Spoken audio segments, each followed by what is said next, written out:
No, they took Jimbo James. Jimbo James got taken by him or something. I think it's Perry Pinkleton, right?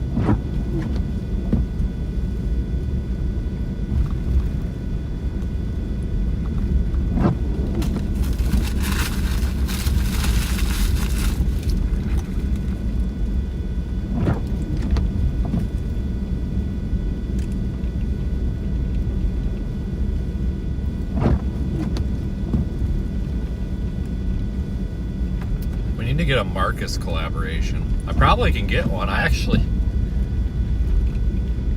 a lot of the Twitch streamers, I'm in a Discord with a lot of the Twitch streamers, and one of them's the Robert dude, the Rafflegator guy or whatever. Me and a couple of other nerds, live streaming nerds, help some of these guys with their streaming setups and stuff. I probably could make some connections here and get us a collaboration with Marcus. Fire alarm, Hartford Terrace. 1080 Terrace, across of Concord Avenue, Hartford Avenue. Covered zone 142, smoke alarm. They threw my potato cakes 901, upside down in the 901, bag. 1019 Fuck's sakes. Mildly irritated or moderately irritated, folks. It's pissing me off. Can anybody confirm to me it's Perry Pinkleton, right? Or is it like Paulie Pinkleton or something?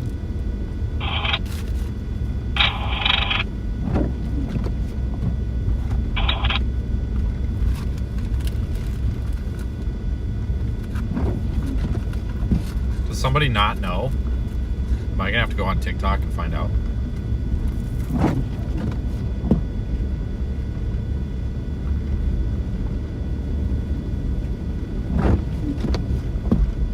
Gonna make their way up Terrace. 23 cats.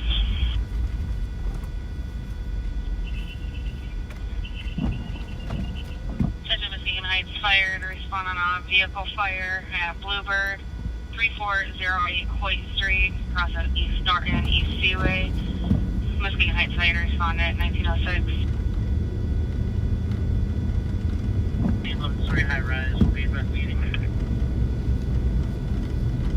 I'll have an answer in a second. Hey, how are the hemorrhoids done? Nope, that's the wrong one. I threw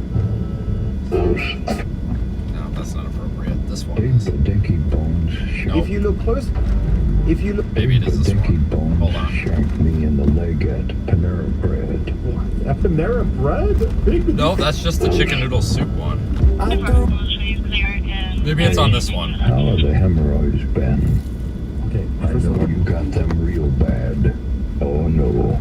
Oh, we're out of time. Patrick wait, what do you Pinkleton. mean we're out of time? What's that mean? Patrick Pinkleton. That's Patrick Pinkleton. I'm sorry.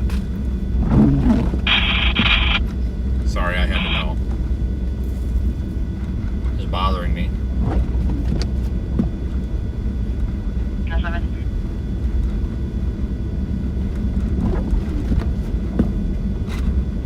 Yeah, the paper towel cartel.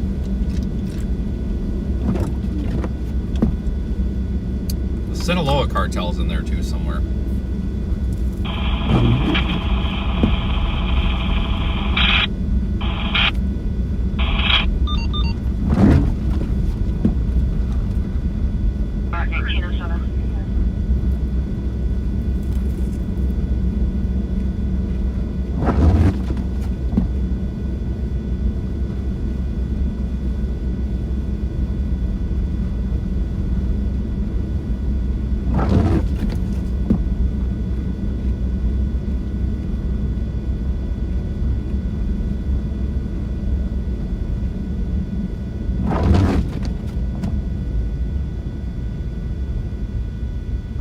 We'll go up the highway a little bit.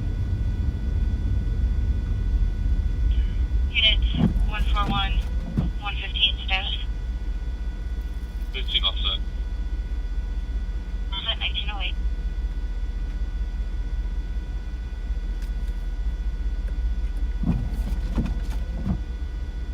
Any day now.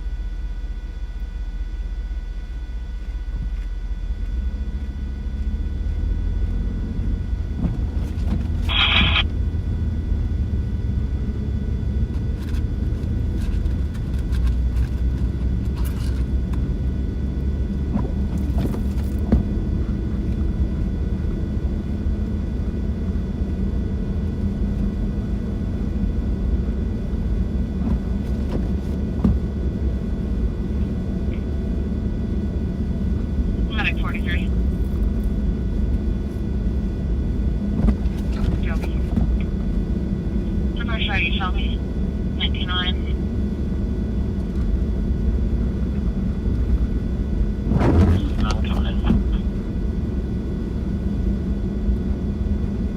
Ready?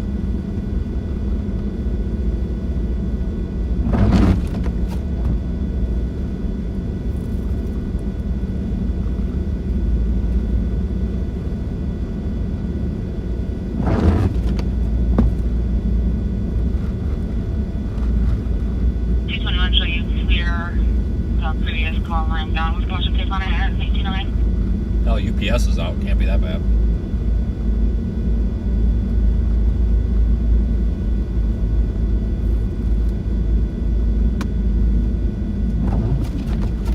There are 2 lanes here? I can't tell.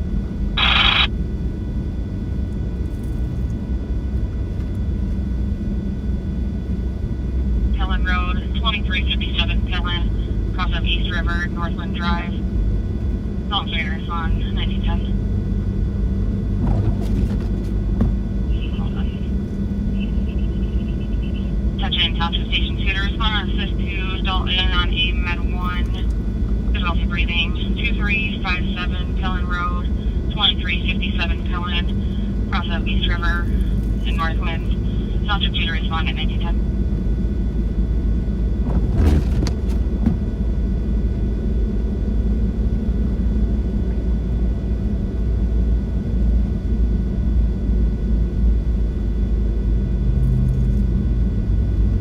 Watch this guy blow by us. What a tool. With a trailer. Holy shit. he Helen dumped- Road, 2357 Helen, cross of East River in Northwind. Speed for a 71 People don't know how the male. laws of physics work, I Difficulty guess. breathing at 1911. I mean, I'm doing 45, so he's doing what, 60? Jesus. Whatever. It ain't my truck that's getting wrecked, at least, you know. Dude.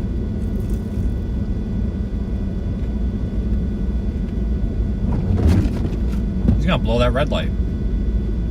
Oh, guess not. We're dispatch 1270 en route. 222.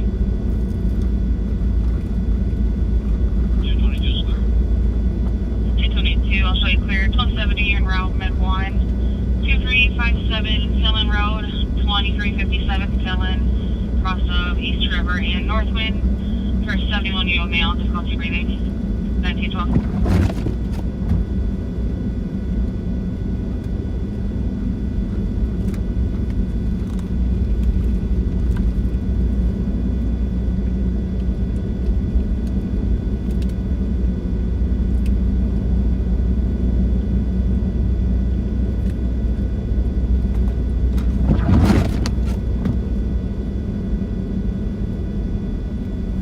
We'll go out here ways. We're gonna want to stay in this area.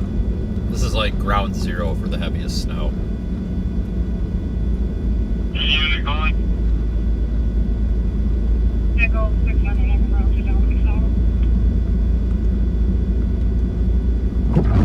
What's funny? What's funny is I said, I told everybody to go look up my Popeye's chicken review. And I got a notification a couple of minutes ago that said 11 people have liked my Popeye's chicken review. So much you guys went and liked. That's hilarious on Google Maps or whatever. That's hilarious. It's not a friendly one. I told them they suck. I mean, they do suck. That was the worst. Seriously, it is. That one in Stoughton is the worst Popeye's chicken. You that you're in the basement near the bookstore. She's saying that it's pure meeting room with 021. They got like a 3-star review, which is pretty terrible for Google.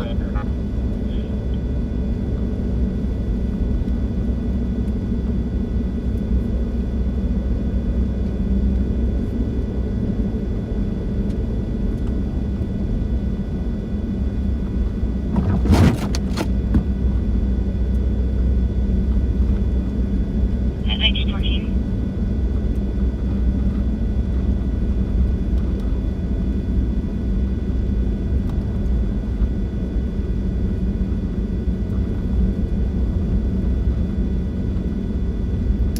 Yeah, like they have honestly the worst food at that one. Like the food's always cold, and I know this is gonna ruffle some feathers, but understand that I'm not saying this in a hateful way. I'm saying this in a 100% factual way, folks.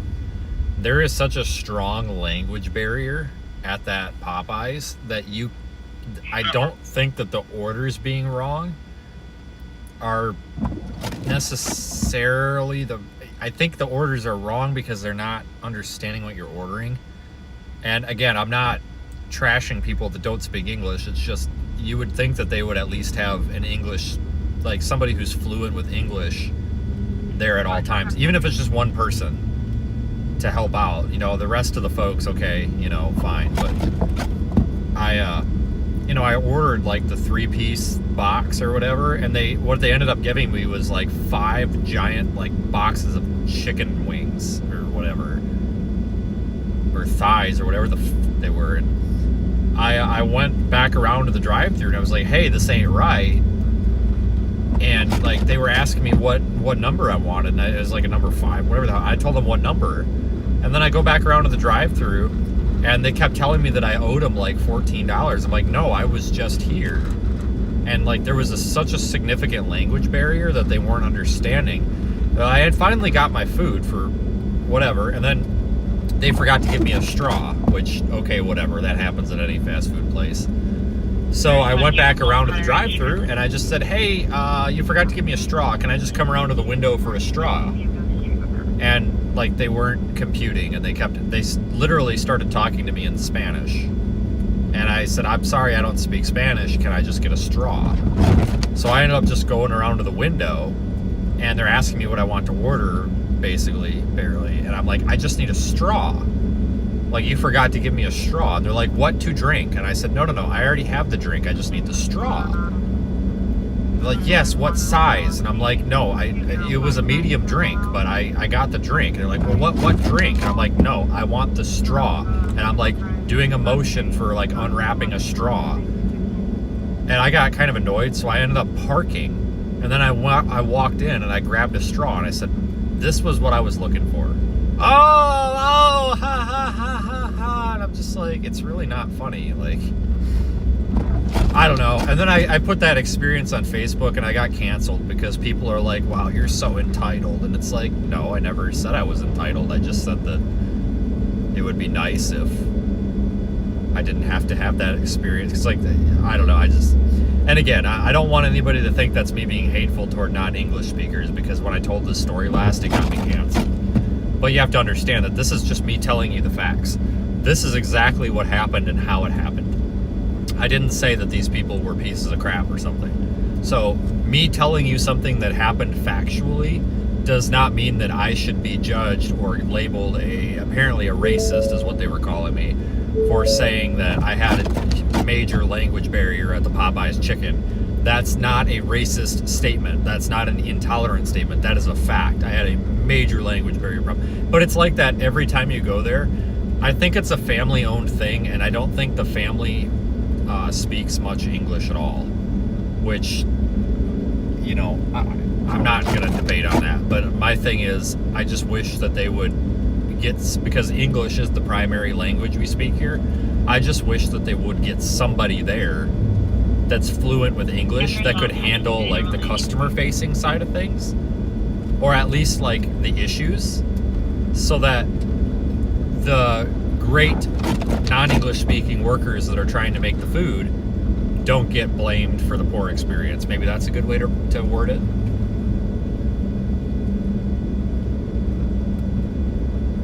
No, I actually believe I'm Italian. You're such a fucking idiot. Get the fuck out of here. Jesus Christ. You are so unbelievably fucking stupid. You know, in the words of John Kennedy, you know, you might not be the dumbest person alive, but you better hope the dumbest person alive don't die. If you can somehow take the story I just told you and turn that around on I am the problem, you might be worried the dumbest person in the world might die. Sorry for the F-bombs, people, but I think it was justified. Aurora, across the Heidelberg Street, Fulton Street. I tried to respond at 1919. I don't even know who that guy is. I just know he's a senator from Louisiana, and he's old as dirt. And he keeps popping up on my Facebook reels, and he's funny as hell. Like, I mean, I don't know. He almost has to practice some of these things. Well, that guy gonna end up upside down in the creek.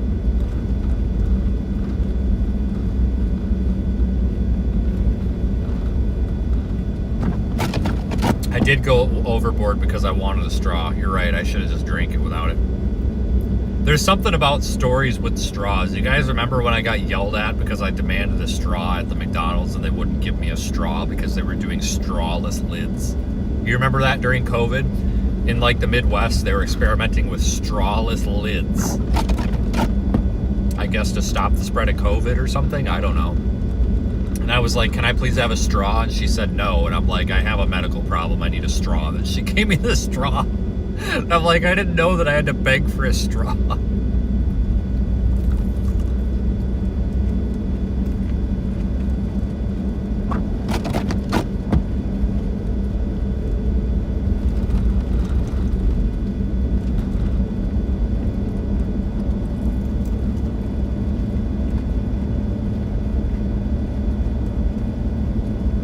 Are we going north or south? Neither. We're going east. Advise you on a suicide mode 1 at 2059 Seminole.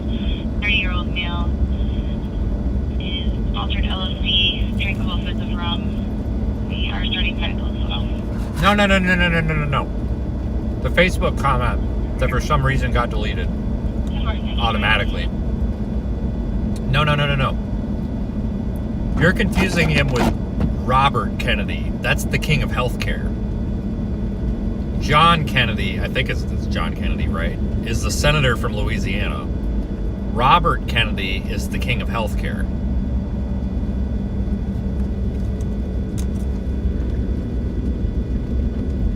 If you're on TikTok, you know the reference.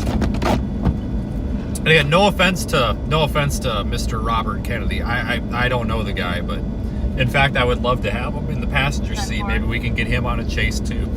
As soon as we get Trump and Kamala and all these weird political lunatics to actually get in my passenger seat and have a proper storm chase and an interview. But we can get Bobby Kennedy in here too. I'd love to ask him some questions about, like, you know, why I'm not autistic when I've been taking Tylenol my whole life. I don't know. I feel like it would be a fun live stream. That guy seems like he'd be the life of the party. I mean, he cut the head off of a whale on videotape on a beach like 20 years ago. That sounds like a pretty interesting interview. We're going to turn around. We're starting to get out of the snow. That's how tight this lake effect band is. Male, possible stroke.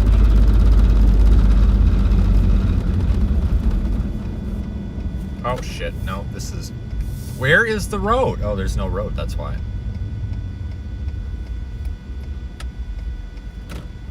I'll just use this dude's driveway. It's about as good as any. Yep. What's going to happen on stream today? Vince gets canceled for saying that Popeye's chicken in Stoughton sucks. Go figure. Who would have thought?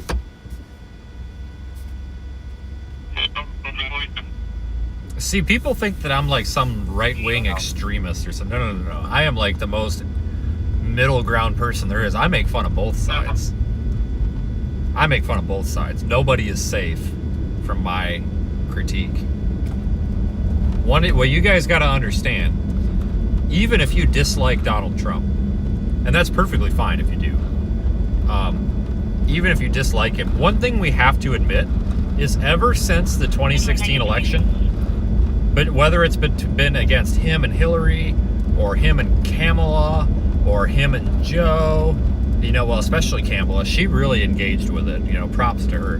The social media content has been absolutely hilarious. The name calling, the mean tweets and all that. Now, I understand it's not professional, whatever, but you have to admit that we have gotten some top tier social media content out of the past 10 years of politics.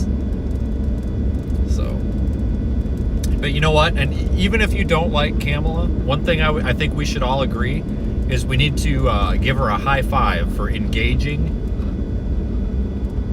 in the mean tweets and stuff and the social media bullshit, because that made this so much more entertaining. So it's all about finding the positive in things. You know, yeah, our politics have been an embarrassment for the past however many decades, but you know what? At least they're entertaining now. So just understand that. I'll get canceled for that too.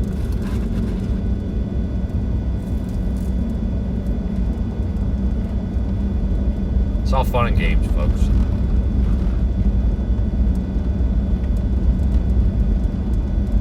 Now we're going west. We'll be back in the snow here pretty soon. See? I'm right in the middle. No need to call me a right-wing lunatic no more, folks.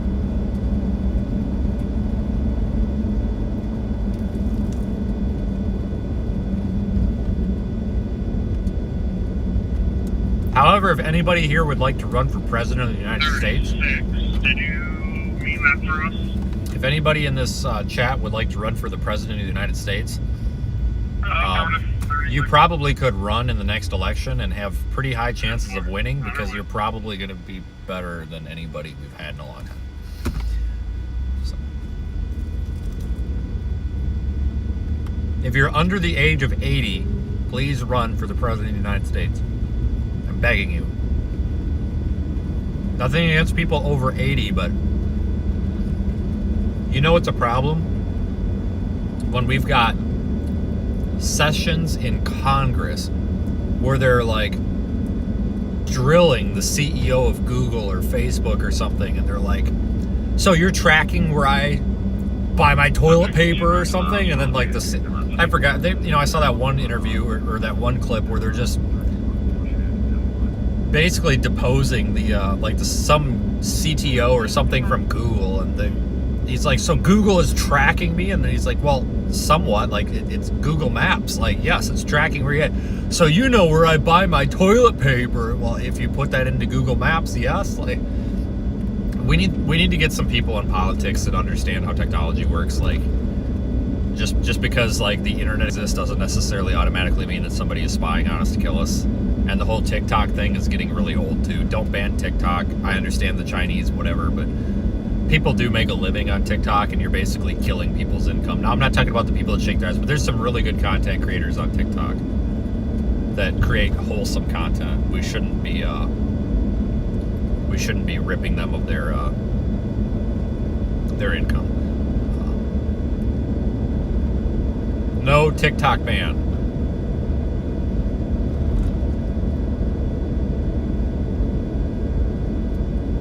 Yeah, we'll take a Canadian at this point. I'm all right with that.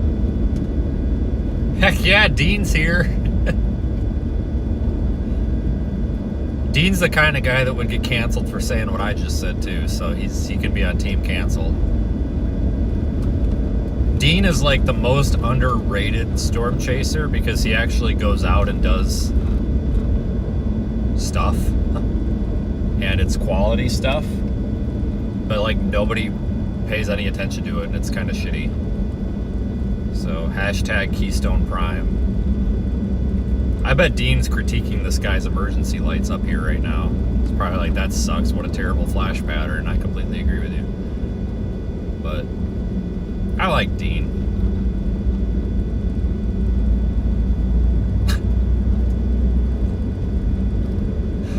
Like anybody who puts lights on their car.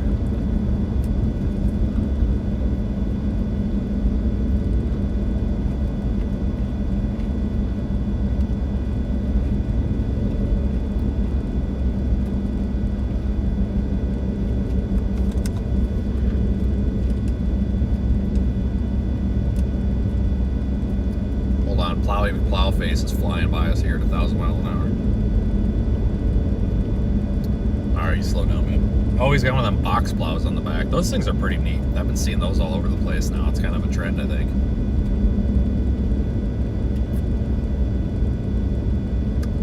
The blinky light needs a little work, though. A little bit weak.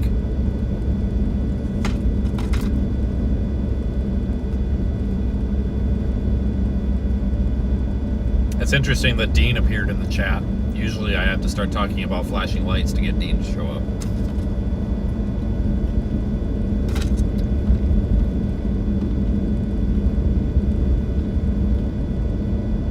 Snow died down a little bit here. We're kind of on the east side of that lake effect band. Gotta get back into it. All right, I'm getting really pissed off with this truck.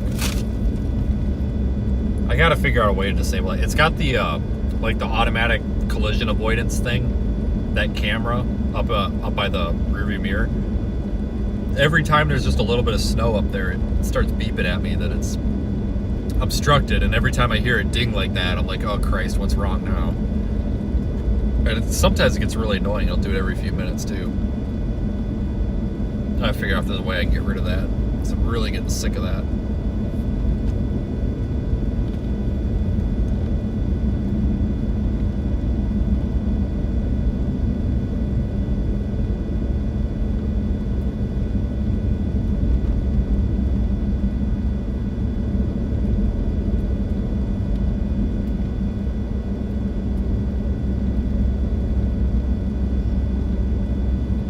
Yeah, I'll be honest with you guys. I don't think anybody, I mean, yeah, the comment about the plow truck, you get pulled over for the blinky light. I'll be honest with you, I don't think light laws are enforced anymore because in Oklahoma, there's literally storm chasers driving around with red and blue lights and they don't get bothered. And honestly, I think it's kind of a gray area down there if it's legal or not, because I know rear-facing red and blue is like a highway worker thing. And they're like the light laws in like Texas and Oklahoma and stuff are so screwed and so stupid that I don't think anybody knows who's what anymore. I actually support running red and blue lights for at least rear facing for any service vehicle. I actually think red and green attracts more attention, but then it's just Christmas lights at that point. But if it's rear facing, whatever. But laws are different in every state. Like for example, in Illinois, volunteer fire and EMS is blue lights, but if you go into Chicago, the cops use blue lights. Like it's kind of stupid. Like I wish we had a national standard. Like cops were just blue, everybody else was red, white, or something. But I don't know. I've got every color under the sun on this truck, and I don't have problems. I mean, obviously we're not driving around with them on unless we need them on, but it pisses a lot of people off on the internet. Like, you don't need flashing lights. Your four-way flashers are enough. No, they're not. If I'm pulled over in the middle of the road, or if I'm in the middle of the road trying to saw up a tree that's across the road, the stupid four-way flashers aren't going to get people to realize there's a car there if they're not paying attention. Like, you need lights, like actual lighting. And a lot of these people on the internet get all pissy about it, and it's like, well, I don't want to get killed, or if we're pulled over in hazardous conditions. So never once had a problem. I've had lights on my vehicle for 10 years now, never had a problem. And in fact, the first 5 years of my storm chasing, I had the wrong lights. They were all red, white, all red, white to the front, red, amber to the back. And that's because of the fire department or the ambulance. And if I would, there was a couple of times, there's one time I was in Louisiana, trees down all over the road, a tornado hit. I didn't want somebody to run into the tree and plow me over, so I've got red, white lights on. Nobody cared, nobody said nothing, being out of state, they probably were quote unquote illegal, but it's like, it's really not. I mean, you have them for your job and you're doing something to better the world. So a lot of storm chasers, I'm not saying you, but a lot of storm chasers get bent out of shape about it because they think that the flashing lights ruin their camera shot. Well, I guess my thing is, if you're close enough to an emergency, you should be off of your freaking camera and maybe do something to help. So I don't know. You see a lot of people running around with flashy lights though that don't have like appropriate flash patterns, and they've got like flashing white to the rear. I just blind the shit out of people. Like, that's a problem. Or like these seizure mode flash patterns when they're stopped at night. It's not, like, that's just a little stupid. Like, you can tell the difference between somebody who is like professionally equipped their vehicle with lights versus somebody who just bought a bunch of stuff and like hooked up the red and black wires and hope for the best.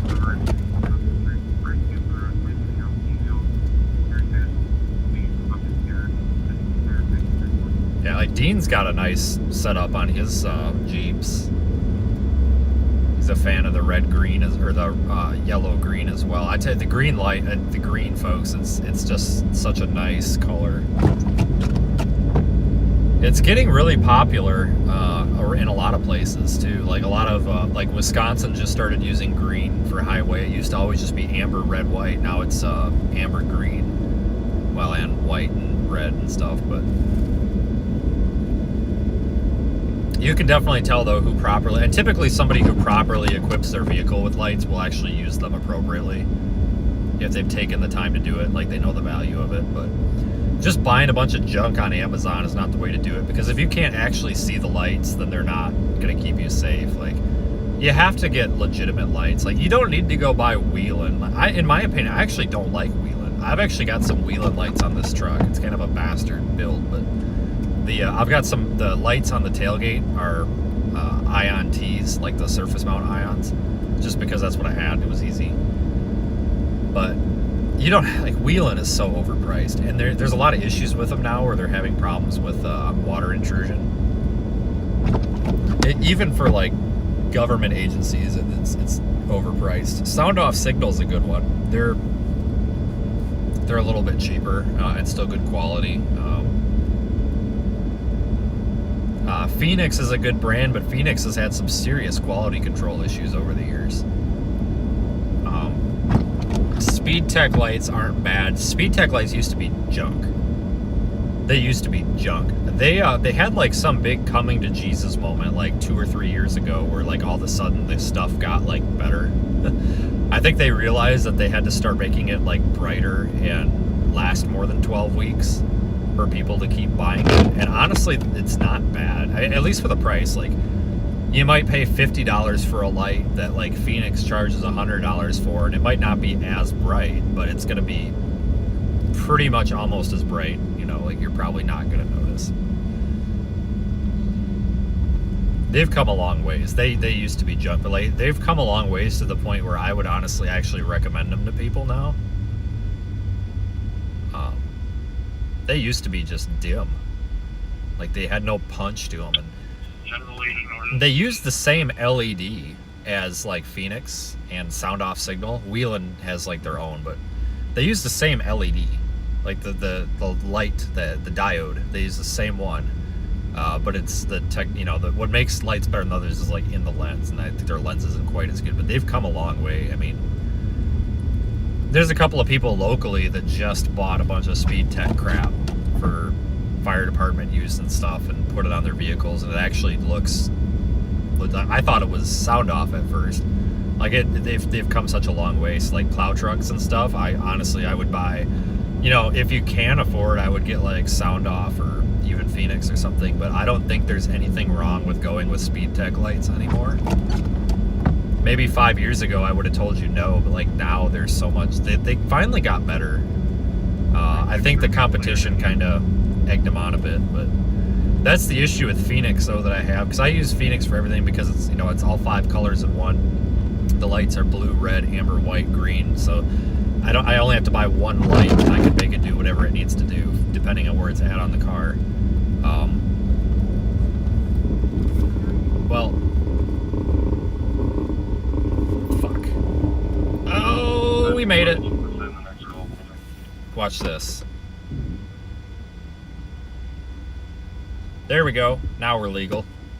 I should have just blown that light. But can you imagine what Twitter would have done if I would have blown that light? I mean, I was on the brakes.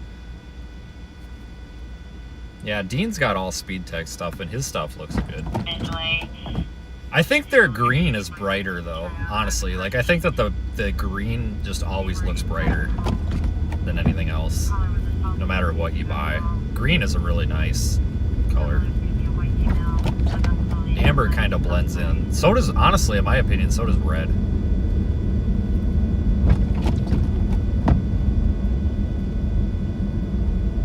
But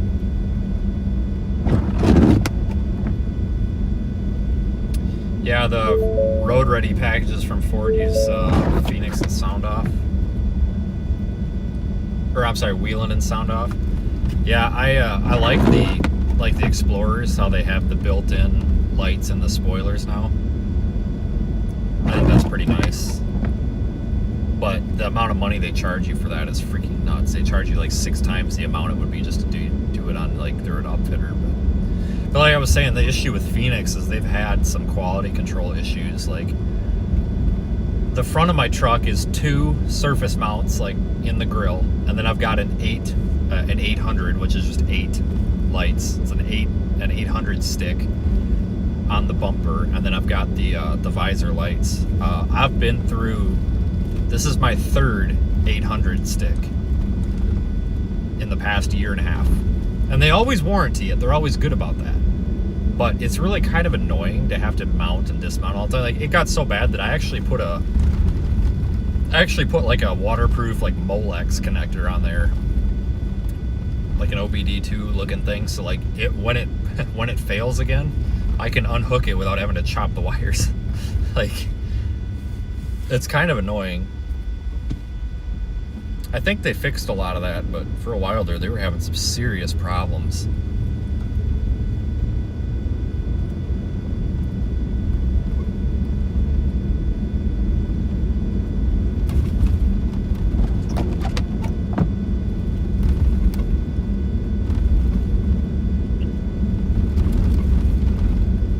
I would like to see like Sound Off or somebody come out with more than just a tricolor light. I know that a lot of the reason these folks aren't making more than dual color lights is because it's hard to fit that amount of LEDs in a little tiny lens, or a little tiny optic. But God, I really wish somebody would compete with.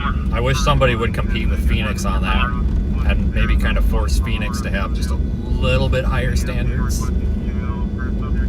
It's not even about the price. It's like I wish they would just, cinch down on the standards a little bit.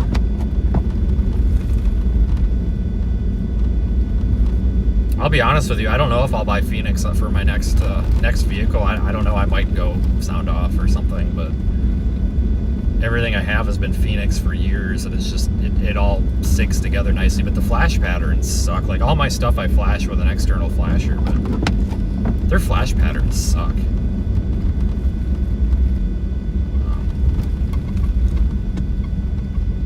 Wheelin's got better patterns. It'd be nice if like Speed Tech or somebody. Oh, that guy's stuck. We'll see if we can go help him. I wish Speed Tech would come out with something where you can do like a DVI, where it like looks like the light is glowing versus flashing, like Wheelin and Sound Off and stuff too. I think that's pretty sharp. It's really nice at night because you're not blinding the hell out of people. 1942. I mean, sometimes you're trying to blind the hell out of people, but sometimes you're not.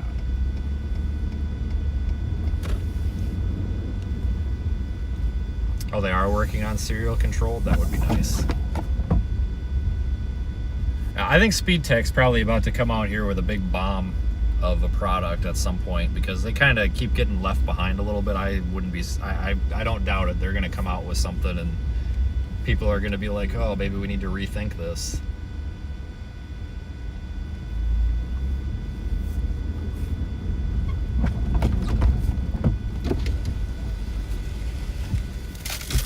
Hey, you need a shovel or a pull or something?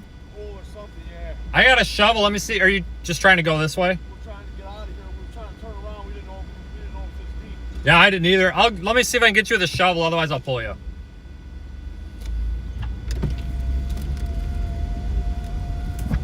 I'm the chief of Skywarn. I don't have to obey the do not enter signs, folks. I am the chief of Skywarn, self-appointed. Hold on, this dude is... There's a lot of snow here. Why are you running behind me, dude? I'm trying to back up. What are you doing? Like, I have like 65 reverse lights, and you're running... Oh, Jesus Christ. Whatever. Not this guy, it's this other dude. They got it. Nope, they don't got it.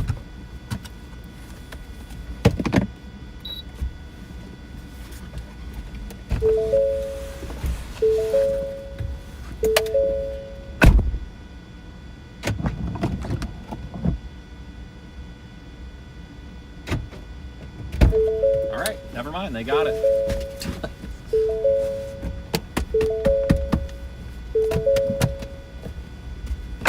Oh, now this guy don't got it. And there's somebody literally right behind my truck. What are you guys doing? Alright, I'm just gonna like start laying on the horn every time I back up. Like, I'm gonna, you know, I'm half tempted to put a backup beeper on this thing, honestly. Probably should have one, really.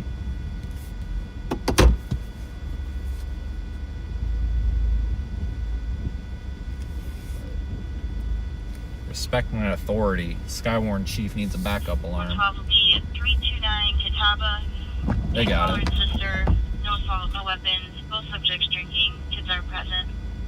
Caller will be waiting outside on foot. They got it, but you're just standing in the road now. She needs to turn her headlights. There she goes. Back. 15 in a row. I don't think this guy sees me. That's alright. What do you... Dude, I want to pull out and you're standing in my... Okay.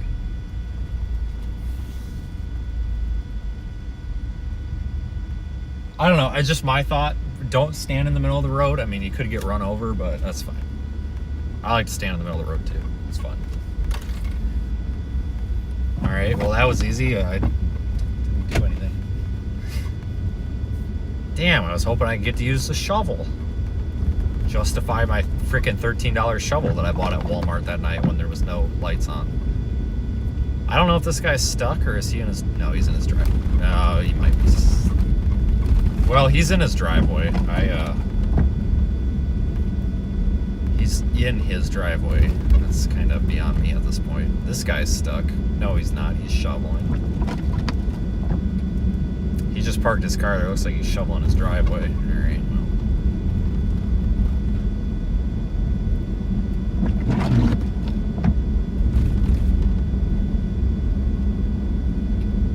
Now's people getting off work and stuff. Now we're gonna see people get stuck. Oh yeah, no, I'm dead serious about the backup beeper. Like, there's so many times this truck's got a lot of blind spots on it, and the window tint is so dark I really don't see out of it very well. I am tempted to put a backup beeper on it. It's like I'll be trying to back into a parking spot at the hotel and there'll be people just like walking behind me even though I've got like 65 reverse lights. It's like, hello.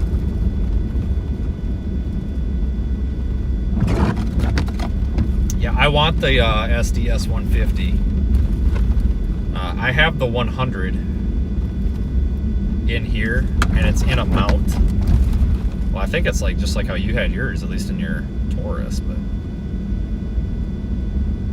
it's in a mount so that if I, and then it plugs into an external antenna, and I've got the GPS kit for it. So then I think if I want to take it portable, I just unscrew the SMA and put the rubber duck on it and walk away with it. But I don't like having that big freaking GPS kit. Oops. How do I get out of this? God damn it. I just hit a button on it. There we go. I don't like having the big dumb GPS module adapter thing because it's just another rat's nest of wires that I don't want to have. Like having the built-in GPS, it's like finally. It's so glad they're doing that. But, that's a bunch more freaking money we all gotta spend now. These things aren't cheap.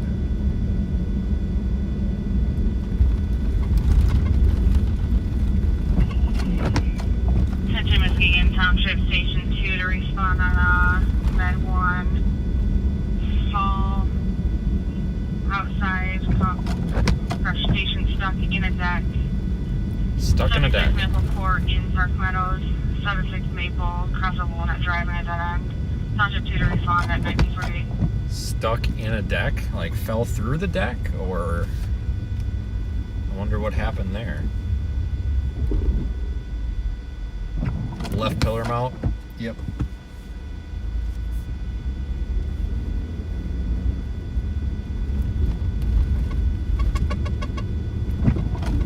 I gotta tighten up this tablet mount. This is really...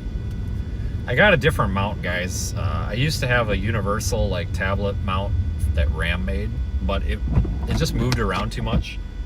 Like, cause I've got such a big tablet on there. It was just too much weight on it, so I got like the vehicle specific one, but I don't think I got the seat bolt tightened down because it's still rattling a bit under there. ramp from southbound 31 to the eastbound Sternberg ramp. I'm sorry, out the semi on the southbound to eastbound ramp. We'll probably make our way back over to the highway, folks.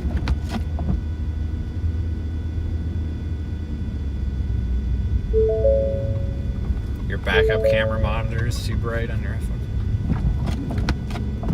Hold on, I gotta read that again because I think I have the same complaint.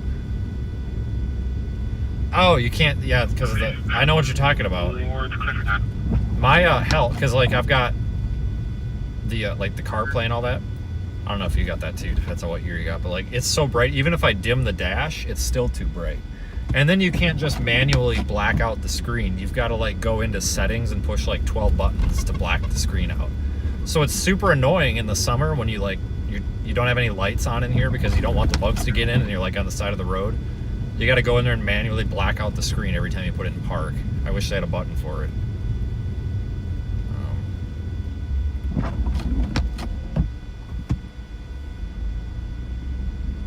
Really annoying. There's some people. Oh no, they're not stuck. They're parallel parking. They're parallel parking. My God, are they going to plow any of this? Like at all? There's a lot of snow here. You got a cup holder mount? I actually thought about getting a cup holder mount because I got the big. I don't have a full center console in here. I just have the. I have the like jump seat where you flip the whole armrest up and it's another seat. It's like it's nice and tall and high, and I thought about doing a cup holder mount actually, but the problem is it's in the way of the tablet. Give me a courtesy ride to the rescue mission.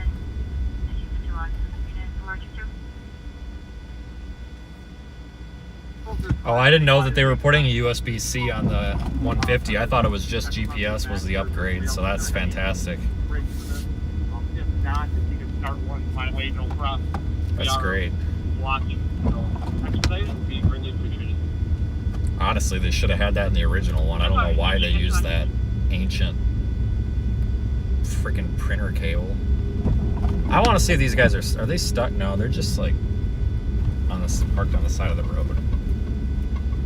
I'm gonna drive by though. I don't know. Maybe they are. I can't tell. I feel like using the shovel. I don't know, I'm kind of bored, so.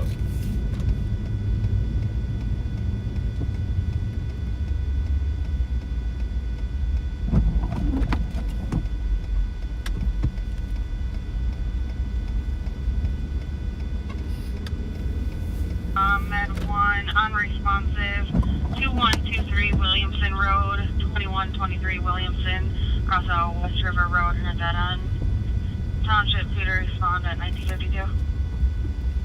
Oh wow, we got some top tier Christmas lights here. And there's that car I think that just got out. Maybe they were stuck. I'll give that Christmas light display like a 7 out of 10. It's pretty festive. Could use some more lights though. Maybe a blow up Santa Claus thing. Oh look, oh shit, dude. Oh god, I was gonna say I don't know if I'm stopping. I don't know if Chevy Impala over here was gonna stop either. It wouldn't have really been anybody's fault.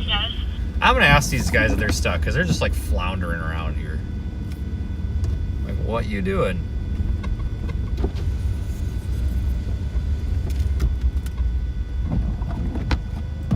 You need a shovel or something? I have a tow coming. They're going to help me out. I'm just on ice and I can't. West River. Okay, you're good though? It's going to be South All right. River, 82-year-old female, unresponsive. You seriously need a tow truck for that? Whatever, that's fine. Like, she's got a tow coming. I'm not gonna. I don't want to argue her out of a tow when she's already called one because it's kind of shitty with a tow driver. But I don't mean to be this guy, but she definitely could put that in reverse. But that's okay. Is the semi's trailer She's got it taken care of. She's front wheel drive only. It looks like. I don't know why they make those Explorers and front wheel drive only. Like, this is too big of a vehicle.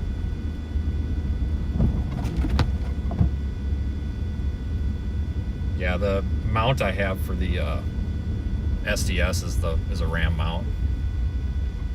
Freaking expensive though. That stuff is just ridiculous. Like, Just to mount a couple of things in your car, you're spending like $600. Med 1, We'll help shovel these guys out. 2123 Williamson Road, 2123 Williamson, across our West River. I'll pull up to them and ask them if they need some help.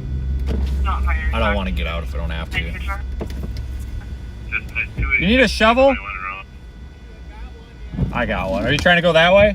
221 Swinging Route, 2123 I got you. Williamson, for me south of River, 2123 Williamson at 1954. I don't know if you've got a choice in which way you go, but you can try, buddy. Oh, look, now he's getting out. Now, see, all I have to do, folks, is stop and say hello to these people, and then they just get their cars out.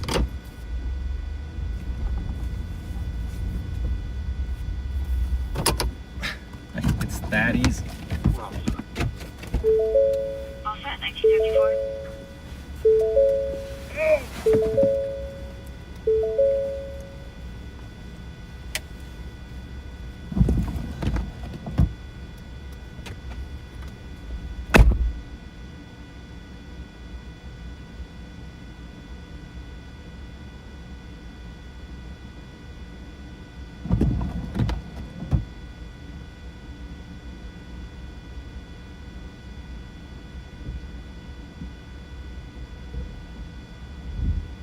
Cherokee outside.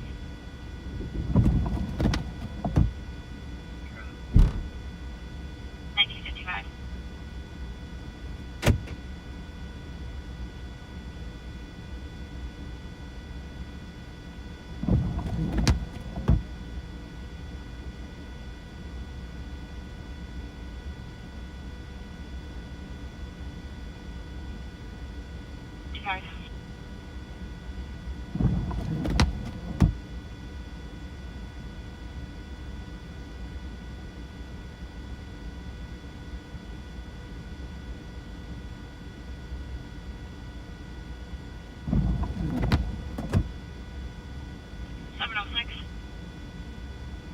Can you page Cherokee to give you if you want to come out each one there?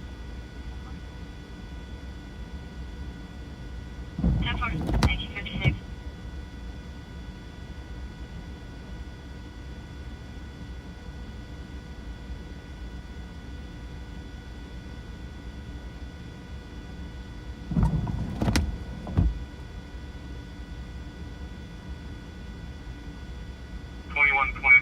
Williamson Street, 82 female, unresponsive, abnormal breathing.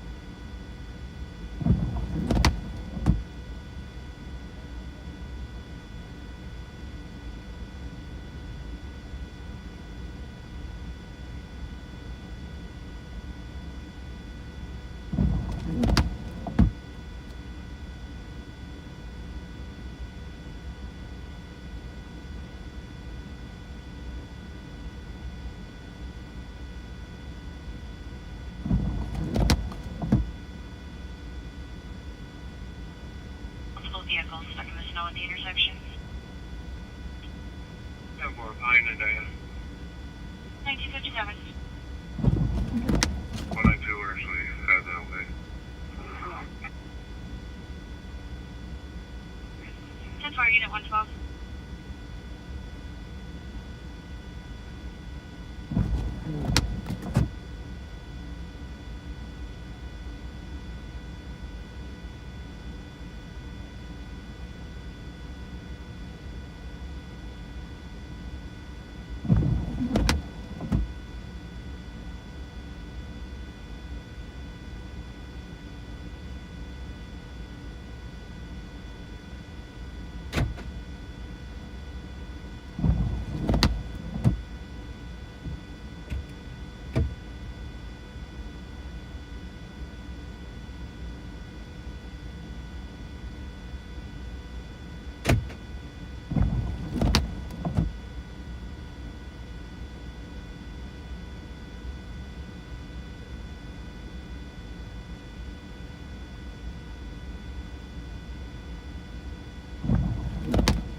Two.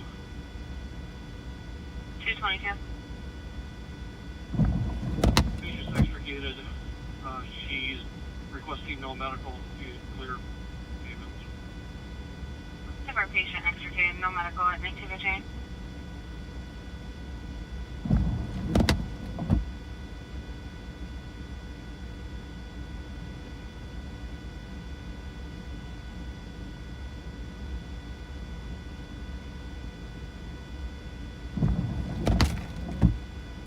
Info on the line disconnected.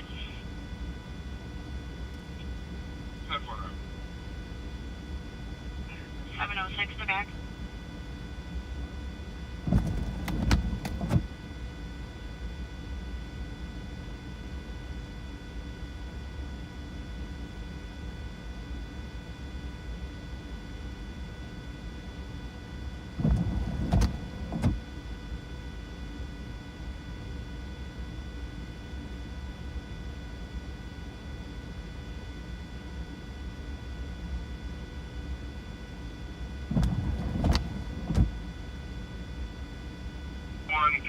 Williamson Street, 2123 Williamson, 82 female, unresponsive, abnormal breathing. That's what we're in route. 54, you can disregard, let's have you central point. 5410-4.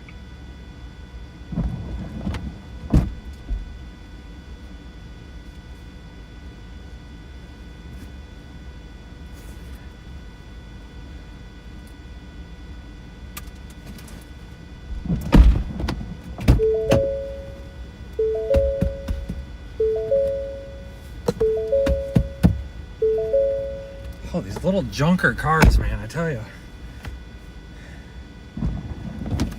Oh, God. That was a little bit of work. He had good tires. Just junker little car, I guess. Holy crap. God dang.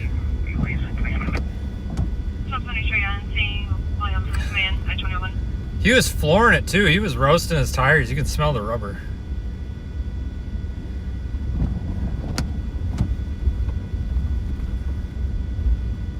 Holy smokes. I don't know if you went through it, but I said, when you get up to the top of that hill, you blow that red light. I said, because the second you stop, you ain't going again. I don't know if he did or didn't, but he's not stuck up here, so. I don't know. Just tiny little car, I guess. Freaking Mazda or whatever the hell it was. Houston 8 on a motor assisted 2002. And I try to not pull people because I really don't want somebody to rear end me. Like, if you can just get them with a shovel, just use the shovel. I mean, if you have to pull them, fine, but I'd rather not. So you never know if the driver is competent or not, and then they end up rear ending you, and that's not good.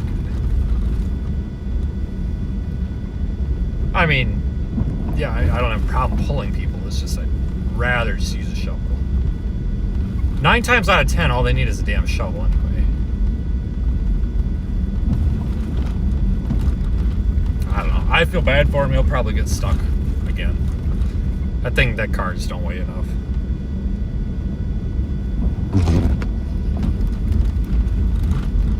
Could you stay clear of Maple and route to Williamson at 2002? Thanks for watching the cluster so far. It's not terribly cold out. Like, the only reason I'm putting my coat on when I get out is so I don't get soaking wet. It's really not cold. I mean, it is, but it's not. 400 West Laketon, cross the 7th in Park, 23 response at 2003. It's really not that bad. Snow band is moving a little north. We'll probably jump on 31.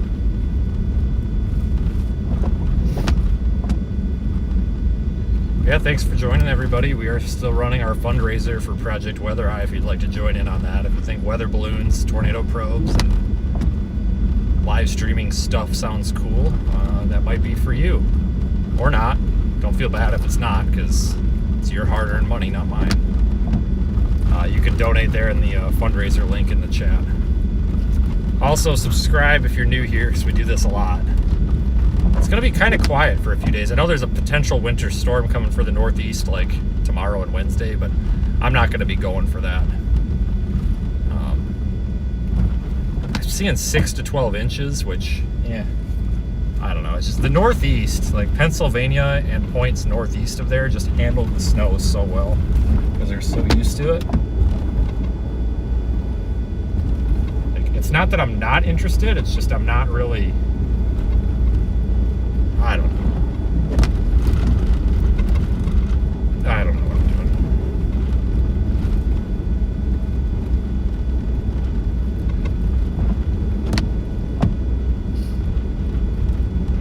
Yeah, this was easy today. I mean, it was just, what, 5 hours to get out here? I might even make it home tonight. I don't know. It depends on what time we wrap it up here.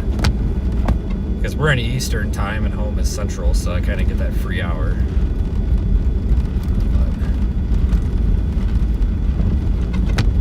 I gotta find that mic receiver so you guys don't have to listen to the fan noise and all that anymore. I don't, like I said, I've got the microphone and never did find the receiver. It has to be in here somewhere. Like, it did not leave the vehicle. Responding on Med 1. Men's rescue mission, 400 West Langton. Crosses at 7th in Park. 53-year-old male, decreased LOC, does have a history of brain tumor. 25.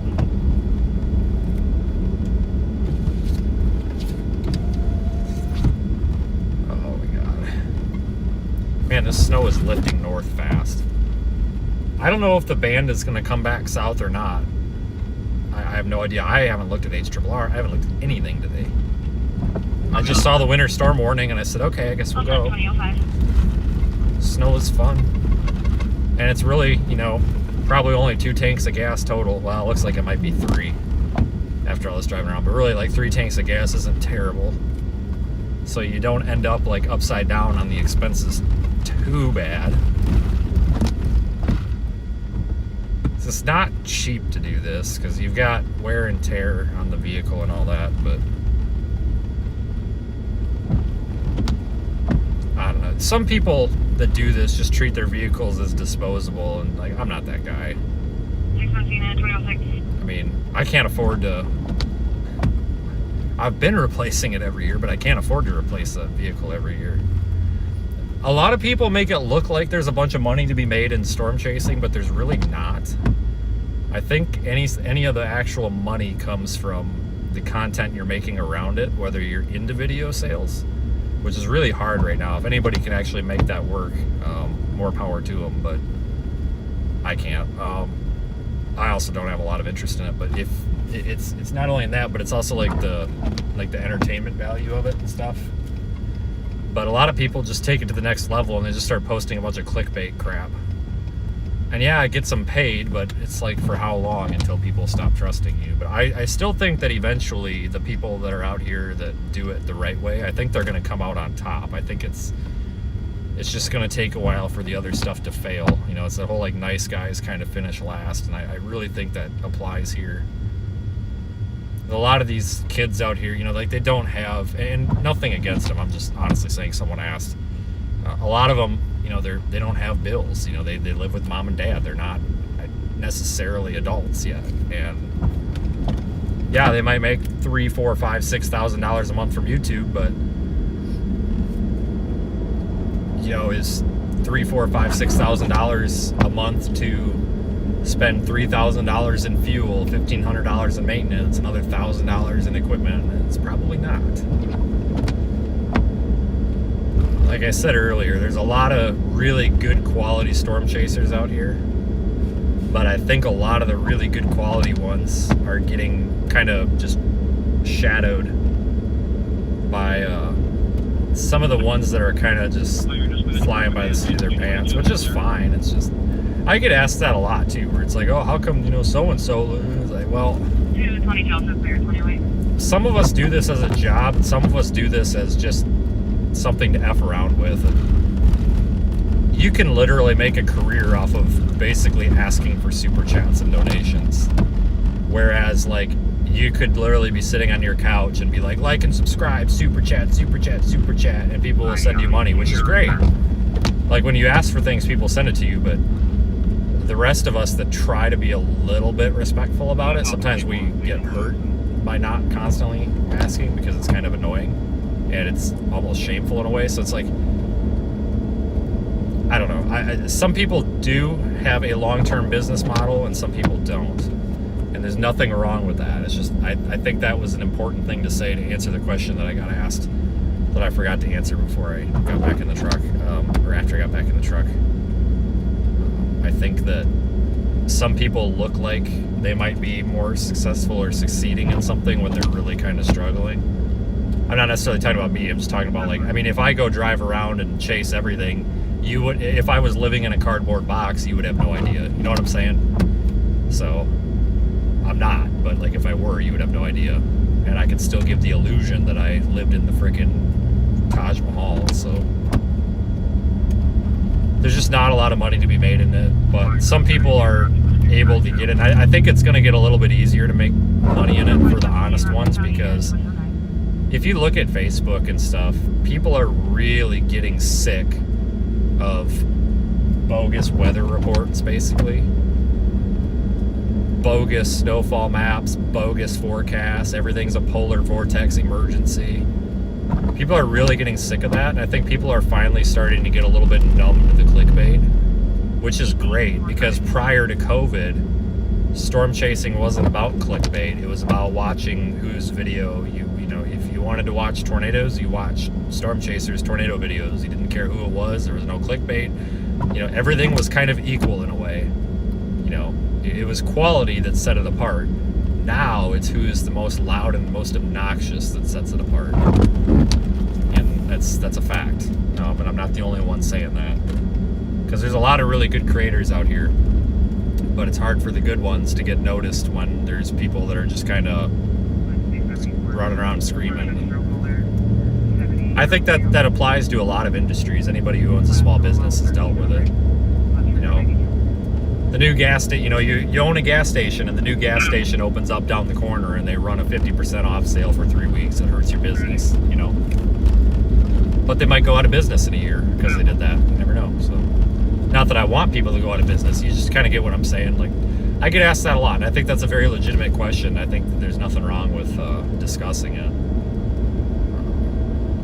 Because I've seen a lot come and go over the past couple of years, and it's been really weird since COVID, because people used to think of, like, you know, Reed and Hank and Daniel and, like, oh hell, even I don't know, freaking, I guess I don't know who else, but used to think of, like, some of these folks who have been doing this for a long time as the tornado video producers, and now it's like they don't even click on the videos. They just want to click on something that's got a picture of Mark Payton from Mark Payton's vlogs. May or may not have a bone to pick with that little turd, but with his mug on it, with his jaw wide open, pretending he's Mr. Beast, and like some crying, shriveled up, lifeless body on the ground next to him, like, oh my god, deadly tornado. Well, they're not clicking on Hank's stuff, they're not clicking on Reed's stuff, they're not clicking on our stuff, they're clicking on that, because they're like, oh my god, I gotta watch it. Then you watch it and it's just them driving around for 20 minutes. And then people are like, oh, storm chasing is stupid.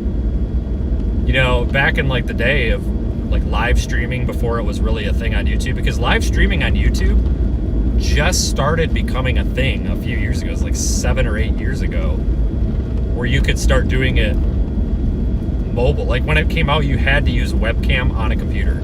And then it started coming out, you could do it from the mobile app, and then you could do it with RTMP, and you could run, you know, your home server and all that stuff, or whatever you want to do. That was less than 10 years, that was 7 years ago, 6 or 7 years ago. It's still actually pretty new. Like, YouTube live streaming is relatively new. Before this, there were all sorts of sites like, you know, tornadovideos.net, Severe Studios, yuck. They had a site, LSM had a, well, I mean, they still do, but there's, I think Doug Kiesling, whatever his group is called, I think they had something. You know, there were all these like storm chasing live streaming websites, but the quality was low because somebody had to pay the bill, because it costs money to serve that data. So everybody was streaming, not only because of the network limitations, but because of the cost. People were streaming in lower quality, because that otherwise the server bills and the hosting bills would be tens of thousands of dollars, and these people in small businesses or brokers or whatever wouldn't be able to afford it. And YouTube can afford it, and Twitch can afford it, but it used to be that small businesses kind of hosted storm chasing live. And now it's kind of the opposite. And maybe that had something to do with it too. But I mean, it used to be if you watched live storm chasing, you would watch like a 240p 10 FPS USB webcam feed out somebody's dash. And it had a connection maybe 45% of the time. But you know what? People watched it because it was that was, you had no choice and people loved it.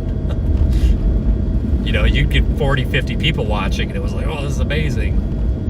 But now it's YouTube and everybody does it because of COVID. The north end of Getty, we'll go ahead and clear you off. Good road. In 2014. But yeah, it used to be it used to be super hard to do because you had to, like, the cell networks were trash too. Like, everything was 3G if you were lucky. And that was like right when I started coming into the picture. I came around and started doing this right when LTE started getting popular, like 2014, 2015, 2016. Like, I mean, it was out, but like a lot of networks finally started switching over and prioritizing LTE around that time. That helped, but I don't know. Now we get the internet from space, which is good and not good at the same time. Like, a lot of people thought Starlink was going to be the answer, and it's not. I mean, I have just as many problems with Starlink as I do with cellular.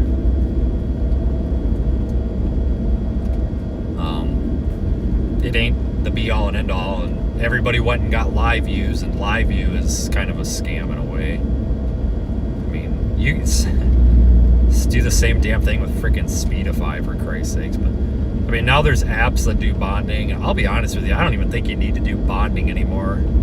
Like, AT&T covers everything so well that, like, you could probably just do like a 1 megabit per second stream on AT&T and probably be fine. But Starlink is definitely helpful, but it definitely doesn't solve all the problems because every time you pull into a gas station, it's gone, you know. But it does help. But I remember when it came out, all the chasers were like, oh, it's gonna fix our problems. Yeah, nope, definitely not. But it's made an impact. But I mean, you could chase without it. I mean, if I had to give up one connection in this car, I would give up the Starlink, because I know having T-Mobile, Verizon, and AT&T, I know one of them's probably going to have a connection. And now you've actually got like aggregate systems and stuff that you can put multiple SIM cards in and get bonded internet for your whole system, and it works really pretty well. ISP tech, they're a scam in my opinion. But there's another one. I think it's I don't remember what the name is. If Dean is still in here, I'm not looking at the chat. I know he'll know what it is. But it's from that RV place. They sell it to like RV people, which makes sense. Dave, is it Roam Link or freaking like Mobile Link or something? I don't know. But I think that's actually a fairly solid system. Because that's been on the radar for several years, and I never bought one and I never had one. But from all the research that I did for the longest time, that was like the better one to buy. Even though it was made for RVers and just like recreational internet, it was actually one of the better systems for any sort of reliability. That's not a bad option these days either. It's just for streaming, it's better to have something that does actual video bonding, like a Live View or something. But because the networks have gotten so much better, I don't even think you need a Live View anymore. Like, Speedify is a system you can use, but it's kind of quirky. Like, you really need to babysit it almost. I don't know. I never had much luck with it, but I know Daniel uses it and he thinks it's the greatest thing ever. So it works great for him. I guess it works better for some people than nobody else, or than other people. But a lot of ways to do it now.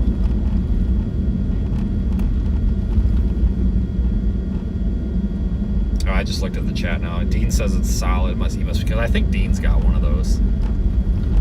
Especially if you put it on an external antenna. This is the thing a lot of people don't get.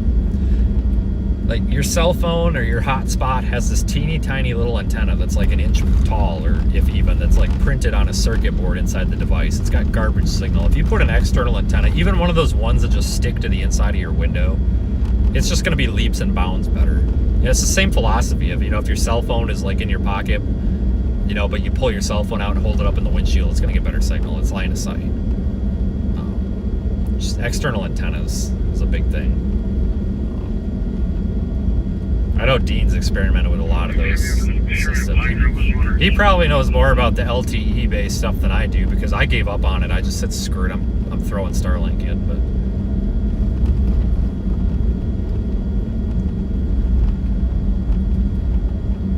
Starlink actually causes some problems for streaming too sometimes, because what'll happen is the latency will be like super, you know, sometimes you'll get like a 200 millisecond latency, which is the time it takes to get from the phone or the computer to the server.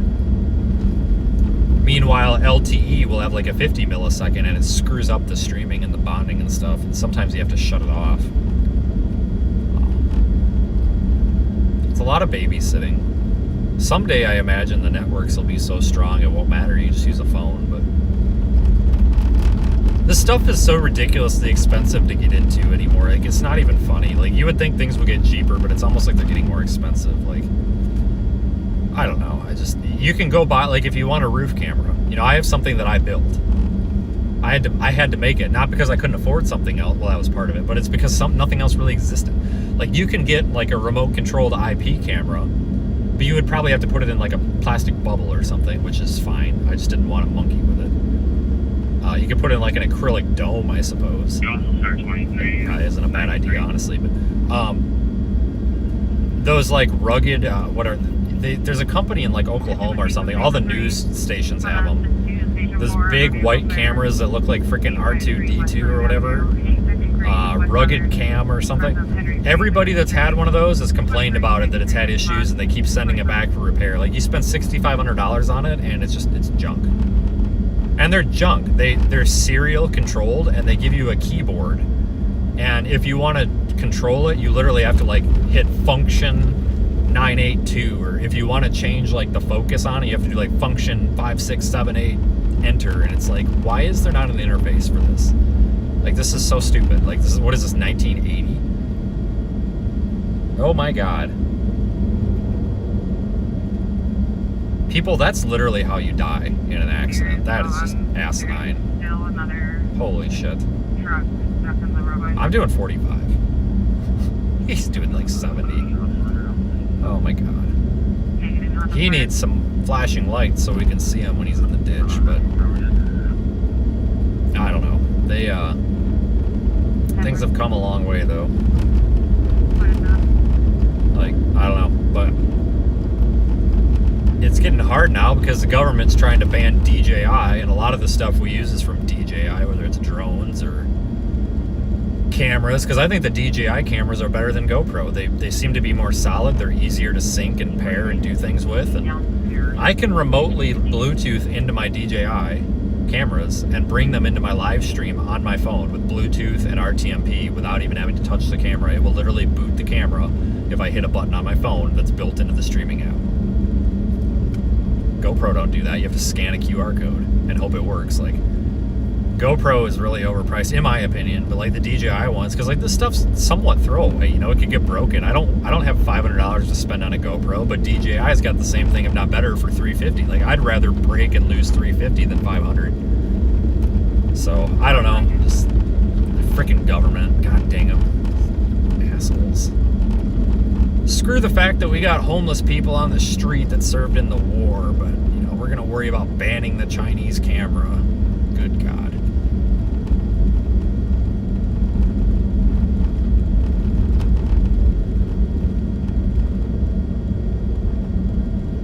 Yeah, Daniel had one of those, what the hell, Axiom or Axis or whatever security cameras on his roof for the longest time. But yeah, I think that's really the only way to do it reliably, like, at least before recent times, was honestly a security camera. But the problem with the damn security camera, you got no image stabilization, but it's still better than nothing. But like, security camera, at least, like, security cameras actually have good image quality in the dark, you know, the IR and stuff. Honestly, if somebody could find a security camera that had some sort of image stabilization that was IP controlled and wasn't huge, honestly, that'd probably be the better way to go. Anyway, folks, we're driving north on 31. I'm about to turn around and drive back through this band. I'm getting kind of bored. Yeah, you guys can follow Dean. He streams all over the place. Maybe we could make Dean the deputy chief of Skywarn. It's not you anymore, Patrick. I'm sorry. Dean's got lights on his truck. You don't.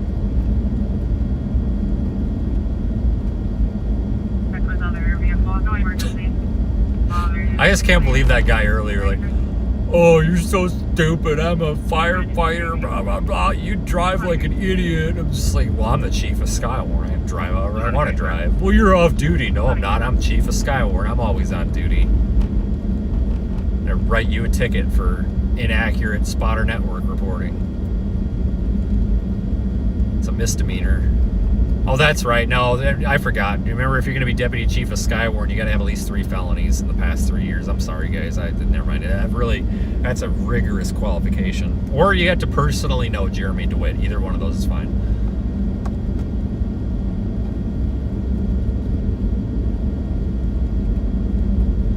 I saw those OBS bot cameras. Those are kind of cool. I never bought one, though. That was on my list of things to eventually try. I thought one of those would be good for the windshield, honestly, because, like, I have to reach, like, my windshield's so far away. Like, I have to reach way the hell up here to move the camera. Like, I thought if I could just hold a remote, it'd be kind of neat. Just move it side to side. We met weather fits the qualification. Well, hell, man, you're hired. God dang.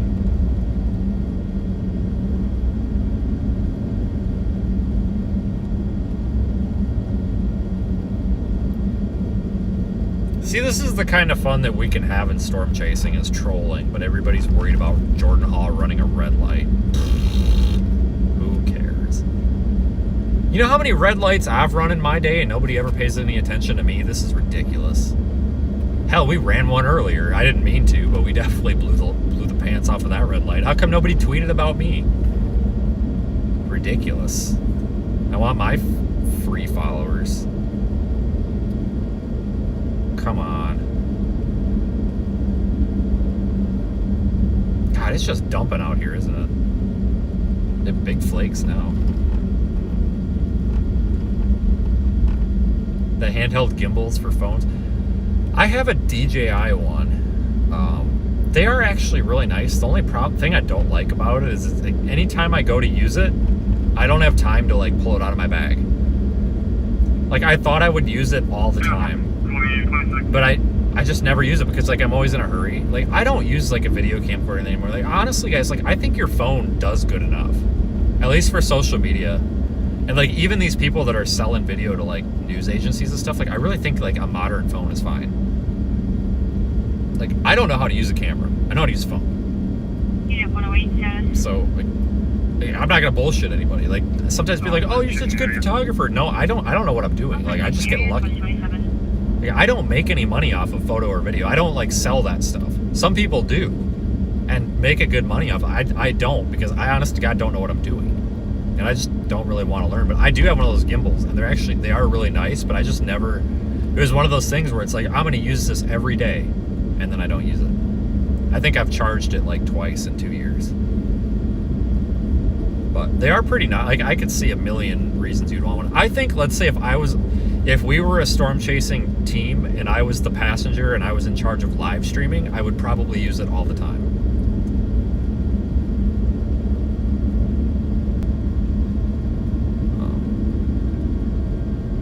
I do have the DJI Osmo Pocket, which is like a little gimbal camera. It's really nice, but I never use that either. Because you can just take your iPhone and then throw it into CapCut and do basically anything. I mean, shit. Like, I spent like $500 on Final Cut like 4 years ago, and I always used Final Cut on my Mac. But then CapCut came out, and honestly, I can do 99% of what I could do on Final Cut in CapCut, and I can do it faster. And CapCut is basically the TikTok editor. You can do keyframes. They've got more pre-built stuff. Like audio filter, you literally can do anything you can do in Final Cut, and it's like what, $20 a month, $29 or whatever. the free version's fine too, but like I can do everything I can in that expensive software that I can with the freaking TikTok editor on my phone. So it's like the barrier of you have to spend all this money to do this has really come down, but it's still expensive.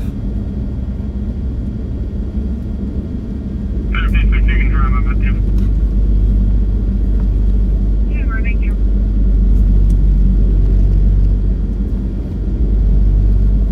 Just driving down the rumble strips, don't mind me.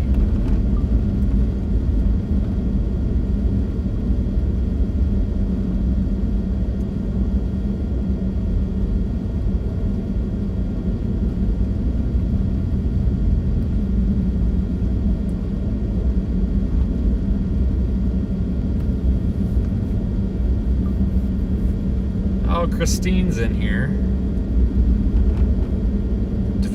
DaVinci result. Yeah, the reason I never got into DaVinci is because I didn't want to take the time to learn it, because it's different, like the nodes or however it works. Like it's definitely different, and it would take me a while to use. But that's a good one. It's free. Like that's actually a really, really good piece of software that's used professionally. That's actually a really good one. I never did learn it though. I don't think I've ever even downloaded it, but I've seen it.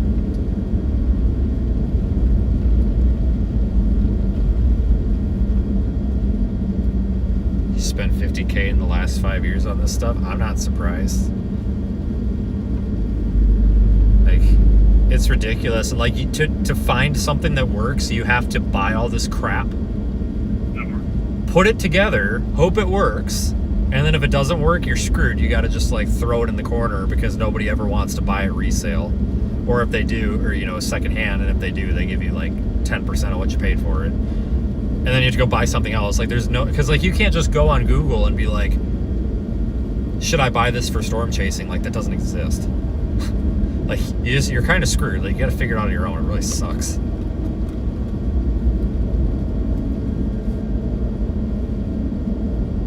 I'm gonna get off at this exit, I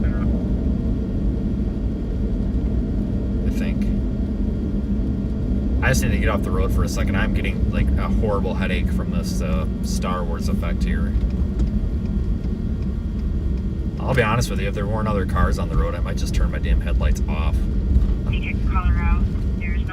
There's enough ambient light. Oh my god, this is killing me. I mean, I can turn the fog lights off. That might help. There we go, a little bit. The yellow headlights do really help a lot, but I don't want the fogs on, I guess. Still, it just gives you a hell of a headache. So you're always like focused on the one snowflake falling. Looks like it's about to hit you in the face, and it goes over the car.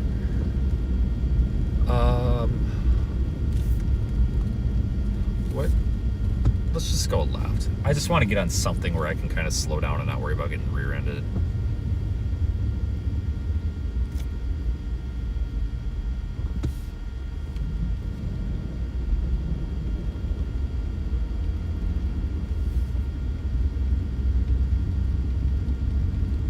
Is this a storm that will hit Atlantic Canada overnight? I have no idea. Maybe, maybe not. I'll be honest with you, I'm not going to lie to you. I've got no clue. I haven't paid any attention to the weather. I woke up this morning, saw a winter storm warning on the map, and said, well, I guess we better go for that. I have no clue. I don't know what the hell I'm doing. And that's not even sarcasm. I honest to God don't. I don't have a clue. Probably get canceled for that too. He doesn't know what he's doing. He didn't like his experience at Popeye's Chicken. We gotta cancel him. He's a racist. Oh my god. That guy earlier. You're so entitled. What? Because Popeye's Chicken sucks? Like, I'm telling you, at the end of the year, I'm not doing a year in review video with storms. I'm doing a year in review video where we just go and like rate people's comments. Like, I'm gonna pick 1,000 of the dumbest comments I've ever seen. And we're gonna start rating them.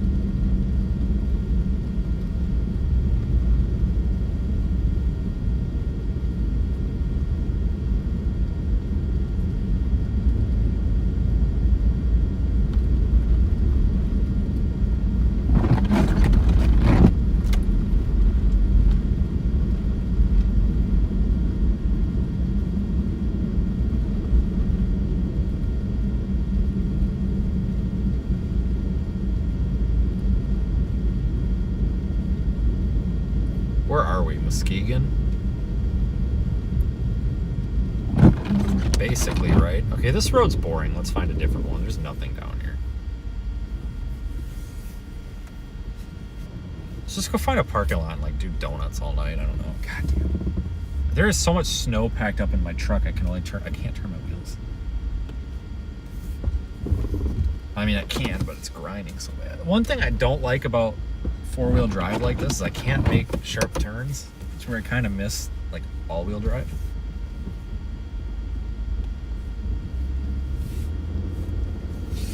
I might need to take the ice scraper and scrape the wheel wells out a bit. We are rubbing bad.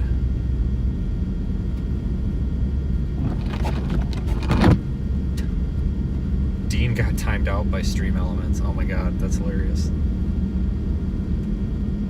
Well, apparently Dean can't put his YouTube link in the chat.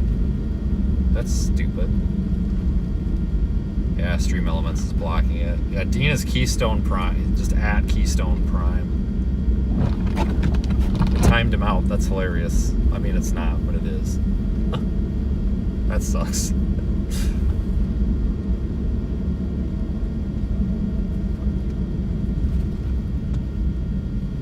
Look at this snow, guys. This is so cool.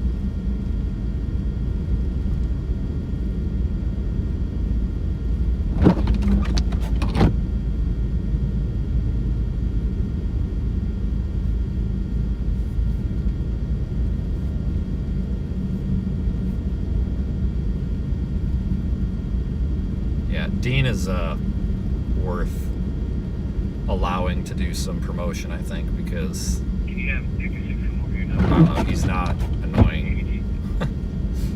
F4226. Alright, we're out. And 2036.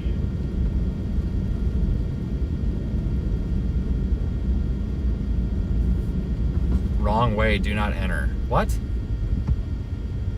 What are you talking about? Why can't... This is a two-way road, is it not? That sign is like facing the wrong way. It should be facing for the other traffic.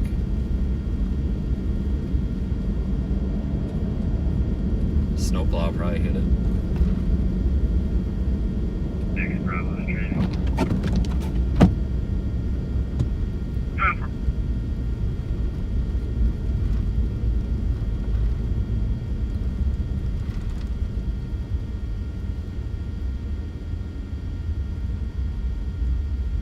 Thanks for watching, everybody. We had a pretty good turnout. I'm not done. I'll just say we had a pretty good turnout today. I'm pretty pleased with that. It's been really slow lately, but I mean, we just haven't had a whole lot going on. There's, like, I feel like it's been busy this fall, but it's been because of all the driving, not necessarily big events. You know, and then we didn't have a tropical season, really. Which is just beyond me. As long as I've been live streaming, we've had something in the tropics all season. I think the last season that we didn't have anything was 2015, I think. So.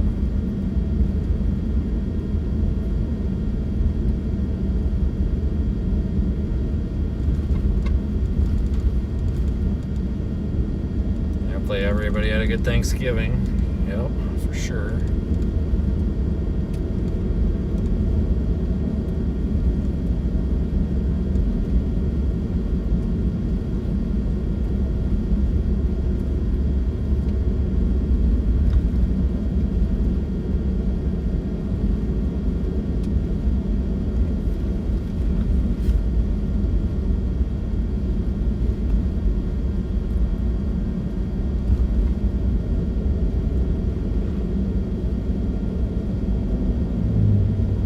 This snow band really picked up to the north, like moved north.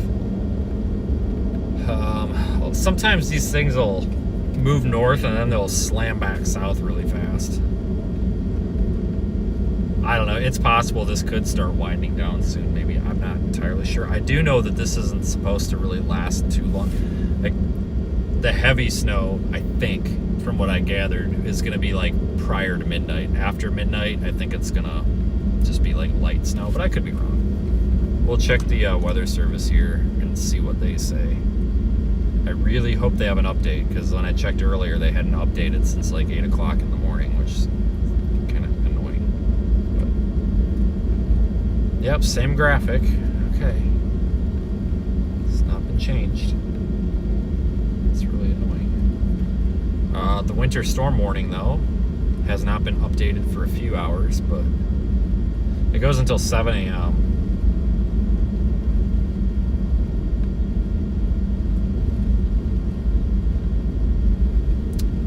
Snow intensity is expected to diminish across Ottawa County this evening. I don't know where that is, but whatever.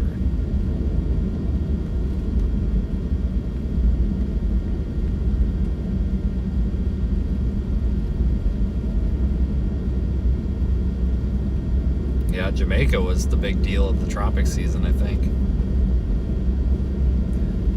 I thought about going for something like that, but it was just too short notice. Oh wow, look at the Christmas lights, how nice.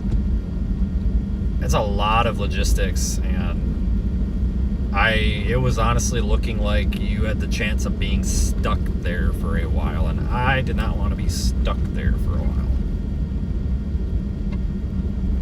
I also don't know where my passport is. It's somewhere. I have absolutely no idea where it is. I know it's like in my office somewhere, but I might need to replace it. I don't know. But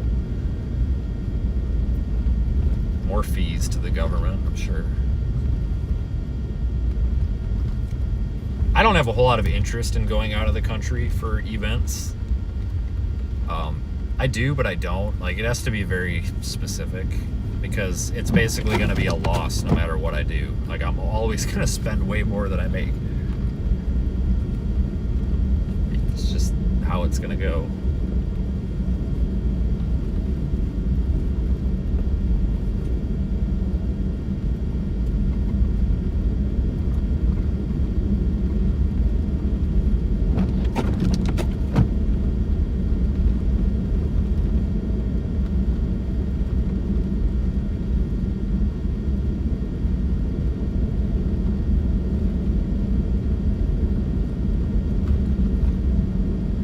I don't know, it's been a fun stream so far. I mean, not a whole lot has happened. I mean, that's kind of snow for you. Sometimes it's chaotic where everybody's stuck left and right, but these urban areas like this, sometimes it's worse than others, like, because people are going slower and stuff. Like, typically they're not like wrecking, but sometimes they get stuck in the middle of the road.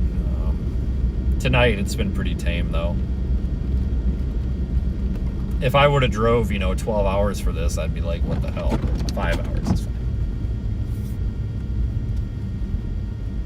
Probably should work back to 31.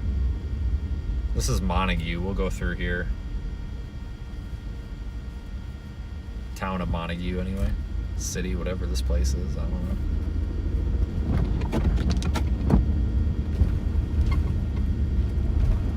I wonder if they got a heated stretch of pavement here. It's all melted off. Information in reference to Wesco on Broadway. Hear that? They just dumped a bunch of salt on it. 10-4. Either colors, you can show me clear. Of course, I'm clear. Yeah, I plan on going to Australia before too long, so I can see a kangaroo.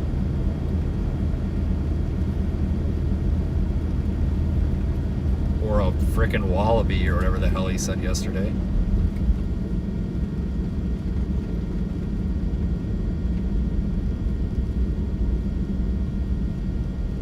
Well, what time is it over there? They're roughly about, what, 15 hours ahead?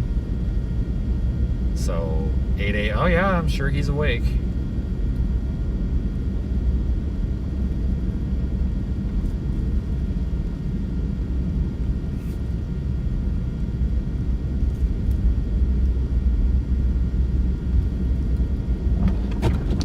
I should have turned back there.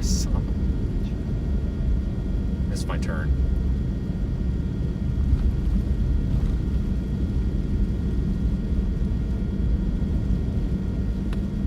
I don't know. I'm just excited for storm season again. We got a lot of cool stuff coming up. It's just been a long, slow season. Like, things start getting rough again here with Dixie Alley. I mean, that'll start coming. Honestly, guys, usually the end of November and the beginning of December are usually kind of active down there in like Louisiana, Mississippi, Alabama. Sometimes even Tennessee and Arkansas or East Texas, but we did have a little bit of that. Not as much as we normally do. Last year we didn't have any of it at all, but this year we've been down there a little bit, but usually after like the week between Christmas and New Year's, there's usually a couple of severe weather events down in the south. Usually, I mean, at least like out of the last 7 or 8 years, I think 5 of them have had some pretty big severe days. So we'll see if that happens this year, but same thing with January. January can be a mixed bag, but come the middle to end of February, we should start getting a little bit more active for severe weather down in the southeast. And I mean, really, we're almost there. You just got December, and yeah, we've got like what, 60 days roughly. It's been such a long, slow season because there just hasn't been that much, and what we have had hasn't really been that eventful. So it's like you've just driven and driven and driven.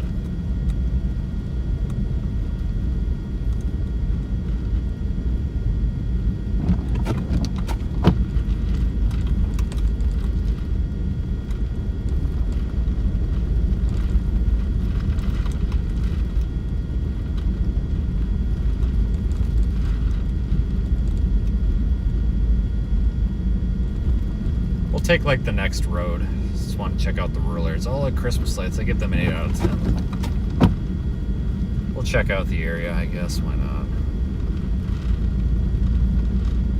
I'm debating if I'm going to try to go home or if I'm going to stay out for a while because I don't know. Winter weather advisories all over Northeast Illinois, so that might be a rough drive home. I might not want to do that. Because I really don't want to end up driving until 4 o'clock in the morning because of a stupid winter weather advisory. Continue on Dowling Road for half a mile. You know? Your route may be affected by winter Hotels are storm freaking warning. expensive anymore these days. They're not that bad around here, but holy smokes, you should have seen the prices we've been paying the past 2 months. Ridiculous.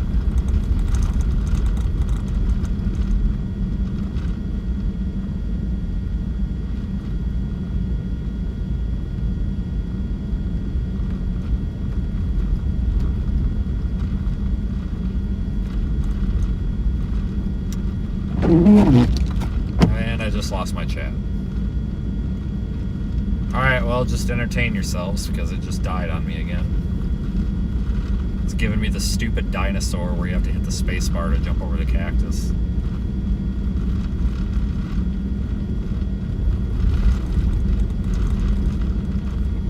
Well, hopefully that comes back in a minute or two, so I'll have to reboot that for the 12th time today. Turn right onto Lamos Road.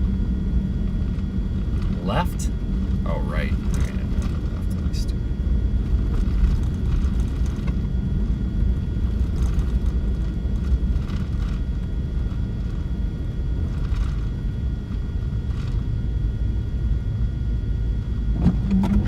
At the stop sign, turn right onto Lamos Road.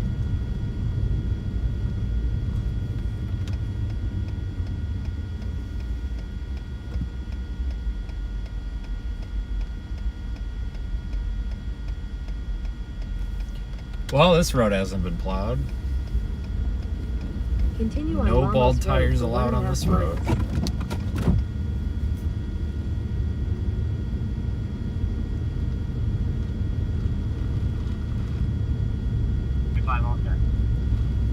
I'll set 2048.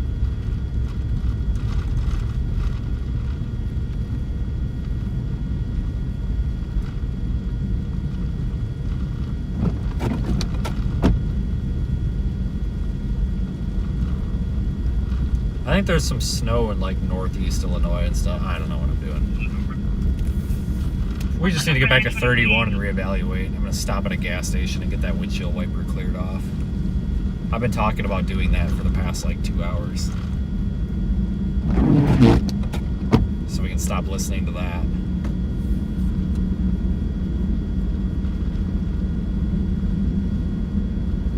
This is pretty though.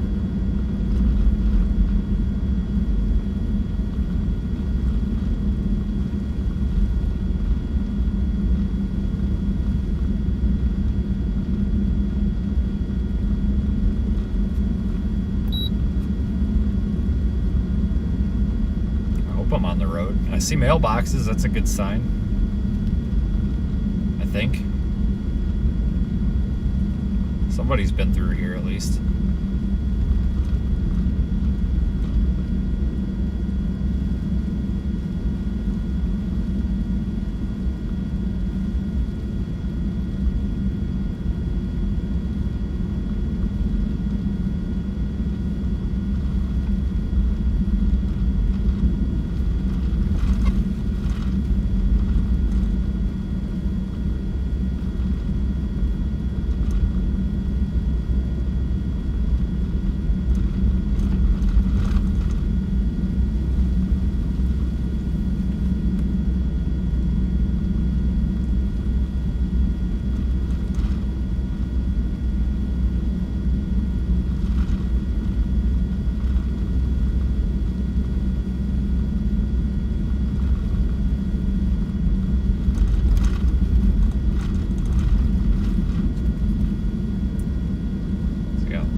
Less than a mile here, and then we turn into civilization, I think.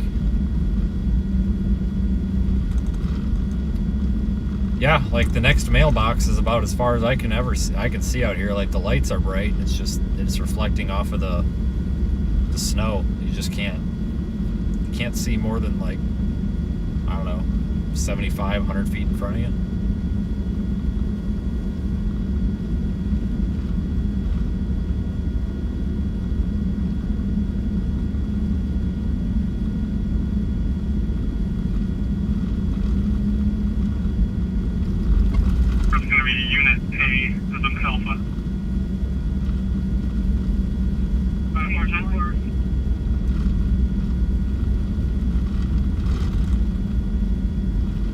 Wow.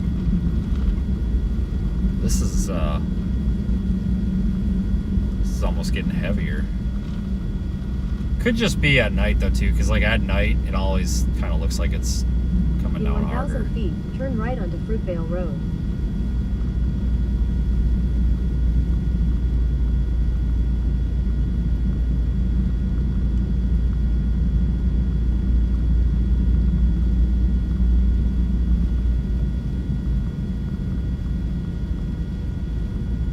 At the stop sign. Well, there's turn somebody right that's onto Fruitvale Road. absolutely effed over here, but they got somebody helping them at least. I can't help them. They are so sideways down in the ditch that we would probably just damage something.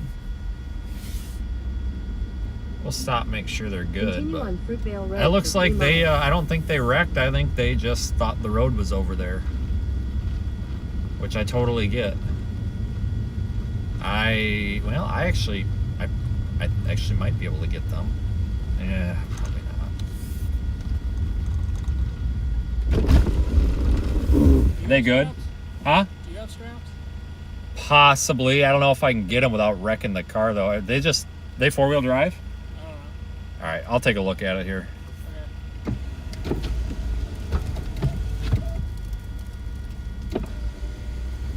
You all good? No, if you got something, are you able to pull my I'm afraid with what I got, I'm just gonna drag you down into the field. You need a winch. which? A winch.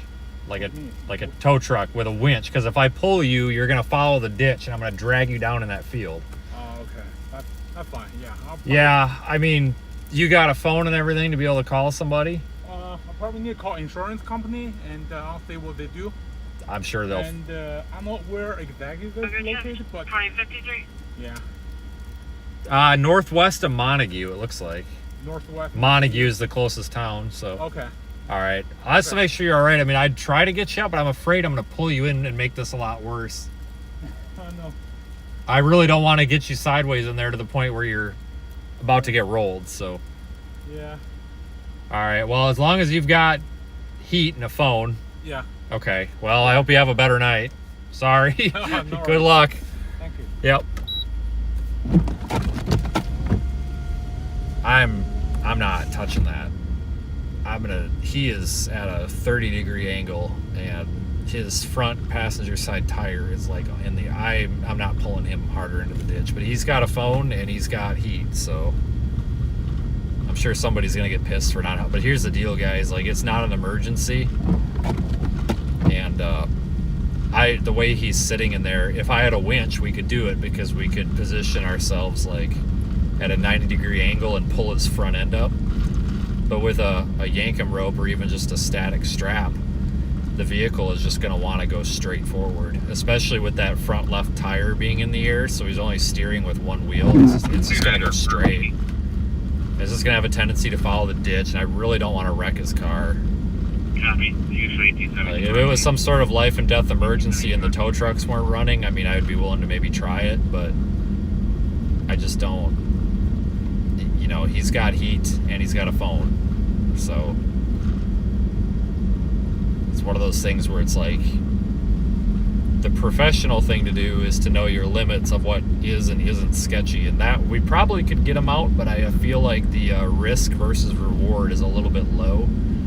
And him waiting an hour for his tow truck to guarantee that he gets pulled out without getting wrecked is probably the better option. If the tow trucks weren't running, which I know they are because I've seen them all over the place, you know, it'd be different. But so that's the problem with these embankments. Unless you're using a winch, it is very difficult to get that vehicle to pop out of the off of the embankment. It just wants to follow the embankment, and I don't want to wreck his truck. If I, like I said, if I actually had my winch put on here, which I keep talking about doing, we could do it. But just sharing that because I know somebody that happened last time, and somebody was all over Twitter saying I refuse to help people, and it's like, okay, get out of mom's basement, kiddo. But whatever.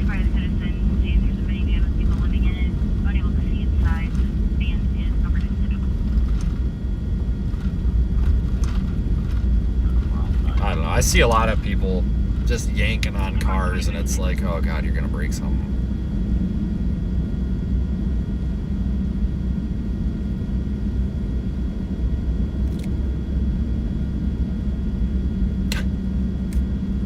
What a stupid comment that got caught in the filter. If he was your friend, you would have done it. You're damn right. If I knew who that was, I absolutely would have pulled him out, because if I would have effed their car, I wouldn't have felt bad.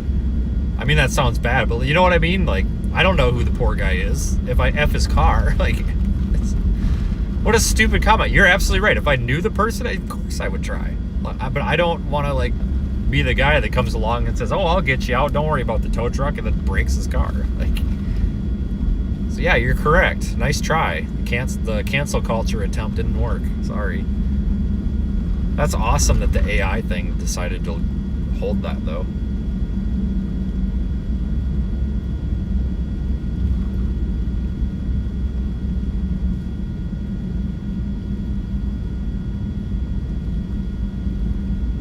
Yeah, I've got the bumper has a spot for the winch. It's got like the mounting plate and everything. I just haven't gotten around to it. But the second that I put it in there, I'll never use it. Like, we'll never come across a stuck car ever again. Ever.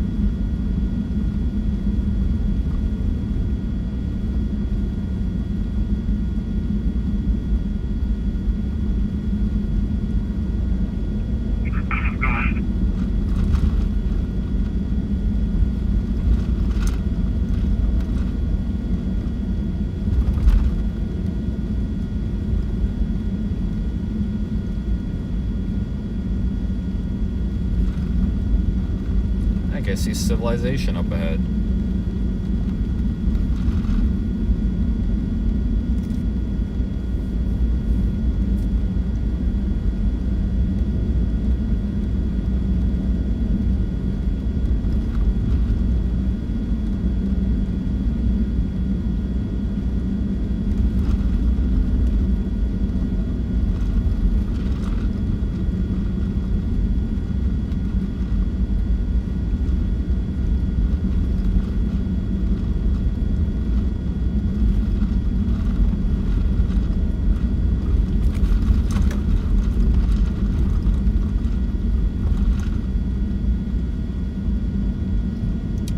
I didn't expect to be doing this today. I thought I was going to be sitting in my desk chair all day. Which I need to get a new one because mine is shot.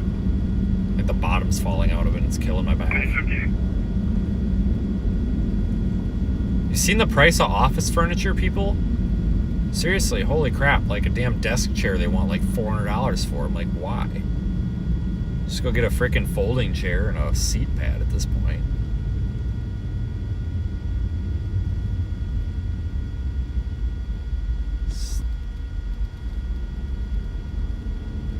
must have a tariff on them office chairs.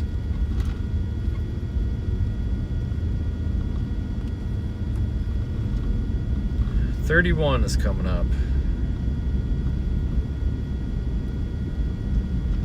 In 800 feet, turn right onto the US 31 South ramp to Muskegon.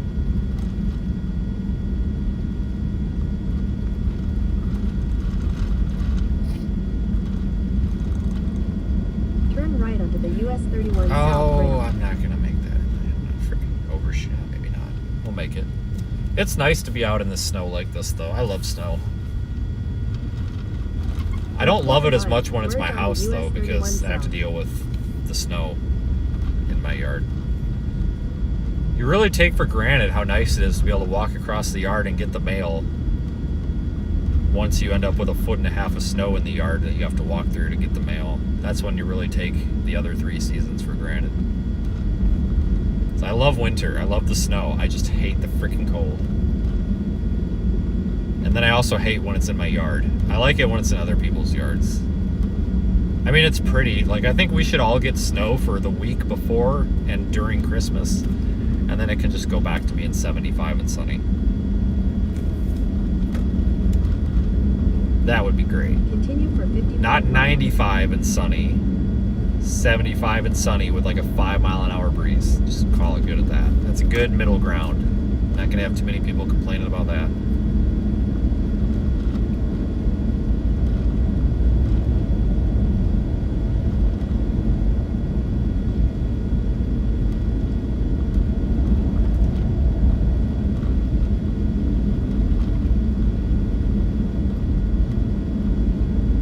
This was a nice little event. Short little event. I should run the HRRR.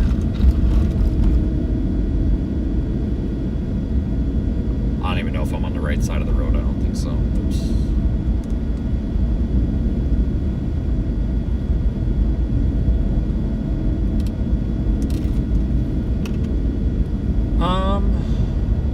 I wish there was a bridge across the lake. We could just drive home that way.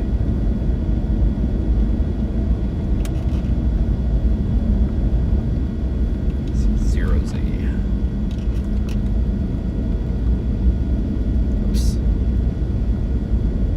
Return call to 3226th Street. Neighbors have an issue putting snow over the fence. Callers request to be seen. Oh my god, calling the cops because your neighbor's blowing snow over the fence. Like, oh my god. Check advice 2102. It's totally a law enforcement matter. For sure.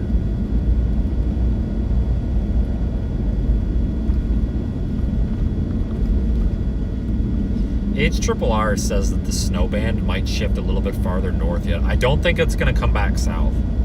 2102. It kind of looks like it might come back south around 4, 5, and 6 a.m., but it should sputter out by like 10. There might actually be another round in the morning, but I don't think it doesn't look as robust. But it doesn't really start shifting back south again until like 2 o'clock or 3 o'clock, so.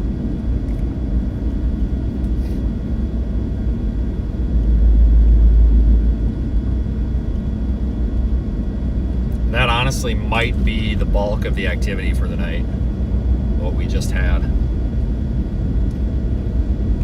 So it looks like it's going to kind of sit north, and I'm not going to go any farther north than we are, because then you're just kind of getting up there where it's really kind of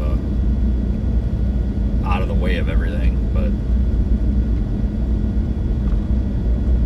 it should start coming back this way a little bit, There's an unplowed road reported ahead. in maybe 5-6 hours.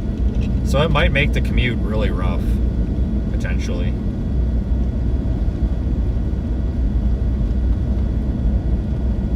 In the morning.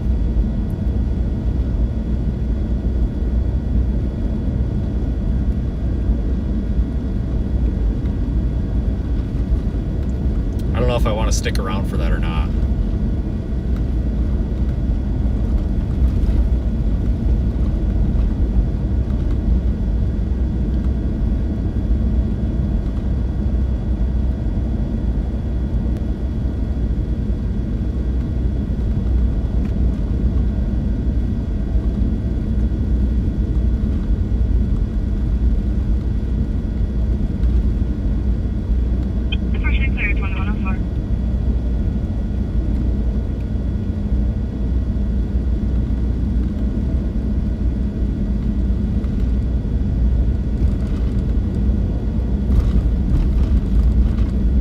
get that. Like, why do people drive? Like, here's the deal, folks. Like, I drive a truck. I'm driving a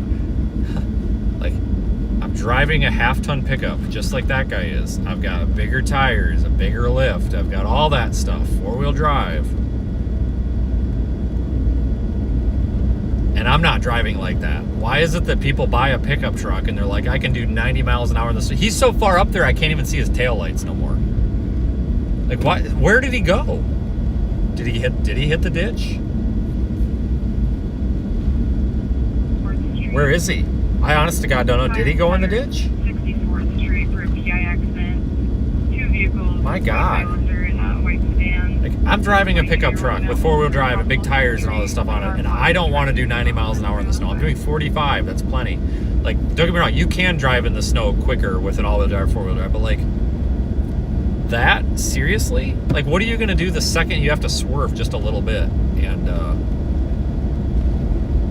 like, I don't get it.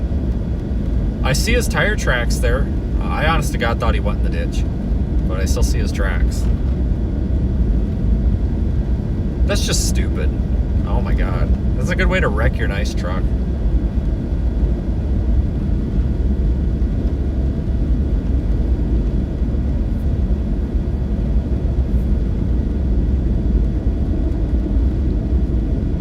Probably not from here, honestly. Usually, I think the people from the snow belt typically do drive pretty well because they're used to the snow.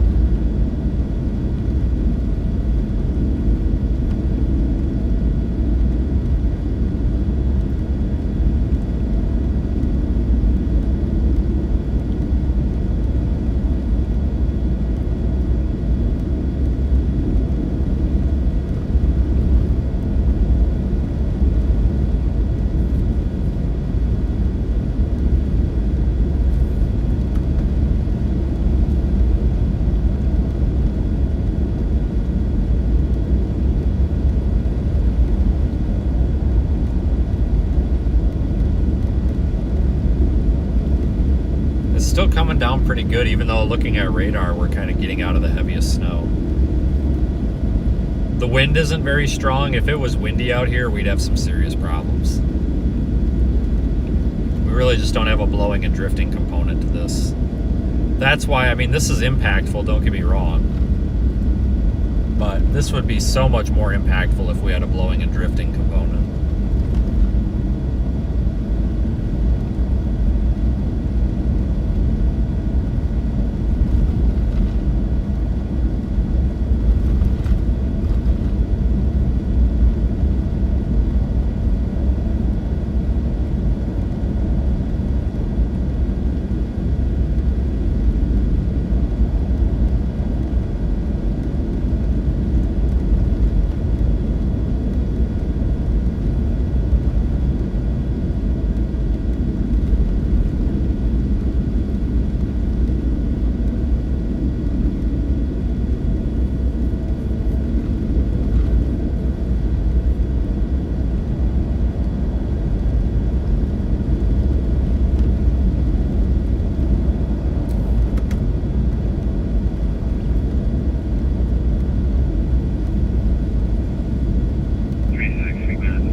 For what, like 5 hours now?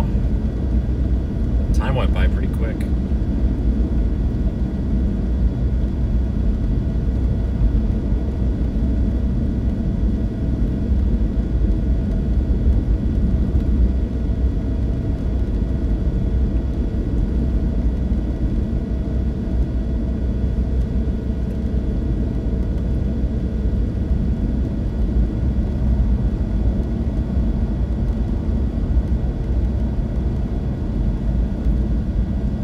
Go up here and see if we can find Patrick Pinkleton in the paper towel cartel.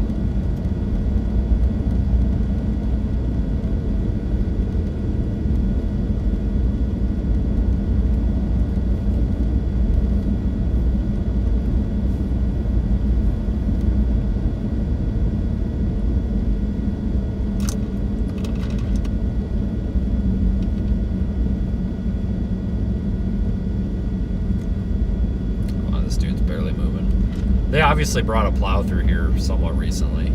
Alright, we're gonna pass this guy. He's barely moving, which is fine. He's either flicking his cigarette out the window or flipping me off, because it totally looks like he's flipping me off with his hand out the window. I don't know what I'm doing wrong now, but people out here are a little bit mean. Like that, like I told you earlier, that Tesla that was stuck. The people just honking at him and like pissed off at him when he's stuck. It's like, oh my god. And the guy that flipped me off for turning around to help him, it's like, what the frick, man? Why are we being like that? Like zero self-control these days.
And their plows out here just really don't scrape, do they? It's almost like they just pack the shit down.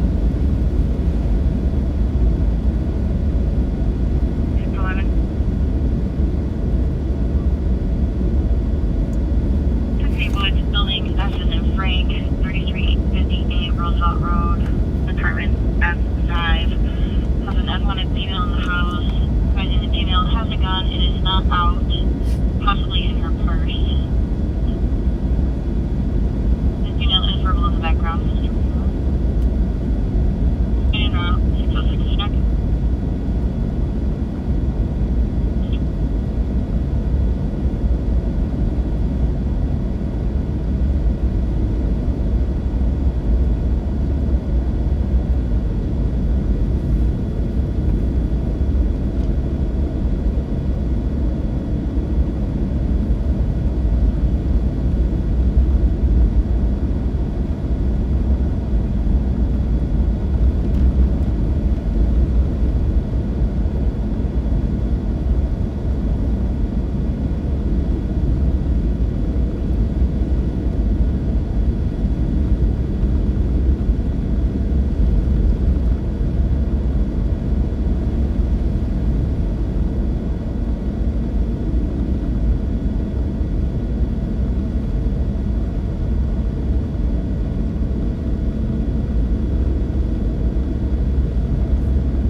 Things are really calming down now.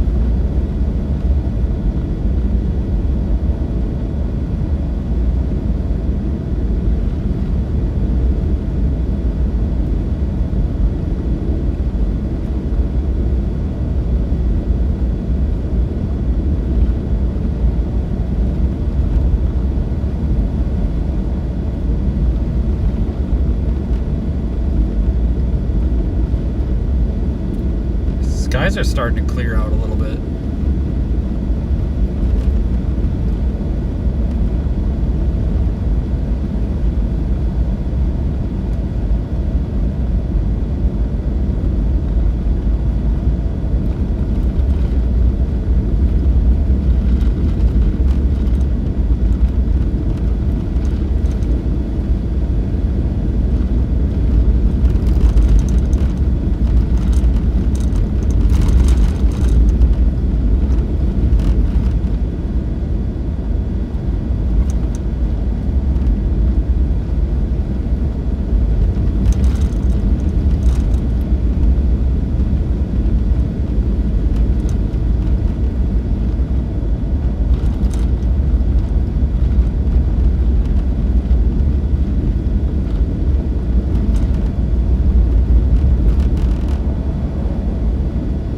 been snowing pretty much the entire time since I got here.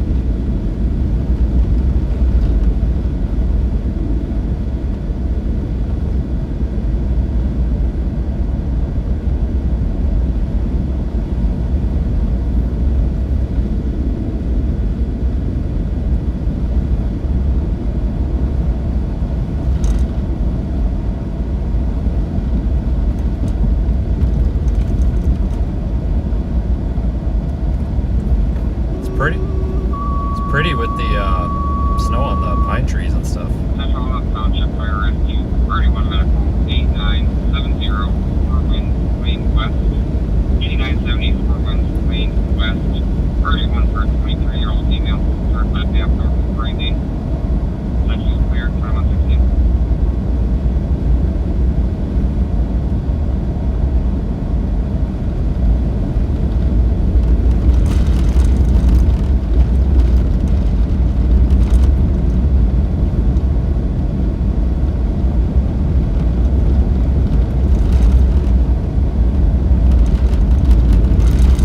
Traffic out. It's kind of like the other day. There's not a whole lot of people out.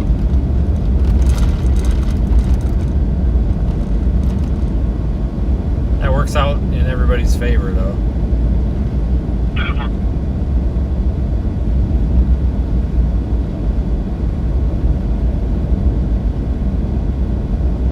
Yeah, we're about to come back into the Muskegon area again.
Full of potholes, or if it's just rough because of the snow, and I think it's both.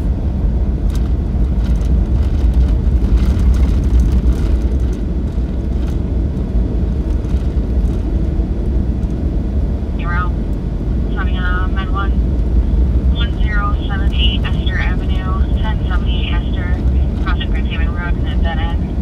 It's a 63-year-old male, possible CVA, at 2119.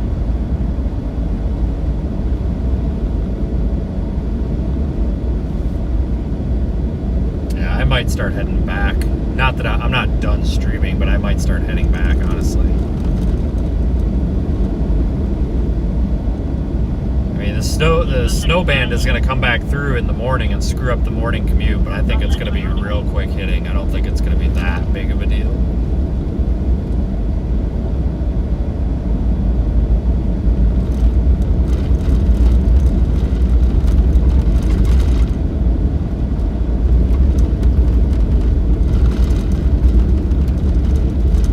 Winter weather advisories all the way through Chicago still.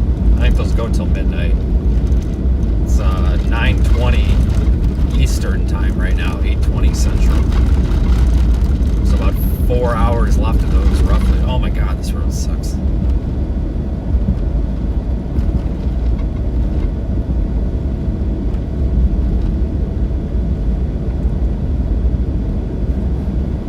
Find a gas station or something to stop at briefly.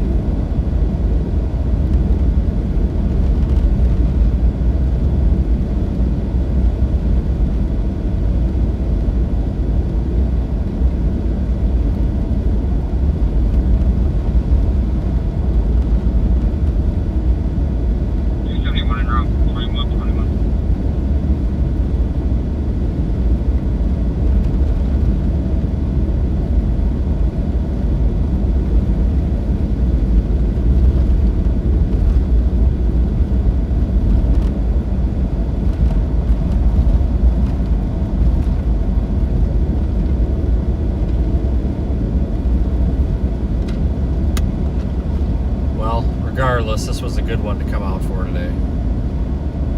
Good thing we came out for it. I probably should stay out for like this thing that's happening tomorrow, but I really just don't want to drive farther east.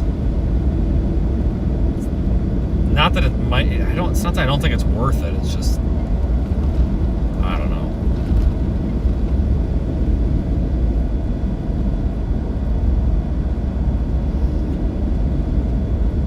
Having this today makes me not as interested in tomorrow because today was pretty good.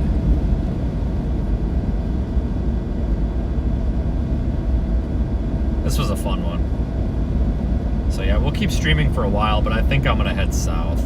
Just kind of work on getting out of this. We should have snow-covered roads and stuff all the way down to like Holland. If I remember right, I think that's where I started running into them earlier. Winter storm warning still remains in effect till 7 a.m.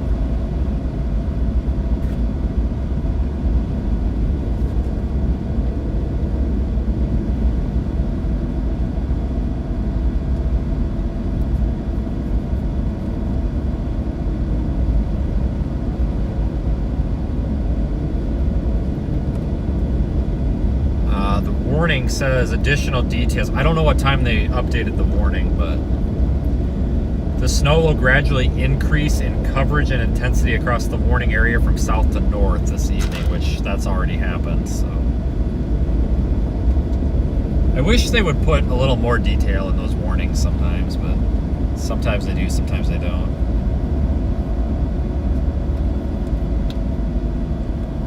I'm gonna take it off four-wheel drive now, we don't need it.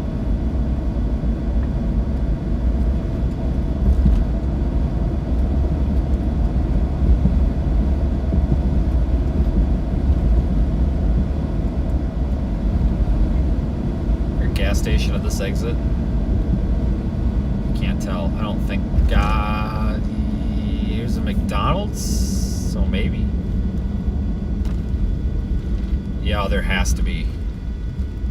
There's a bunch of stuff here. The frickin' Planet Fitness, for Christ's sakes.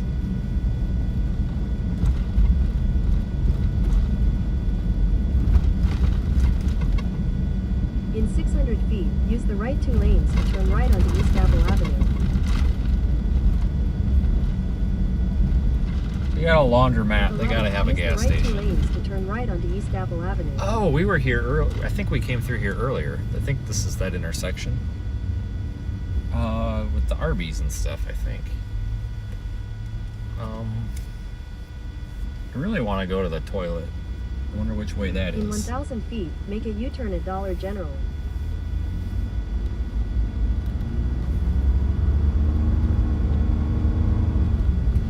Well, I'm not going to that gas station. That looks like one of those ones where you got to take the bathroom key out back. That's kind of disgusting. Not about that today.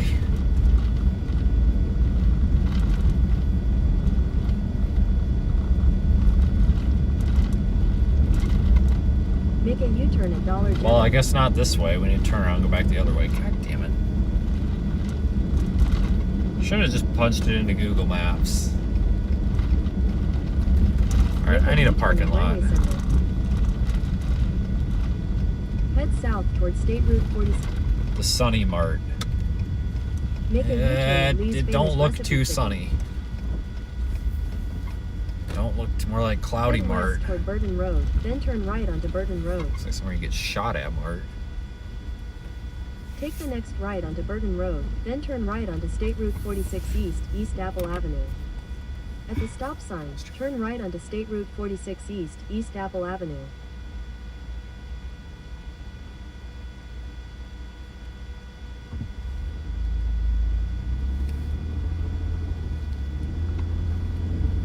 In a quarter mile, turn right onto the ramp to US 31 South.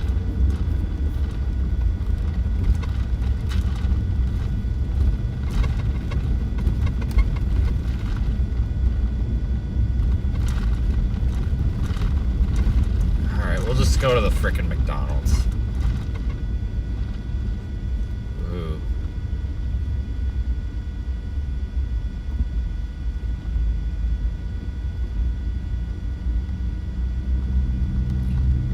Do they actually have any plows in the state of frickin' Michigan that have regular plow blades on them? Because every one that I'm passing, they're those like belly plows. I guess, is that better? Because it doesn't seem like it does better. You would think it would be better because you've got like down pressure on it, but I don't know. I haven't seen an actual plow up here at all that's got like a regular blade on it. I guess I don't know.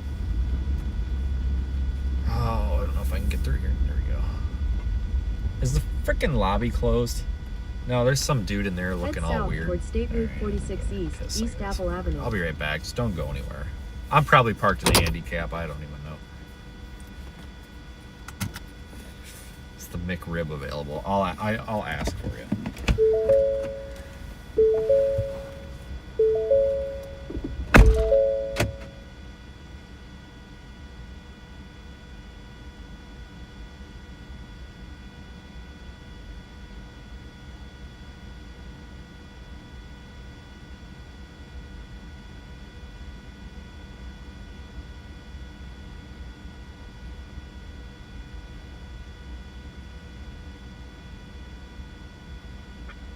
I'll be updating. Have a good night.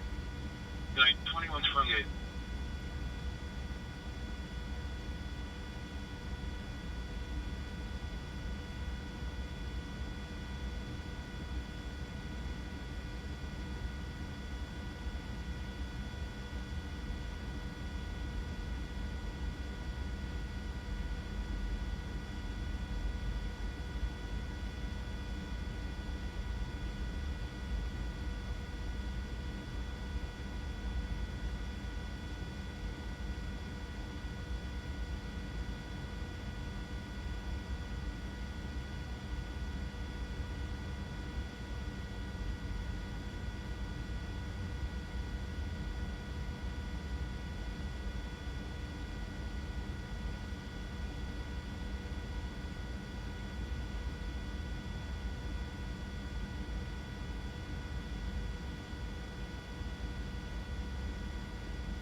Go ahead. 491 Glen Oaks Drive, 491 Glen Oaks Drive, apartment 2A is an alpha, 31 female, chest pain, numbness in her legs. Turn around. 2128. 74, we're gonna be at Bravo, Trinity.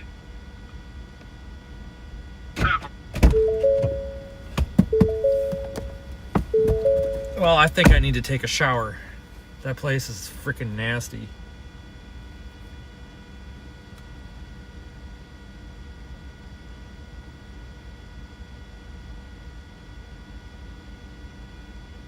Uh, 2129.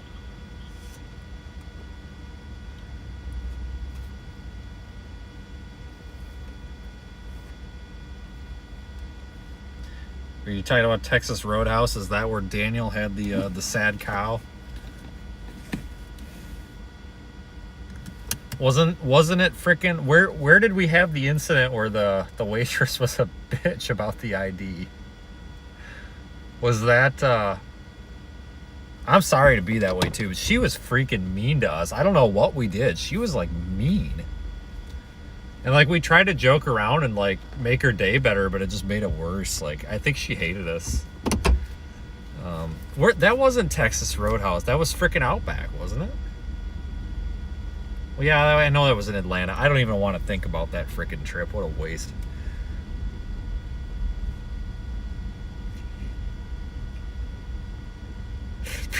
Freaking the waitress asked for Zach's ID, and he shows her a photo ID, and she's like, "That's Tennessee. This is Georgia." And it's like, well, no shit. Like what? You need to go get a state ID in Georgia to have a freaking beer in Georgia? Like Jesus Christ. Head north towards State Route 46 East, East Apple Avenue. Oh my God! And then she like. Oh, she was terrible. Like she brought the drinks and she just freaking slams them down, and I'm like, oh, she's pissed. Like I don't know what we did because it wasn't closing. We had a solid hour and a half to closing yet, and we all ordered like simple stuff. Like we didn't order like a freaking 16 appetizer plate here. Like we had cheeseburgers and like a piece of salmon and like a steak. Like just normal stuff.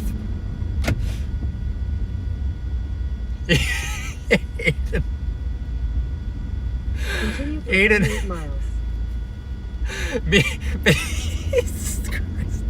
Your route may be affected by winter storm warning. I-39 north is closed.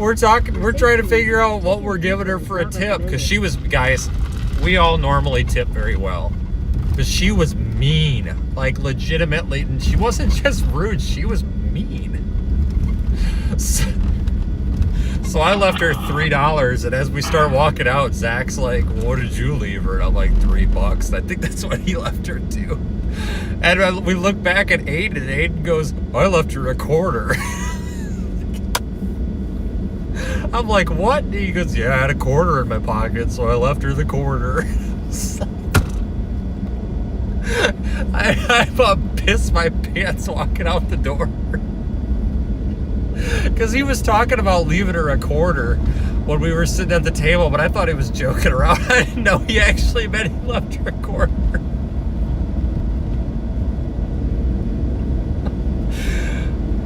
Oh, shit.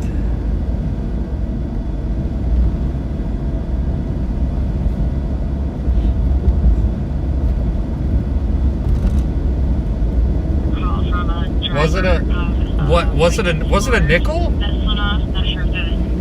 Aiden says it wasn't a. Was it a nickel? Oh, it was 57 cents. Okay. Sorry, 57 cents. Barrier in between the highway. We're working on that. What's the difference? Would you like to get it over started? Oh shit. Well, here's the deal, folks. Like, the second we sat down, she was like mad at us. Like, we're very friendly people. Like, she was just mad. Like, and like I said, this wasn't like she was having a bad day. This was like she legitimately hated us. Like, I don't know if she was just hated men, or if she just didn't like people that wore shoes. I don't know, but she was like nasty. Because like I asked her, I'm like, "Can I just get a plain cheeseburger?" And she's like, "So do you want cheese on it?" And I was like, "Yeah, just cheese." And then I made the joke. I said, "Well, and the bun in the hamburger, but yeah, just cheese." And she's like, "Well, yeah, it comes with the bun."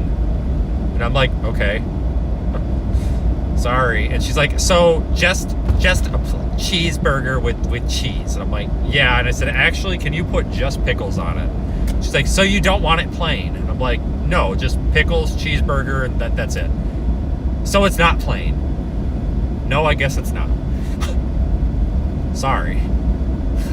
And like, she's like sighing and like she's rolling her eyes at me because she's got to scribble out what she wrote. And I'm like, "I'm sorry. Like, Jesus Christ. Like, don't get mad at me. I'm sorry. I didn't mean to piss you off."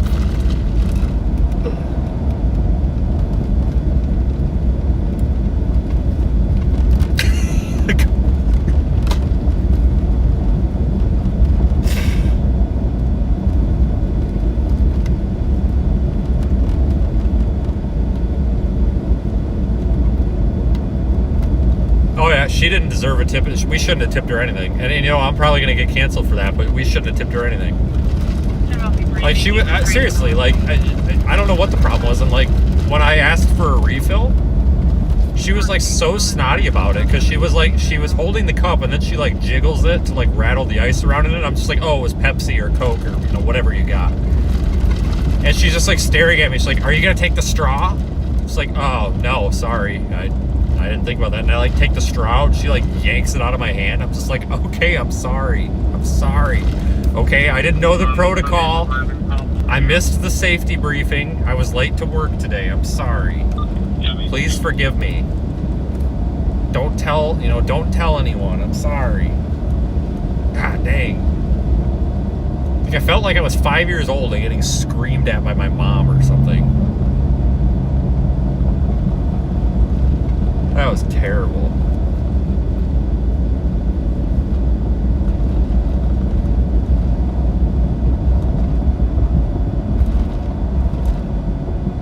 Holy shit, watch out, Chrysler 300. Coming through. County for county, 2136. Yeah, I'm getting sucked into the ditch. We might need four-wheel. Might need four-wheel drive for passing mode here. Hold on. Put it in four-wheel. There's a snowplow behind me. He's riding my ass now. Like, holy cripes.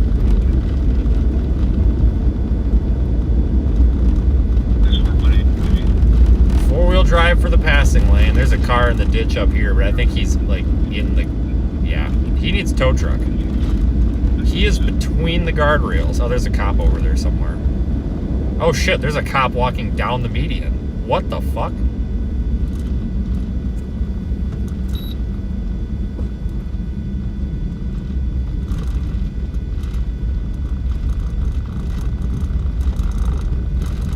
I don't know what he's looking for. Oh, he's on the phone. I was gonna say, what the fuck? There's a car. Yeah, how did that happen? He is between the median, like way between.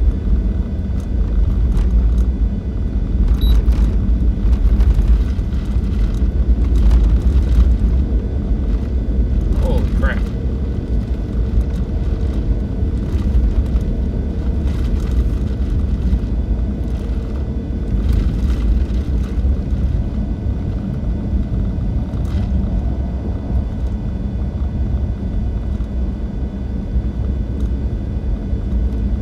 Oh, hey, Brown Eric's here. Or Mexican Eric, whatever. Eric from Mexico. Not to be confused with Black Eric, Eric Black, who I didn't realize I was apparently making a racist comment when I said that and got yelled at for it. The backstory, we've got Eric from Mexico and we've got Eric Black. And I made the comment a couple months ago. We were talking about Eric Black because we saw him on the side of the road. And then I said something about Eric in the chat. And I said, not Black Eric, the other Eric. And somebody thought that I was talking about his skin color and called me a racist. When his last name is Black. That's literally his name. But then we have Eric, who is always reminding me that he is Mexican Eric in the chat, so... I haven't seen you all day. Where the hell have you been? This is ridiculous. Wait, what? If you don't like it, get a job. And what am I? Who are we telling to get a job? I know it's not me. Who pissed us off today? I missed something. Somebody's pissed off about something. Wait, what did we do here now? I guess somebody did something stupid. I don't see it.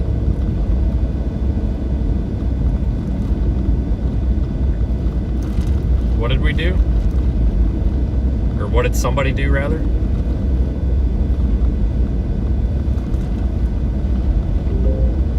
There's an unplowed road reported ahead.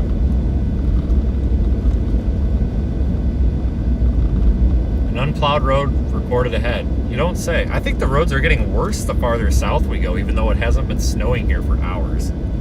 It's supposed to be a different, like, DOT region or something. I don't know. Seriously, these roads seem way worse.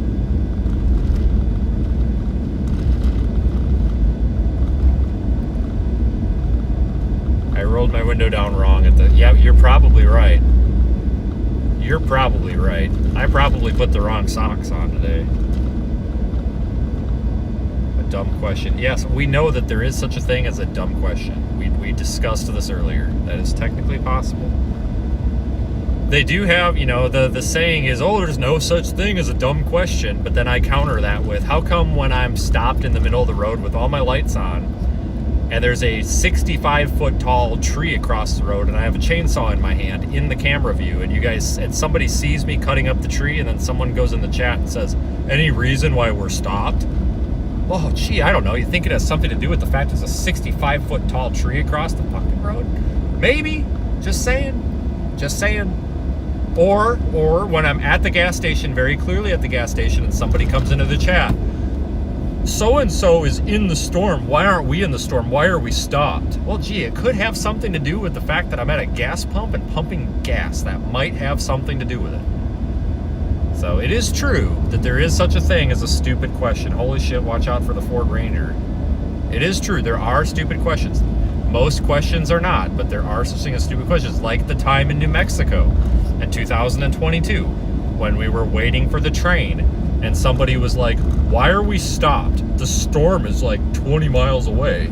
And my response was, well, I think it's because there's a freight train going across the road in front of us. And then the guy proceeded to argue with me.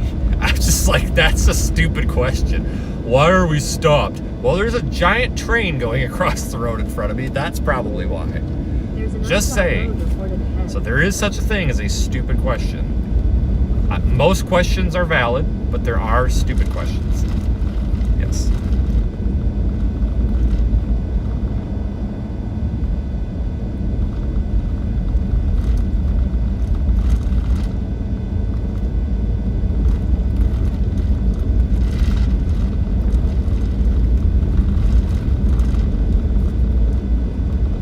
Maybe he was blind.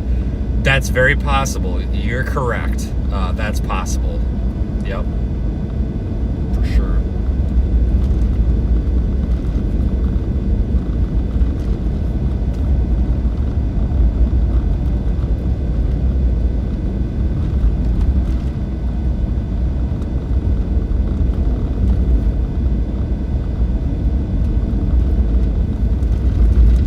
Yeah, the clock is in UTC time because it should not be that complicated, but because the graphics are done in the cloud, the cloud computer, because it's hosted across, you know, it doesn't exist in one physical data center. It's basically an image that gets booted up every time I need it, and it can pop up really in any data center.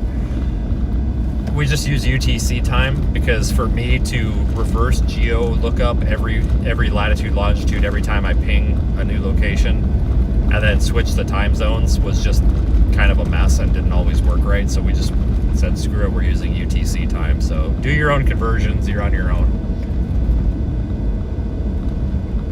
What am I trying to raise $25,000 for? That's half your yearly income. I know, and the entire yearly budget is gonna be about closer to $200,000.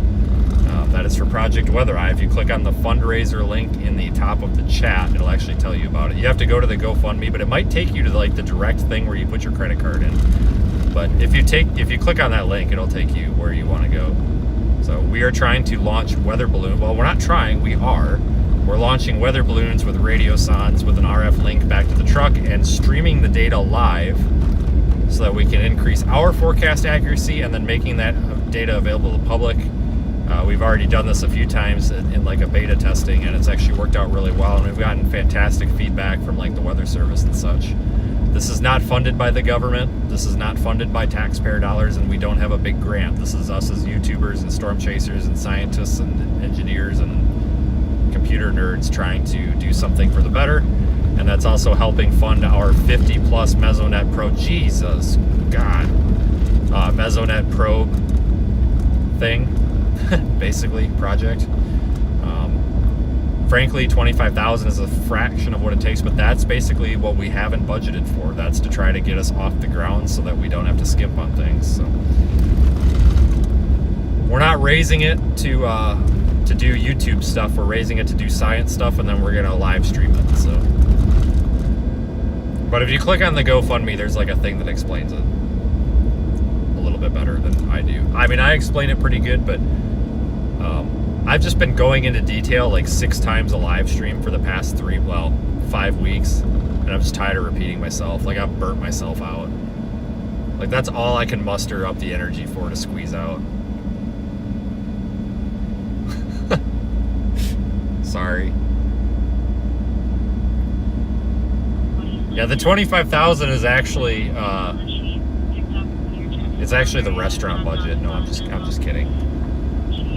Who else is with me? Oh, we got lots of people. We got Aiden, we got Zach, we got all of our back end staff. Like, well, we got David, we got Keenan, we've got basically everybody else. There's like 10 back end staff. We've got Don, we got Radar Omega on board. We've got Tyler, we got John, we've got Jacob. There's a lot of people involved in this.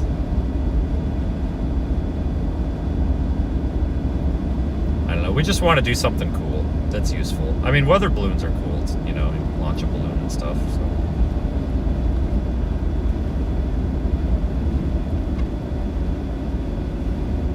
And then we can have like really cringy clickbait thumbnails, like, watch us launch this balloon into a thunderstorm, and like have all sorts of lightning bolts and like a birthday balloon and stuff. Like, Project Weather Eye deploys weather balloon into thunderstorm. Oh my god, with a Mr. Beast thumbnail. It's all for show. I'm just kidding.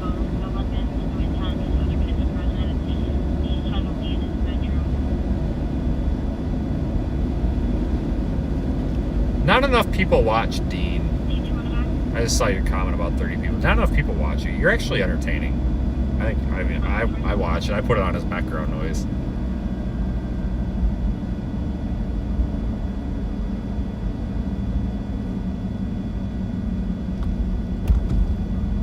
I don't know, I just think Dean's funny. He's sitting in a parking lot around with lake effect snow last year. Like, somebody was driving like an idiot or nearly ran him over. Somebody just gets back in the car and he's like, what the fuck? And I'm just like, holy crap, this guy is me.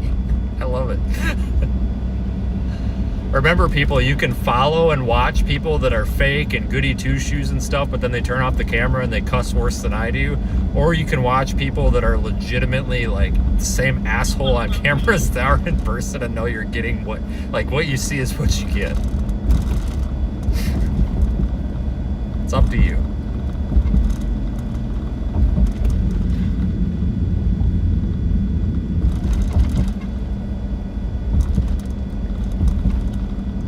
We're gonna have to start a GoFundMe for Aiden's tipping fund for the next restaurant.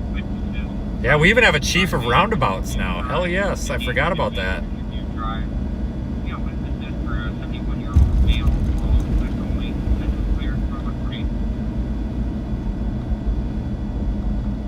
Train on the right. Yeah, we better stop for it. 25 grand in gas. Honestly, between all the vehicles, it probably will be. Holy Jesus Christ. Look at all that vehicle's all smashed up. That's probably why, because he drives like an idiot. But no, seriously, every weather balloon launch costs like $500. And we can't do this without the audience. And that's one thing I want to make very clear. Like, we're pretty transparent with this. I'm never, like, some people were like, we want to see your budget. And you're like, you're not the IRS. You know, like, I don't have to file my taxes with the public here. But we're trying to be as transparent as we can. Like, that's why we're doing the GoFundMe versus being like, just send it all as a super chat or just send your support as PayPal or something, which is fine. You can do that too. But we're doing it as the GoFundMe so we can all like watch the goal fill up together. I think that's kind of neat.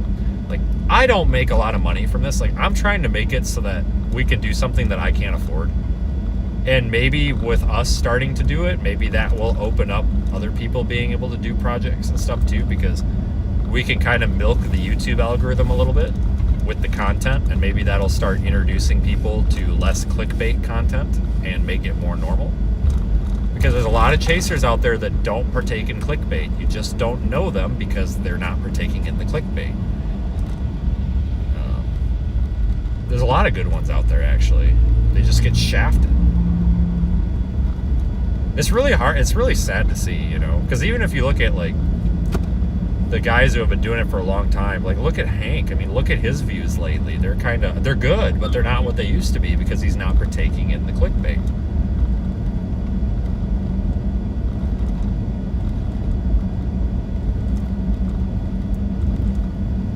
But I do believe that in 3, 4, maybe even 5 years, I think a lot of it, because people are getting tired of clickbait. They're getting real tired of it.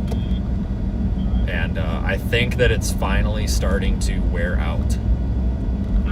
I think the good guys will finish last, but they will finish.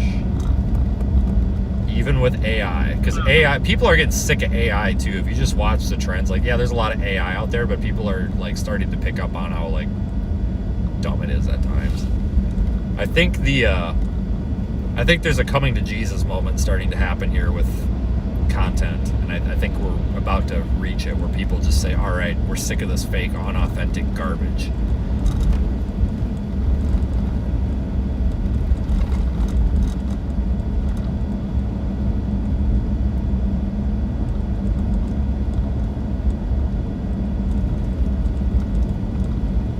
I actually usually watch Daniel's streams when I'm going to bed because he streams at like 2 o'clock in the morning our time.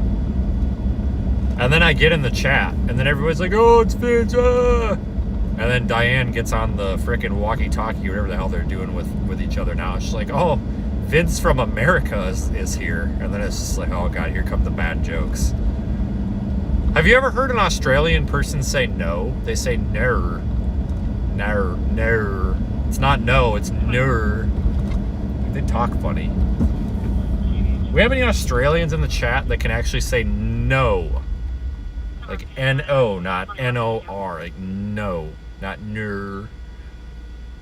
I'm just picky. I think it's funny. Every time I talk to people from Australia, it's like ner. And then I get told we say crayon funny. It's crayon, and actually that's correct. So now I've been trying to say crayon. Zach, do you remember the time Daniel picked up one of our cameras for us? I don't know if you were out chasing for that or not, but he picked up. I was too lazy to. He was driving. He pulled into a. We had a camera out, and he pulled into pulled up next to it. Didn't even know it was there. And then I guess somebody in his chat was like, "That's their camera," and then he started like taking pictures of it, and like went up and like cleaned the lens with his shirt. So I messaged him. I texted him. I was like, "Hey, you would be doing me a huge favor if you took that off of that post, because I don't want to go back and get it." So he got it, and he like put it in his passenger seat and stuff. Like strapped it in.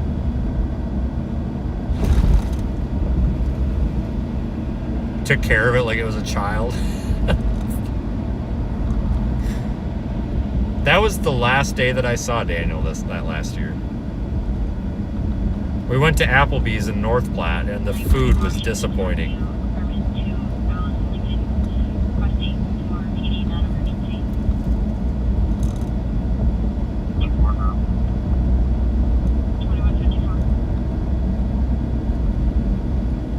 Time I was actually scared about a storm I was in. I don't know, that time that the tornado threw a freaking half of a shed on top of my car was pretty freaking bad. That was back in March, and if you guys weren't watching, I'll set the stage for you here. So there's a nighttime tornado, and I think it's about 3 to 4 miles to the west. I'm like, okay, no biggie. I pull into a church parking lot, and I stop for a second because I was just going to look at radar and then decided like how to get out of there. And my phone rings, and I'm like, it says it's Brandon Kopic, and I'm like, why the fuck is he calling me? And I answer the phone, and I'm like, hello, and he's like, there's a giant tornado right there, go! And I'm just like, yeah, I know, I saw it, like, because I'd seen it. I'm like, it's a ways away, dude. It's right there, go! And like he peels out of there, and I'm like, what the hell is he talking about? And like I've got my window down, and all this, like, all you can hear is like what, like just like wind. And I'm just like, oh Jesus Christ. I think I said like I fucked up or something. So like I peel out of there, And within like 2 seconds, like it just goes from like 0 to like category 5 hurricane. And there's a substation off to the right. And it's like sparking and like blowing up. And I don't know if that's just the wind or if that's the tornado. So I just floor it out of instinct because I know it's behind me. It's not in front of me. I know it's behind me. So I just floor it out of instinct. And there's like a shed, like a small, like a carport that like half of it comes flying off and goes across the road. And there were 2 options: hit the shed or stop and get hit by whatever the fuck was behind me. And I was afraid that the giant tornado behind me was going to kill me, and the shed wasn't. So I floored it, but I had the push bumper on the front of my Explorer, and it was a calculated maneuver. I'm like, as long as I hit it with the push bumper, it shouldn't total the car. I didn't do a very good job of hitting it with the push bumper. I did. I hit it with the push bumper, but I didn't hit it hard enough, so it kind of like flipped up and laid on top of the car. So it took my Starlink, it took my mirror off the side, and it destroyed my front end, like the front corner. But it wasn't a big deal because it was just the fender, the hood, and the door that was smashed up. The rest of the car was fine. So I went to the junkyard, found a black Explorer. I took the door, the fender, and the hood, and it looks like nothing ever happened. So it really wasn't a big deal. But I should have, I accelerated to hit it. Like, my thought was, if I'm slowing down, that thing is going to try to lay down on the car. If I smash into the thing, I'm hoping it'll bounce off, because it was like an airborne shed, like at eye level. And I floored it, but I probably should have floored it harder, because I knew if I would have swerved, I would have been in the ditch. But I will never, ever, ever, ever, ever, ever, ever, ever, ever, ever chase in a vehicle that doesn't have some sort of protection on the front end. Off-road bumper, push bumper, grill guard, something. Because if I wouldn't have had that, it would have absolutely totaled that car. Like, it scratched the push bumper, whoop-de-doo, but like the front of these vehicles are all plastic. It would have absolutely destroyed it. It probably would have been in the radiator. It would have totaled the car. So, oh, and it did fuck up the windshield too. So I had to do the windshield, but that really wasn't that bad.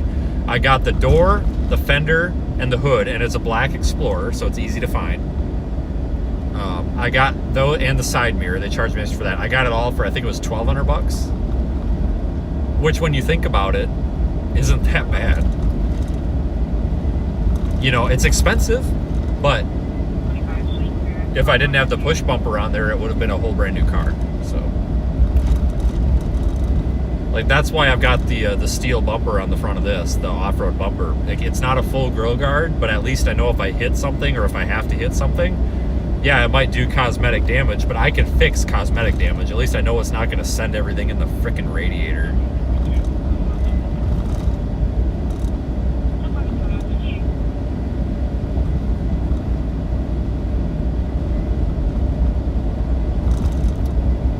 Because those Satina push bumpers, they don't do shit if you hit a deer or something. I'm telling you that right now, they just fold.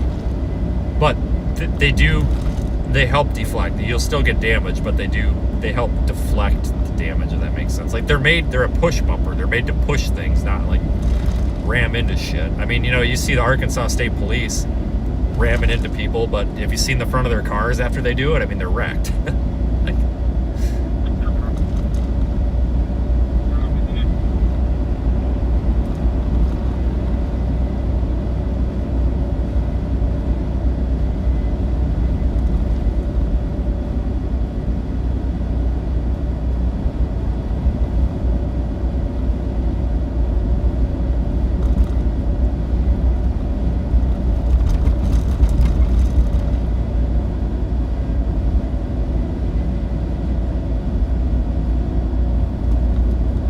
Example of what not to do: too much shade against others. Well, you don't have to watch, man. Here's the thing, the difference between me and a lot of people. I don't really owe you anything. If I'm not live streaming, I'm still going to be out here doing this. I take an approach where I want to be on eye level with everybody. None of us owe each other anything. We need our audience, but I'm not going to bend over. Like, for example, if the audience says, I'm offended by the shoes you wear, I'm still wearing the shoes. Just the same way as I'm not going to say you can't be here if you believe in this or don't believe in that. My philosophy is being on eye level with people. I don't want the most views. This is where you have me horribly wrong. I don't give a rat's shitter about views. Because here's the thing. It's not about the views. It's about the audience and the supporters. We make I make roughly 65% of my income from channel members. From what other folks in the YouTube storm chasing community have told me, like at gas stations and in passing, I am making triple the income that some of these people are making that are getting, 5,000-6,000 concurrent viewers. They're bitching that they're getting 3,000 to 4,000 a month.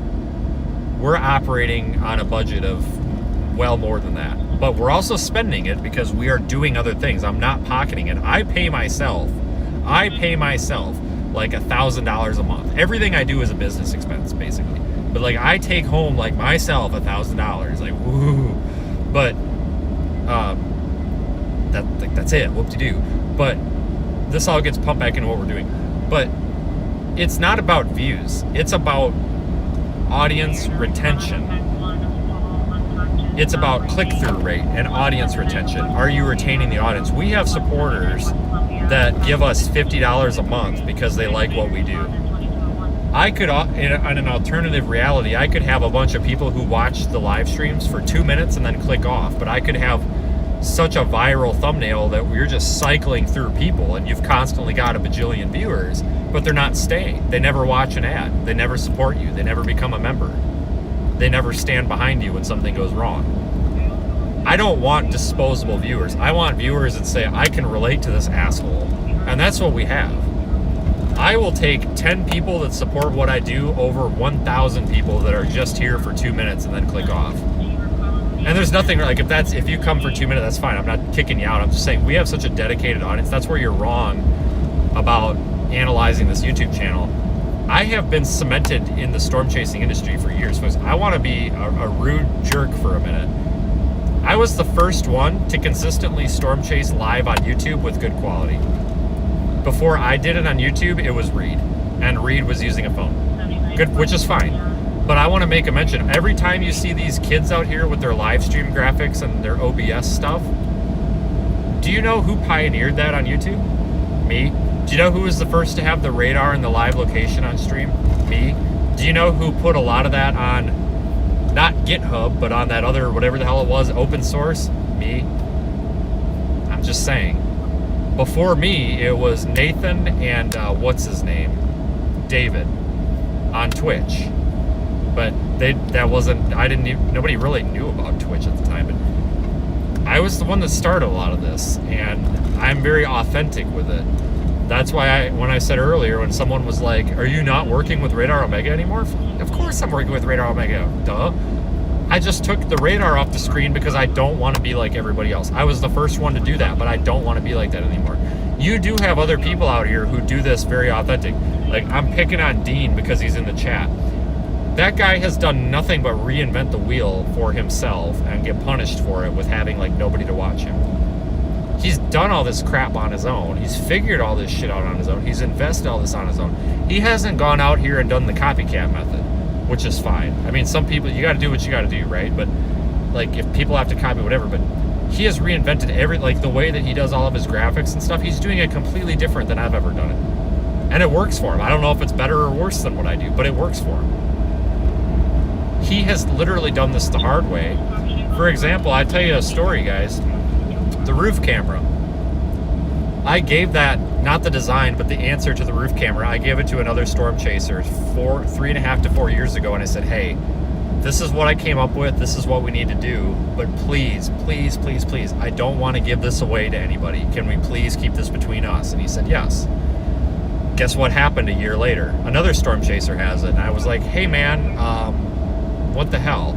Oh, it's fine. It's just so-and-so. And I'm like, okay. Guess what? Another storm chaser a few months later, that's when I got pissed. I'm like, all right, this is bullshit. I came up with that. I engineered it. I made it work.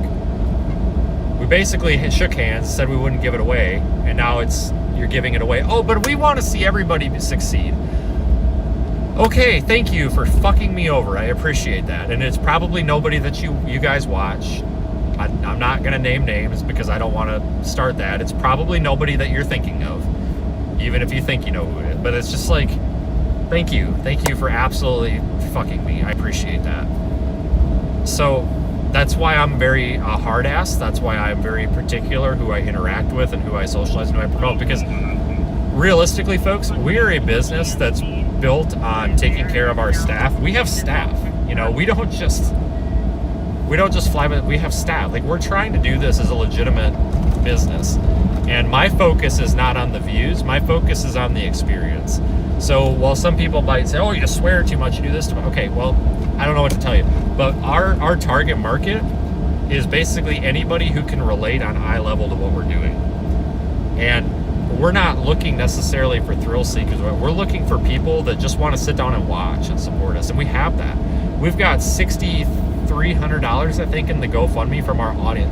We have dedicated audience members that have donated $6,300 something to see us do something really cool. Like, that's money they probably didn't have. And to me, that's really rewarding that we were able to get that in an honest way. We didn't have to do clickbait for it. I start up a YouTube stream, I literally will make my freaking title. If it's a bust, you know, I change the title to like the most boring thing ever. Do not click on this. Like, I don't care, you know. Folks, I used to try to make the thumbnails and the titles catchy, but I quit on that. Like, I decided I don't want to do that anymore. I don't want to live like an unauthentic life. Like, I want to just be this person. I don't want to be judged as a fake persona. Like, if you want to call me an asshole, I want you to know that you're judging me and calling me an asshole based off of facts. And if you want to think I'm the greatest thing ever, then I want you to confidently be able to say this is the greatest thing ever. You know, and there's a lot of people out here that are like that.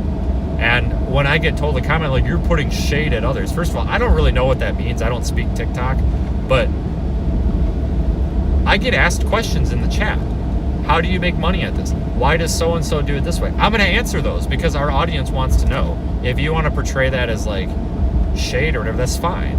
But I also have people out here literally screwing me over, ripping me off, and stealing my trademark logo, which was taken care of. But I've actually kind of earned my right to be a little bit of a judge in the industry, and I'm okay with that, just as others have. I'm not saying so-and-so is stupid or so-and-so is this, but when somebody asks me for my honest opinion on things, I'm going to give it to them. And however people want to perceive that, that's on them. But I'm not here for the views. Well, I am, but I'm not, if that makes sense. I also don't have Max or Ryan Hall sitting here directing all their viewers to me, despite me giving these folks content for free for months, which is going to change. But it's like, I don't do these YouTube collaborations where I beg and beg and beg to get views sent to me, because I don't want that. I don't want to be unauthentic. I want to earn what we earn. We have a lot of income streams and a lot of partnerships behind the scenes that might explain why we're successful and we don't care about views as much. For example, we are working with a university this year with Project Weather Eye with a data collaboration so that we can give our balloon data and in turn get radar truck data. That's huge for us so that we can make content around it. And also, I'm not a PhD student, I'm not going to write a paper, but we can maybe actually look at the data and say we have a full data set. We have upper air, we have probes, we have chasers, we have mesonet, and we have a freaking radar truck, for Christ's sakes. You know what I'm saying? Like, that's really cool. Those are the partnerships that we care about. This is kind of like a science and technology and engineering with a little bit of shit talking and storm chasing mixed in, versus I'm just going to go screw off all day and get views mixed in. So that's kind of where I see myself. There's no right or wrong answer to this, but there's a lot of folks in the chat that have been here since day one, and they've donated thousands of dollars to this channel. There's somebody in the chat right now that you guys might not know it, that I keep seeing that's talking, that has literally donated over $20,000 to this channel in the past 6 years off of the YouTube channel. Because this guy, who's a channel member, I see him in the chat right now, literally right now, because he believes in what we do. Those are the people that I want to target because they feel like they're involved. They feel like they're taking a bit of ownership because they are. Everybody who's donated to the project, whether at the GoFundMe or this YouTube channel, you know, it's all going in the same hole. It's all going in the same freaking fiery money pit. Just shoveling it in there. Shit's expensive. You do kind of own a little part of this in a way. Or if you're Christopher, you know, the chief of roundabouts, you know, you're just like, you're part of this anyway. But like, we've got such a dedicated audience. Like, we have so many people that have been here for so long that just enjoy it. Like, I mean, shit, is Patrick still in here? I mean, shit, we got Patrick, for Christ's sakes. I mean, no other YouTube channel has Patrick. Just saying. I mean, it doesn't get any more real than Patrick. I'm just saying. Zach might have Patrick. I don't know if Patrick goes into Zach or Aiden. Zach and Aiden might also have Patrick, but I'm not quite sure.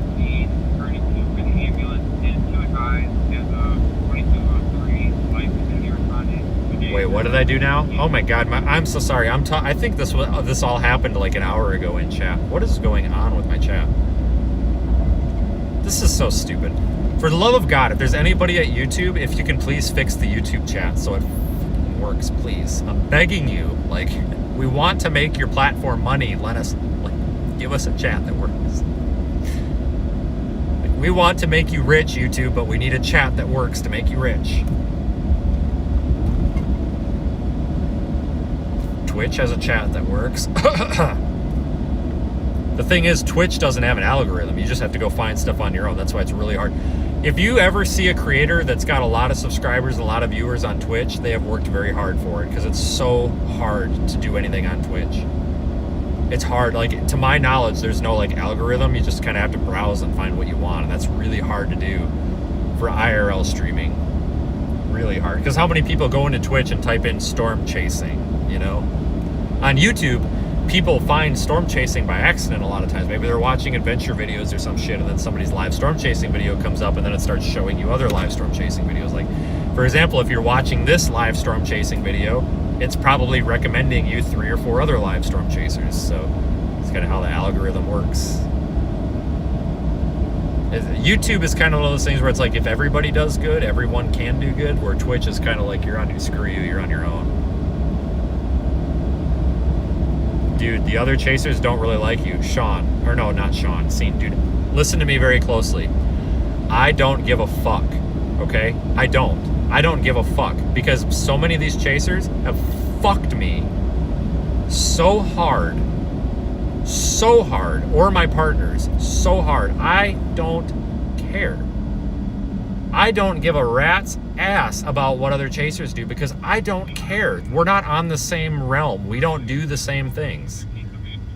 I don't care. So to come into the chat and to tell me what a piece of shit I am, I know that's not what you said, but basically, that's what we're getting at here. Because other chasers don't like me. I don't care. I'm not friends with other chasers. I don't want to be friends with other chasers because I don't care. And most storm chasers who have done this for over 10 years are kind of the same way. Kind of the same way. They don't have friends. They just do their own thing. And that's fine. But to imply, I know you didn't say it, but to imply that I'm doing something wrong because other chasers don't like me is horse crap. I just don't care. I'm not here to make friends. I'm here to make friends with my audience, not other chasers. I'm not here to go have a circle jerk party in the gas station and be like, bro, and then make stupid comments about, and I'm not talking about Copic, because I said this before and I thought I was talking about Copic. He's just the one that noticed it, about how it's funny that I'm getting screwed because somebody used my trademark logo to promote their business on their vehicle. There were people at that gas station that were talking about how that was funny. Copic was the one that had the balls to call me and say, hey, something's wrong here. So if people think that I'm talking about him, I'm not. Like, let's give credit where credit's due here. So he was the only one out of those like 6 people or storm chasers that had the freaking common sense to say, hey, something's not right. Let's step up and say something. And I got a phone call. Well, I actually sent a text. It was like, this is on your live stream. Who the hell is this? And then I got a phone call. And he starts out the phone call was, well, you're going to be pissed. And I'm like, yeah, I sure as hell am. Like, who the hell is that? I'm not quite sure. Like, see what I'm saying? So why should I care about other storm chasers? Who gives a shit? Why do I have to be accepted by other storm chasers when I've been doing this for 10 fucking years? Why should I have to? Who cares? Why can't I just do my own thing with my audience? Like, who cares? Why should somebody who's not a member of the audience come into the YouTube chat and start judging me and my audience as if we're a bunch of misfits? I don't think there's anything wrong with us. I think we do great. I'm proud of what we have. We have the best audience when it comes to storm chasing, I think. I think we have the best people on here. And we have Patrick, so... Patrick Pinkleton. Not that Patrick, the other Patrick. I don't know. I think it's great. I think what we do is great. I'm like 30 minutes behind in the chat, aren't I? This is so stupid. I'm actually considering... I have access... So... I was able to get access to the YouTube API, which anybody can get access to, but you have to do like 5,000 steps. So I finally got it done, which means I should be able to read the chat in like something that I built. I think I'm going to see if I can build just a basic web page that just shows me like HTML plain text chat. Maybe that's the problem. I don't know. Like I need a more reliable chat, and looking at it through Restream does not make it any better. Like, you have to constantly refresh, and the problem is if you forget to refresh it every now and then, it just shows you stuff from before, and then you don't realize that it's like 30 minutes old, and then you look like an idiot. Or someone will be asking you questions, and then you're answering questions from 30 minutes ago, and you look like an idiot because that person's probably not there anymore. Yeah, YouTube needs to work on the chat a little bit. It's not very stable on bad connections. And inherently driving around, you're on a terrible connection.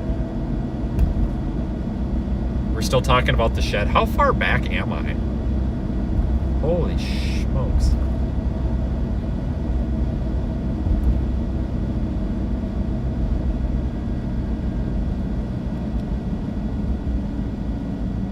Oh yeah, Aiden was talking about my DIY headlight. Yeah, because my headlight was all smashed out. So I went into Walmart.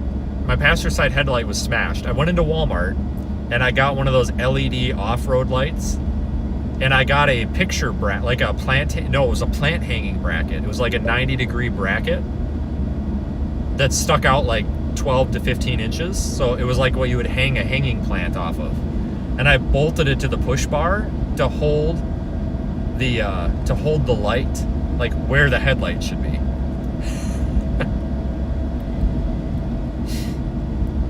That was quite the rigging. We could make a grill guard for his Buick. Yeah, I'm catching up on things. We totally could. I mean, if you can do anything with a welder.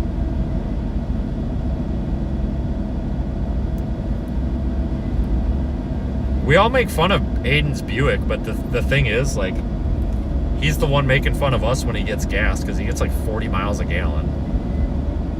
Honestly, if I could chase in a car and get like 30 to 40 miles a gallon, I totally would, but I just can't. I can't fit all the stuff in there. If I could, I totally would, because I literally could cut my fuel bill in half. We would have so much more money to do stupid stuff.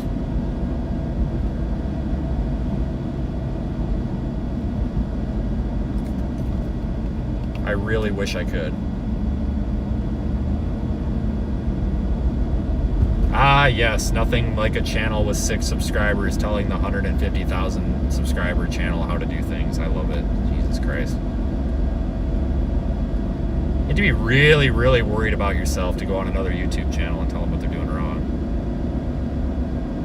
I'm a joke in the chaser community. Listen again, dude. I don't fucking care. End of story. Thank you.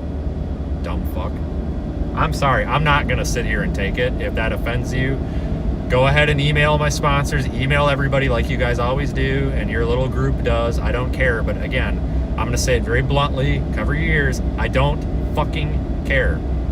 This isn't a storm chasing community channel. This is a what we do channel. I don't want to hear it anymore, dude. You've overstayed your welcome. You're annoying. You're just pissing me off at this point. You're seeking a reaction, and you got it. I'm sorry that you are so fucking miserable in life that this is the only way you can get off. Go sleep with a girl, maybe. I don't know what to tell you. Go to the bar, get a girlfriend, and improve your life. I don't know what to tell you, man, but you are really, really stuck in your mom's basement.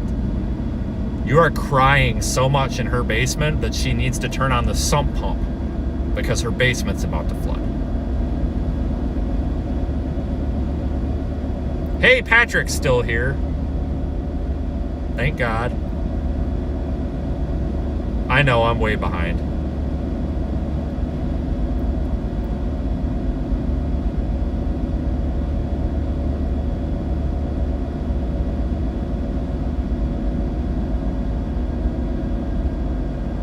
Oh, Patrick's not here anymore. Where's Patrick? Where'd he go?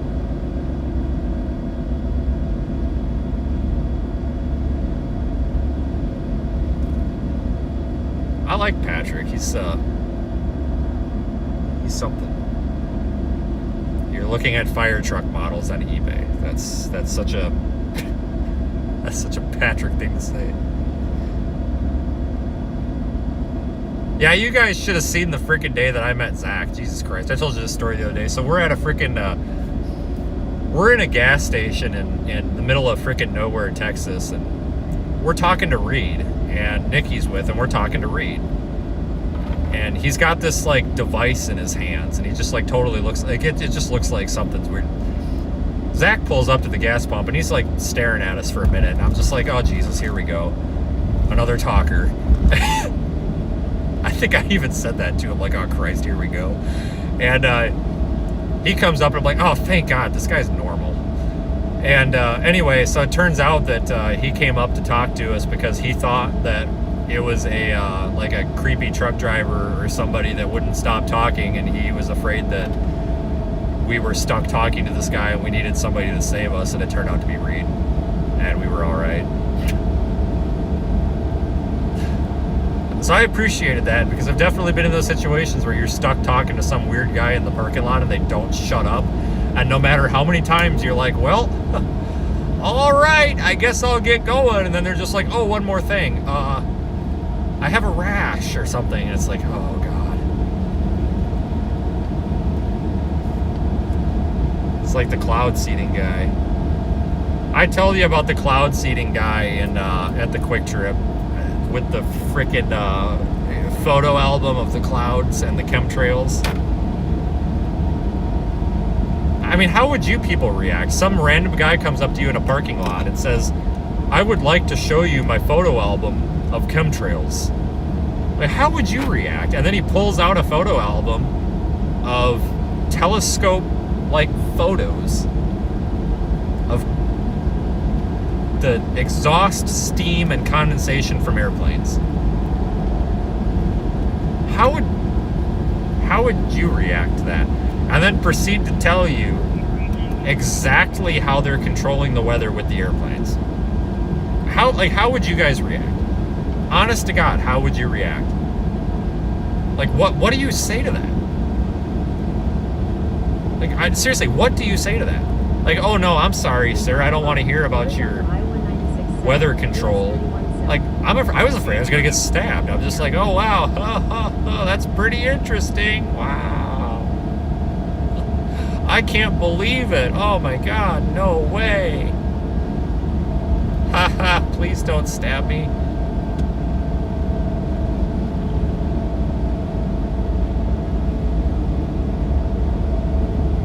And then we get the flat earthers, and then I have to go apeshit on the flat earthers, because we get those guys. We get the flat earthers. And they swear up and down that the earth is flat, and I am part of some conspiracy thing to prove that the earth is round. I'm sorry, people.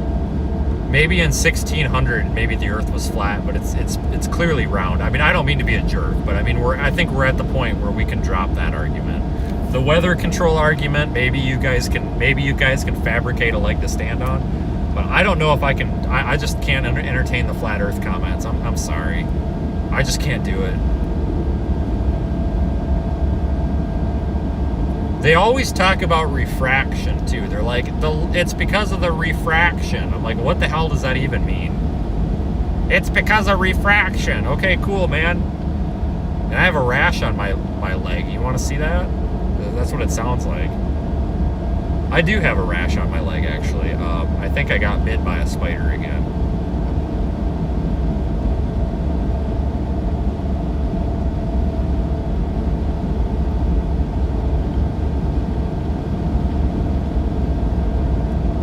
Patrick, are you part of the paper towel cartel? Patrick Pinkleton and the paper towel cartel, rather.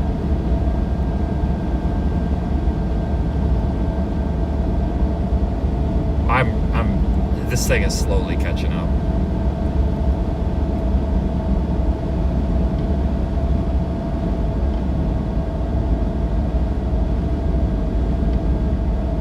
Andrews, Texas. Was it really Andrews?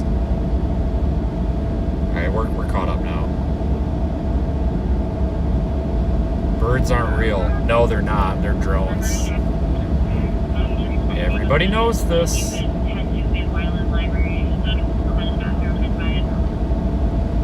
This is nothing new.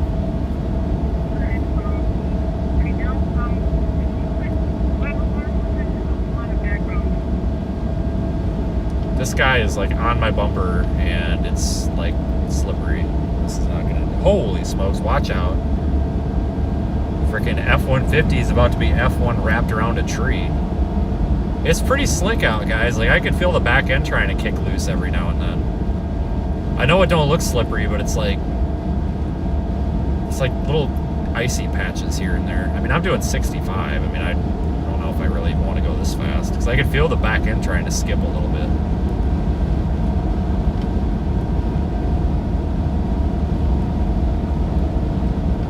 Yeah, I apologize for going off on that guy, but here's the deal, like, I get the most annoying thing about this job, having any sort of public-facing social media, is people just want to, like, look for reasons to piss, like, to have a problem with you. So, like, anytime I say the word, like, the F-bomb, boom, there's an email written to, like, 16 people that I associate with telling them not to associate with me and stuff, and it's like, just grow up and go somewhere else. Like, I'm so sick of it. If I could do this and just, like, not live stream, I probably would, but live streaming's 99% of the fun. No, it's not 100% live, it's 99% live. Sorry.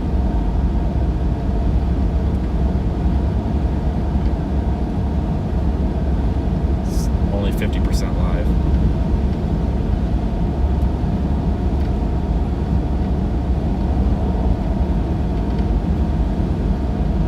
That's actually a good point. Typically, I kind of draw the line at about 9 o'clock Central because those are like the FCC guidelines or whatever. I think it's like, what, after 9 o'clock local, they're allowed to drop F-bombs on TV.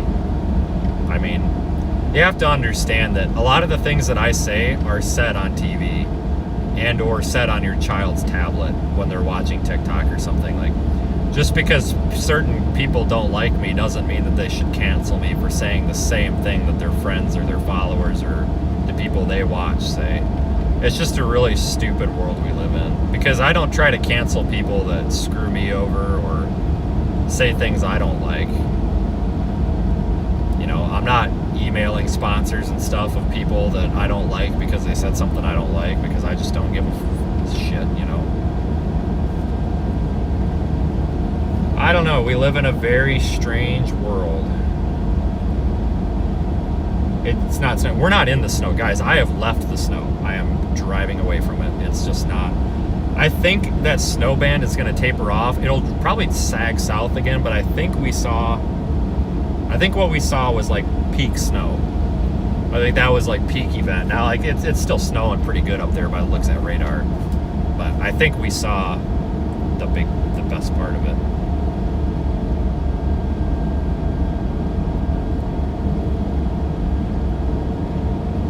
Patrick, you need to change your name to Patrick Pinkleton and the Paper Towel Cartel.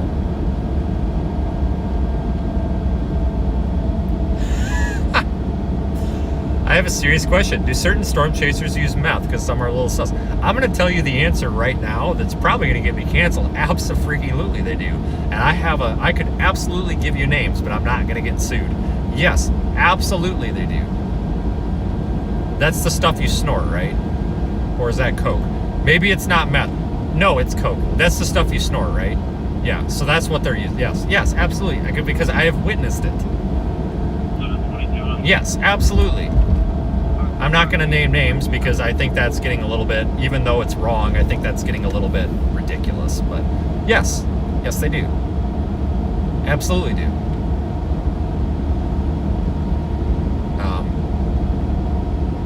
Yes. Simply yes. Not all of them. I'm not saying, like, that's why I'm not going to start naming names and stuff. But yes, absolutely. Yes. There's a lot of that goes on. There's a lot of cheating that goes on. There's a lot of, like, ordering 1-800 hookers are us at the freaking hotels that go on. A lot of that. There's a lot of really kind of like crappy people. There's also a lot of really good people. There's a lot of really crappy people out here. I don't know if 1-800 hookers are us is actually a website or a phone number, but yeah, absolutely.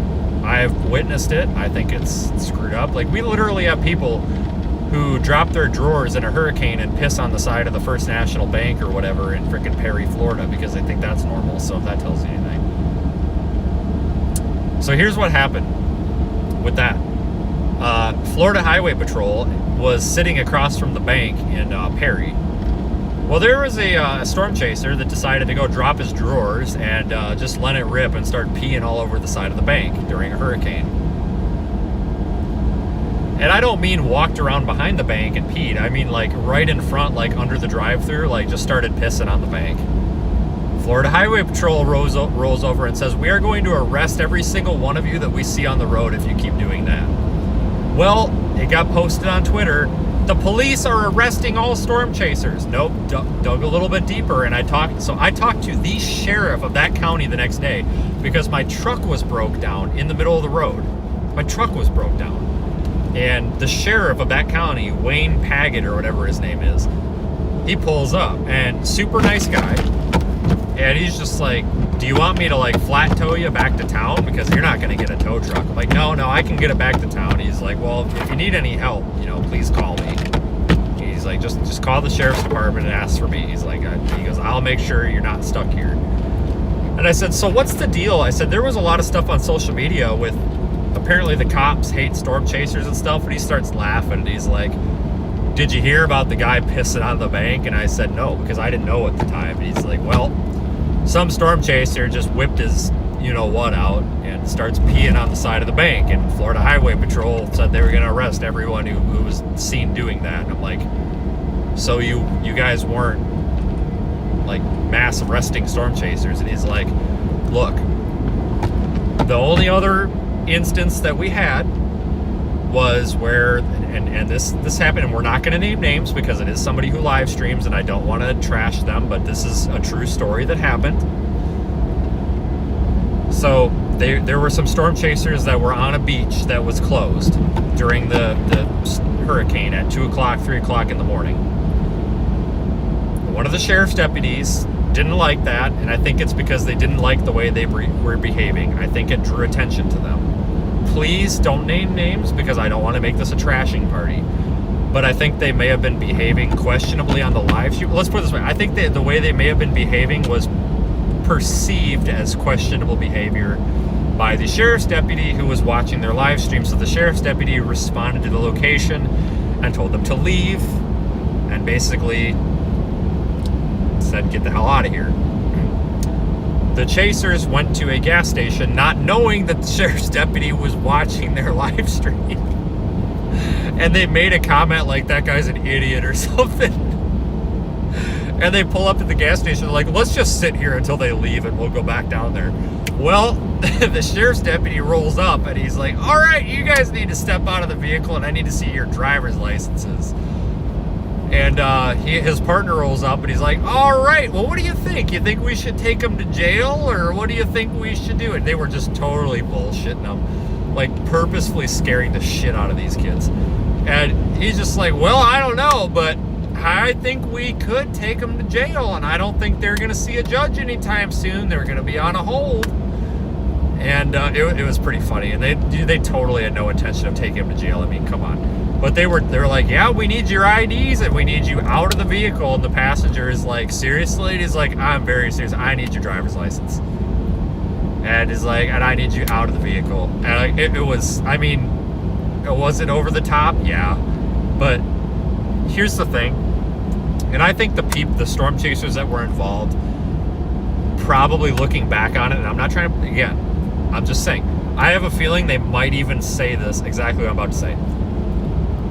They were picking on them, so they were picking on the cops, so the cops picked on them. I think it's even, it's fair. So we're rolling down the highway.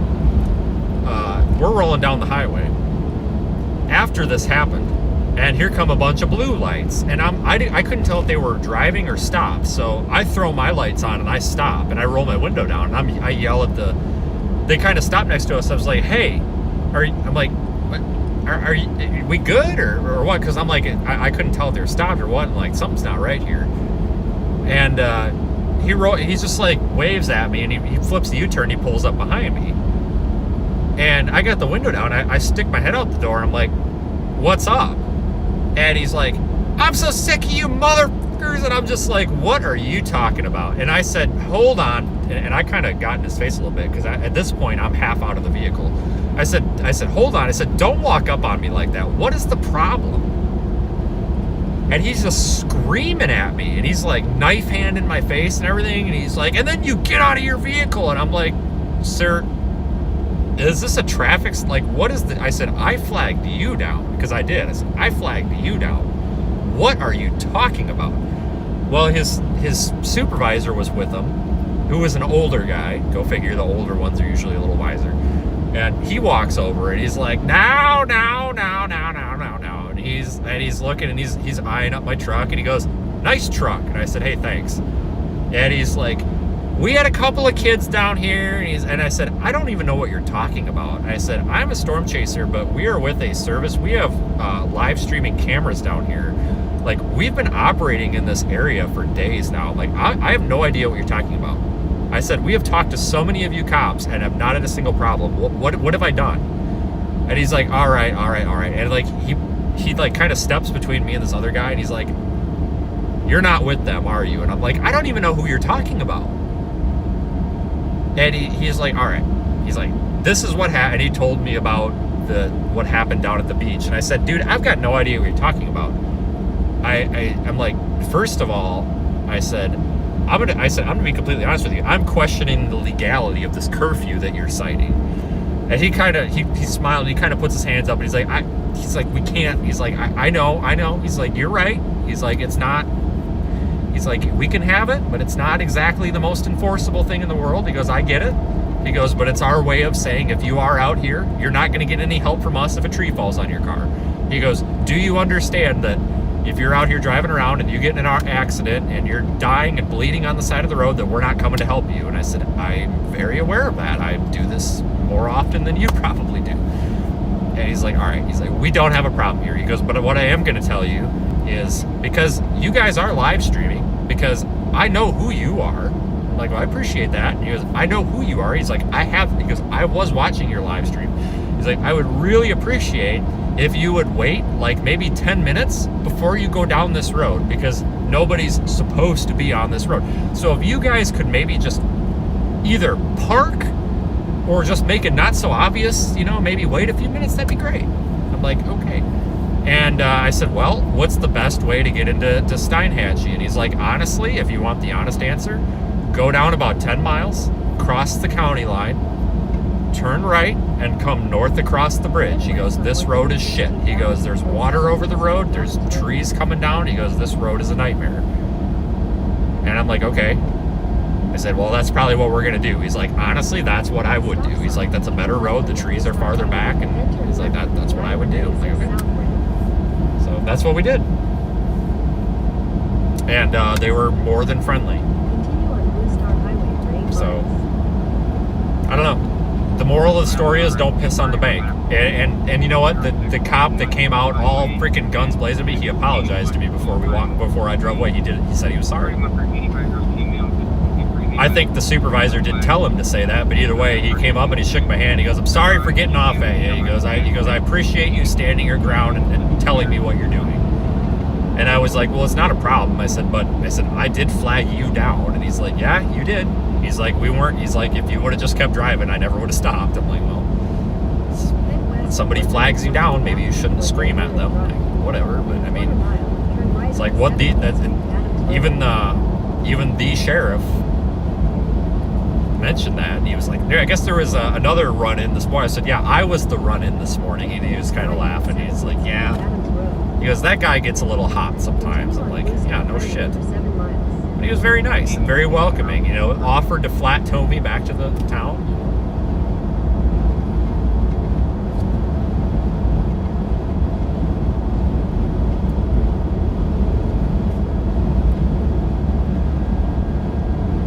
Yeah, so what I'm getting at, guys, the moral of the story is don't pee on the bank and you won't have a problem.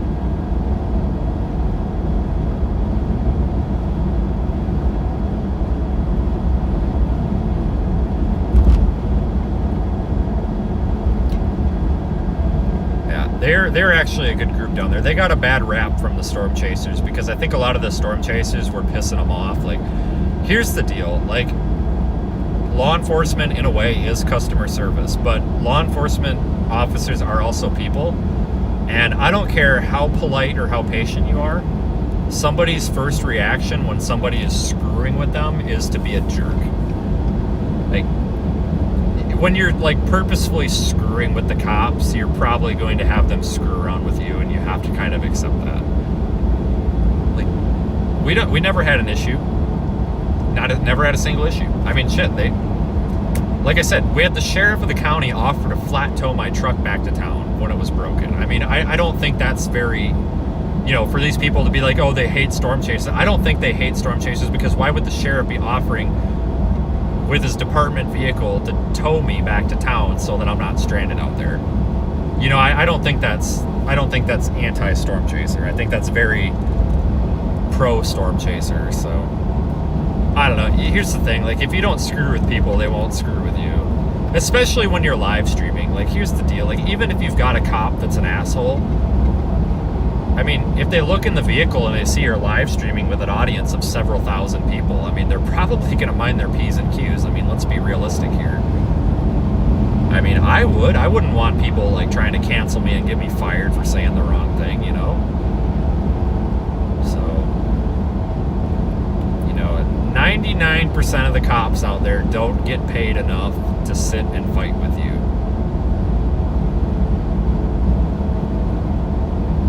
They really don't.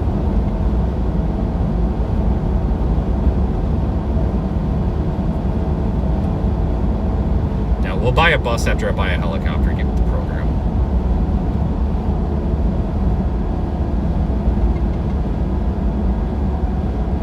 Wait a minute, who got booted? Shame on you for listening to him talk crap about other chasers. Mary, what the frick is your problem? What have I done about talking? Dude, you need to chill. Holy smokes, your blood pressure is way too high, Marty. Maybe it was Marty. I apologize if it was Marty. I'm sorry. Okay, all right. Okay, so I think it was Marty. Marty Flan. Okay. All right, Marty is upset because I was talking shit about other channels because of what happened. Okay. Number one, I didn't name any names, and number two, I said nothing but facts. So you want me to talk shit about the cops who were not in the wrong? Is that what you would rather me do? Talk shit about the people who were there trying to protect people? Like, what's the problem here? What have I done? We have a bad snowflake mentality on the internet, and it's gotta stop. Like, it's really ruining it for the people that are normal, and like, that is so silly to try to, like, pull the cancel culture on me and say shame on everybody for what. That's what this Marty said. Shame on everyone for listening to him talk crap about it, referring to my situation where I'm talking about the peeing on the bank and the cops screwing around with the live streamers. Okay, so I'm not allowed to talk about factual things that happened when I'm not even mentioning people's names and protecting their innocence? and anonymity. Please tell me how I'm doing something wrong there. That's like, have you guys seen the meme where the guy's riding the bike and he's riding the bike and then he sticks like a stick in the spokes of the bicycle and then he crashes and then he's like, stupid cops. I feel like that applies here. Like riding around, like sometimes you get people that are like riding their bike and then they stick a stick in the spoke of the tires and then they're like, oh, stupid storm chaser. Like, no, you did it. You're wrong. No, you crashed your own bicycle, Marty. Or Mary. I apologize. I, honest to God, I'm not doing that to be a jerk. I think it was Marty. Maybe it was Mary. Jesus, you really need to chill out, lady or man. Seriously, like, your blood pressure's really high. Like, life's too short to care. I don't know how that's, quote, talking crap about others. Like, I'm telling you a story that's, honest to God, hilarious. I mean, I don't know how that's talking crap. Do you guys remember when I mentioned a few moments ago where I said even the people that were, I don't want to say victims, but like the center of the attention for this incident? Remember how I said even they would probably say that it was like a mutual exchange of harassment there? So I don't know how I'm trash talking anybody. You really need to chill. That's almost like the people that canceled me when I said that, rest in peace, Charlie, but when I had the people coming into the chat saying they wouldn't watch me because I shared a meme or a GIF or whatever, it said like rest in peace, Charlie, or something when Charlie got shot. That's like the same mentality where people were trying to cancel me, emailing my sponsors to cancel me because I said it was ridiculous to murder somebody. That's like the same mentality. I'm dead serious. I hate that. What kind of mental disconnect is that? Jesus Christ almighty. I need a frickin' like vacation. God bless America. Alright, I need people to start, we need to start putting these comments on the year-end video of the world's most annoying comments. He's trashing other people by telling a story about how a storm chaser peed on the bank. What?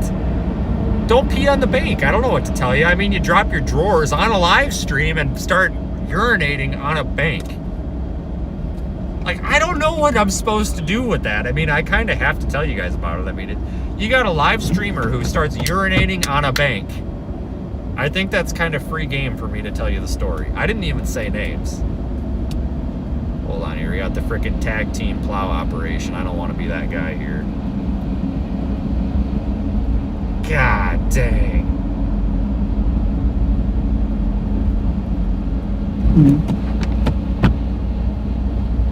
What is going on tonight? I have a feeling another channel sent somebody over. Was it the Black Magician Chaos Magic people again? Or the Black Magic, or no, the Chaos Dark Magic Magicians or whatever. Is it those guys again? Yes, I'm not kidding you. They were peeing on the bank. Yes, I'm not joking. Like, that's what I meant by that. Like, they were literally, that's what started the whole cops versus storm chasers. They literally dropped their pants and started peeing on the bank. Outside with people watching. On the bank in front of a cop. Like, not just peeing behind the bank. Like, they started urinating on the bank. Like, peeing on the bank. In front of a cop. In a quarter mile, turn right onto Phoenix Street. And it pissed off the cops. I mean, I probably would have got pissed off too. That's kind of like go around back kind of thing. Yeah, literally. I'm not joking. Like, there's no exaggeration or salt and pepper on that. Like, that's very much so what was happening. Like, not beside the bank. Like, they were going to the bathroom on the bank. Like, in the drive-thru by the ATM. Head south on I-196 South. On the bank. Yeah. Yeah, like a bank. Head Like east on a Phoenix building you put your In money in. 600 feet, make a U-turn. Like, Head south I'm on not even I-196 joking. South. Continue on I-196 South for 20. Head south on I-196 South. Head south on I-196 South. Head south on 73rd Street toward Lighthouse Boulevard. Continue on 73rd Street for 1 mile. All right, now I think this guy, he's like riding the center line, probably salting, but I'm gonna sneak by him here. Wipers are freezing up again. God dang it.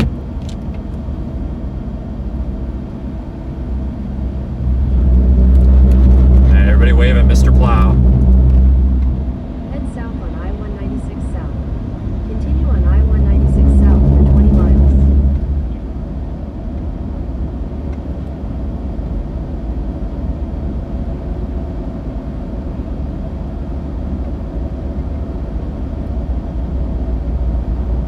I think what I need to do in the future is distance myself from storm chasing, to be honest with you. I don't mean stop live streaming it, but we have to morph this channel into more of a, you know, the science and the mission standpoint, like what we're doing with the project, so that I know this sounds mean, but maybe we just stay separate in the algorithm from the storm chasing stuff, because what happens, I think, is you get people from other channels who are just very, very dedicated to somebody else, and then they hear something and they think it's about that other chaser, and maybe it is, maybe it isn't.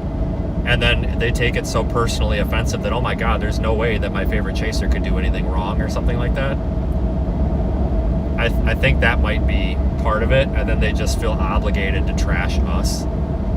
So I think maybe like it is best that we kind of like find a way to separate in the algorithm from the storm chasers, if that makes sense. I'm kind of trying to work toward that, because I really don't want to be like that guy said, I really don't want to be part of the community, because like there's so much nasty stuff that goes on. I just don't want to be part of it. I want to be my own thing, you know. I want to be my own thing. I didn't start doing this as a job 7 years ago. 7 years ago in May, 8 years ago in May. I didn't start doing this as a job to follow in the footsteps of others. I did this as a job because I want to do my own thing. So that's just where I'm at. You know, if you don't want to like me, that's fine. The difference is between me and a lot of people is I don't care if you like me or not. I really don't. So that's just where I'm at. You know, I get a lot of, and then I get a lot of people too that kind of don't really know the backstory and don't know what I did before this and during the first part of this, and don't really know what I've been through. And I'm not trying to make this as a, oh, look at me and pity me, but I kind of get a little bit annoyed by, I used to get bothered. I don't get bothered anymore. I just get annoyed. You know, I get these comments like, you know, like when people say something like, you never stop and help these people. And it's like, buddy, I had a career of helping people, and I do stop and help people. And I can tell you stories about tornado damage and stuff and some of your favorite storm chasers. Probably not the ones that you watch because they're not popular anymore, but they used to be popular. You know, coming up on tornado damage and videotaping deceased bodies instead of making sure they're deceased and not hanging on, you know. Silver City Rolling Fork. Not anybody that's live streaming these days, but used to live stream. I'll never forget that. You know, I got people going after me after the Silver City Rolling Fork event where they were pissed off because I was doing 100 miles an hour to get there. I was the first medically trained anybody on the scene, so I don't know what to tell you. It took us how many, a half an hour to get an ambulance? One ambulance for like 30 people. I roll up and let's give credit. I'm going to give credit where credit's due. You got old boy Brett over there. Comes running out of the bushes or whatever, you know, yelling and hooting and hollering that there's a bunch of kids hurt. Go back there, and I send old boy Brett to my car to get my bag. And he goes back, and you know, we're trying to help some very small children. And unfortunately, there was a small child that was apneic and pulseless. You put the two together, and at this point I had to run to my car because I needed something specific, and I needed to go. So I was sprinting a solid quarter of a mile to my car through debris and shit, and I see another storm chaser who's streaming on Facebook Live. And I recognized this person, and I was like, oh my God, thank God, somebody that I know here. And this guy's like, what can I do to help? And I said, hey, can you do CPR? Oh no, sorry. And I just looked at him, I said, are you effing serious? There's a child back there that's not even a year old and needs CPR. I said, you need to go back there. No, I'm streaming right now. Guys, I'm not gonna lie, I balled up my fist and I damn near punched this guy square in the nose. Go ahead, cancel me. I did. I damn near took a swing. I was that pissed. And I said, can you find us some flashlights? I said, I need every flashlight you can find around this place. Take it back there, please. He's like, I'm live streaming. Is there anything I can do up here? I'm just like, are you effing kidding me? I just ran away. I'm like, are you serious? This guy doesn't live stream anymore. I think he got canceled for that because I think somebody caught on to it. But I'm just, and then after that, people were saying that, oh, I didn't do anything. Fuck you. Yeah, it's just like that's why I get annoyed, because people get like, I don't want to say like washed up, but they kind of get like involved in like the storm chasing world. And then because I do things differently, because I'm not primarily a storm chaser, I'm primarily somebody who's worked in public safety. Because they don't see me out here putting my face on a thumbnail in front of a deceased body, they think, oh, he doesn't help anybody. No, screw you. So that's kind of why, like, I don't get bothered by this stuff anymore, but I do get annoyed by it. Holy smokes, dude, I'm doing 65. I hope you are not empty or you're going to be sideways in a ditch. And I'm not trying to make this, oh, look at me, but that's honestly why I get annoyed by some of these things, because a lot of people don't know my background. A lot of people don't know what I've been through and what I've seen, and some of the people that I've dealt with. And I hate when first responders and stuff are like, you haven't seen what I've seen. It's like, that's just so stupid. It's so cringe. But like, in a way it applies. Like, a lot of people will come in here and they don't know that I've done this for 10 years, 7 years, going on 8 years as a job, going on 11 years as a hobby. A lot of people don't know when they see me driving 90 miles an hour down the road. It's because I know a tornado just hit a town, and I'm trained, equipped, and will respond. And I know that there's nobody else that's going to show up because there's nobody else around. They don't realize that when I blow through the fucking red light at 2 o'clock in the morning with zero cross traffic in a desolate land, it's because, and there is a car accident up ahead or something, or another chaser calls and says, I need you up, which happened. This happened in Florida. I got a phone call from another, it was actually on the radio where and I was still live streaming, not on YouTube, but on another, in the app, where somebody sent me a nasty email because I blew a stop sign at about 90 miles an hour. It was a 4-way stop. It was flat as could be, no cars coming. The exact traffic that came over the radio was, where are you? We need help. There's a major car accident up here. Somebody's trapped under the car. I was 5 miles behind these guys. I said, all right, what are you doing? And he says, well, there's somebody trapped under the car and we're going to start CPR on somebody else. I said, okay. I said, hang in there, start doing CPR. Don't worry about anything else. Just don't worry about the person under the vehicle. CPR on the one that's not under the vehicle. Can you call 911? I got no response. I call 911, it doesn't go through. I get on the radio to our guys. They're trying to find a non-emergency number. Nobody's coming to help these people at this point. I'm pushing 90 to 100 miles an hour as fast as my Tahoe will go before the drive shaft explodes. Anybody who's got a Tahoe knows what I'm talking about, the exploding Chevy drive shaft. My truck is shaking to the point where I don't know if I'm gonna make it there. There's somebody that's not breathing, dying, and somebody else is trapped under a car, and you've got 2 storm chasers whose extent of first aid is CPR, begging for help, and nobody has made contact with 911, and we can't get through to 911 because 911 is not ringing. I called 911 on 2 phones, and it would not go through. I've got my people on the back end looking up non-emergency numbers. They're having a hard time finding the proper number. This was right on the county line. Like, people tried to get after me for that. But what a lot of those people that went after me for don't know, you know how many years I spent in the back of an ambulance? You know how many years I spent being the first person on the scene of an accident? And knowing how terrible that is to be the only one there and being overwhelmed and out of your scope with helping people? I'm perfectly able to drive my truck 90 miles an hour down a 4-lane road in an emergency. To cancel me on the internet was so effing stupid. And people do it to others all the time. You know, they've done it to every storm chaser that's done the right thing to help someone. That's why, you know, it's because somebody asked and it got caught in the AI, like, and it was a legit question, so why do I let these people bother me? What I'm getting at is they don't bother me. They annoy me that I have to take the time to explain it to them, because if I don't explain it to them, what happens? It spreads like wildfire, and their false statements and their rumors spread, and then people get the wrong idea, so I have to address it. That's why I get irritated, you know, and it is what it is. You know, the stuff's happened before, and I don't know why. It used to. Did you guys remember when it used to be where people were called heroes or whatever you used to get an award for doing the right thing? I'm not calling myself that, and I'm not claiming I want an award. But do you guys remember when somebody would do the right thing and everybody would come out of the woodwork and say, "Oh my God, congratulations, great job"?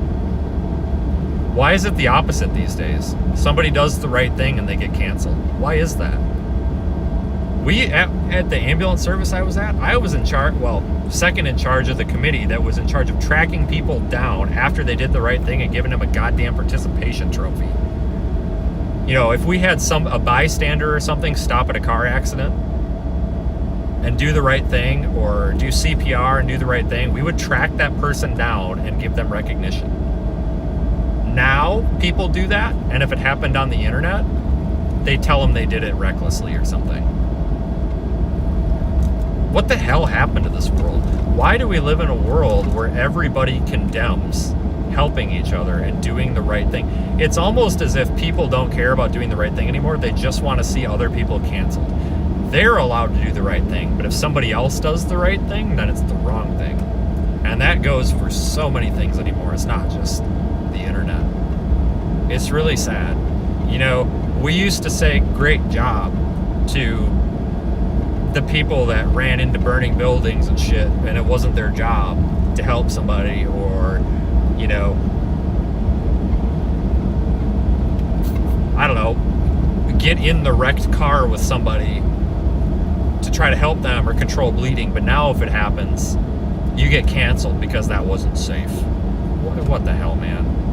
I'm going to tell you one thing, people. If I'm dying on the side of the road, I hope to God somebody is driving 90 miles an hour to get there. I hope to God somebody's committing a traffic violation to come and save my goddamn life, because my fucking life is worth a hell of a lot more than some dipshit on the internet getting canceled because they proceeded safely through a stop sign. Oh, but you're not an emergency vehicle, you're not an ambulance or whatever. They will literally say that to off-duty EMS. Well, you're not on duty. Who gives a shit? Like, that's kind of my thing, where it's like, I hope to God that somebody is disobeying the traffic law to come fucking help me if I'm upside down and wrapped around a goddamn tree and there's a stick in my leg or something and I'm bleeding out. I hope to God somebody's not driving 45 miles an hour to come help me. You know, I also hope they're not driving 100 miles an hour on glare ice, but I hope to God they're not driving 45 miles an hour. Like, for Pete's sakes, man, like, let's be a little realistic here. Like, who do you want coming to help you? You want Sally Safe Pants, who's doing 45 in the 40 with their lights and sirens, because 45 is a safe speed. 5 miles an hour over is as fast as this ambulance needs to go.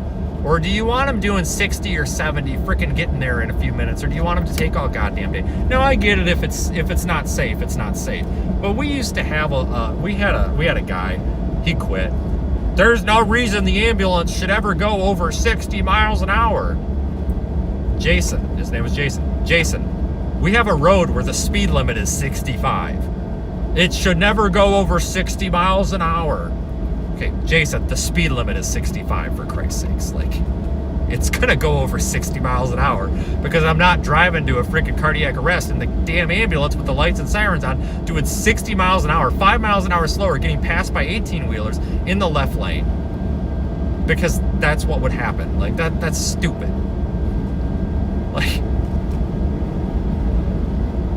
don't be Jason. Yeah, no, this guy always has stickers. The ambulance, an emergency vehicle should never go over 60 miles an hour. What if the speed limit is 65, dude? It doesn't matter. Safety first. Okay, Jason, you know what is not safe? Driving with lights and sirens on and getting passed by an 18-wheeler.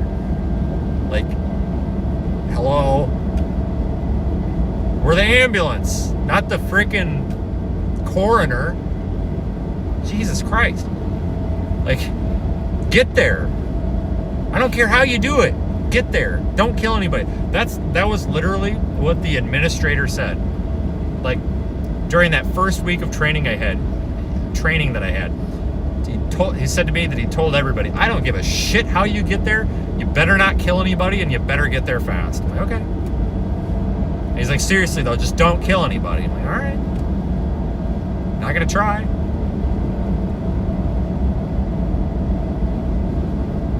We had some good people on that ambulance service though. I'll never forget, this was a volunteer service I was on. We had a guy named Mort.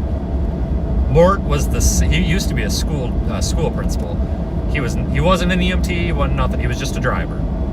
And he dedicated many hours of his time to driving the ambulance, and he was the best driver that you could possibly have. If you were dying, you wanted him driving because you were going to get where you need to go. Very safe driver. I'll never forget, we were going to a really bad car accident, and he just gets this giant smile on his face, and he just starts laughing, and I'm sitting in the back. I'm trying to get a 12 lead set up and ready to go on the monitor, you know, because on the life packs. I knew we were going to need it.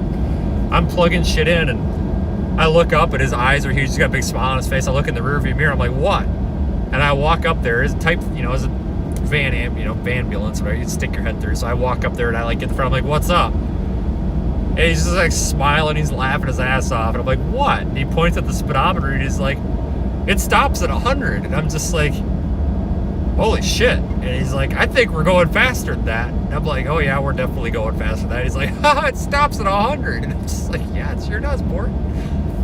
Please don't kill us. But we got there. And I'm going to tell you right now, I don't know how the hell that thing went 100 miles an hour and how the hell he didn't kill us going 100, but we got there. And I trusted that guy because he knew how to drive. But I'm going to tell you right now, anybody who thinks an ambulance is fast, it is not fast.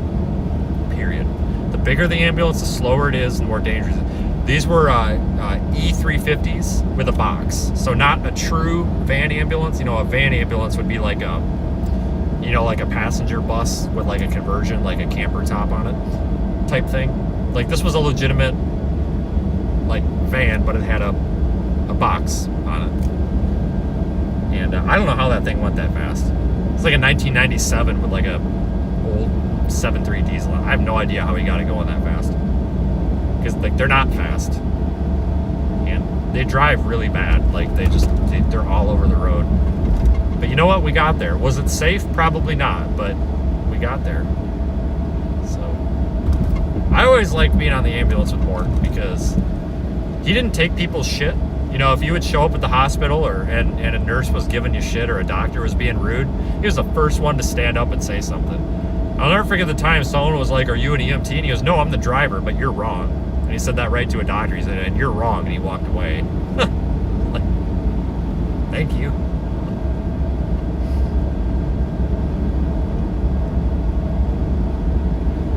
We had some good people. There's days that I miss it, but not really, because, yeah, screw that.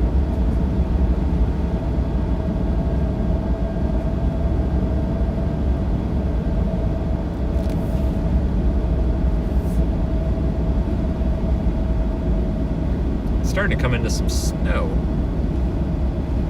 This must be what the winter weather advisory is for. Yeah, a little bit of snow.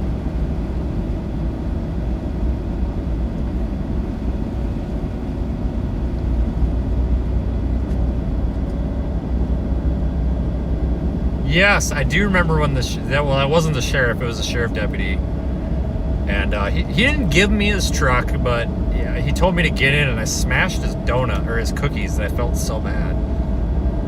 So this was Selma, Alabama, 2-3 years ago, and there was a tree down, a tornado had just hit town, and deputy comes up in his F-150, and In 2 miles, use he the stops right and he's like, can we get around it? I said, no, man. I said, you know, I'm EMS. I'm like, do you know of anybody that needs any help? And he's like, well, get in. He's like, let's go. So, and I grabbed my 2 bags, and I'm like, where do you want him? He's like, throw him in the back seat. And I threw him in the back seat, and he had a plate of cookies back there.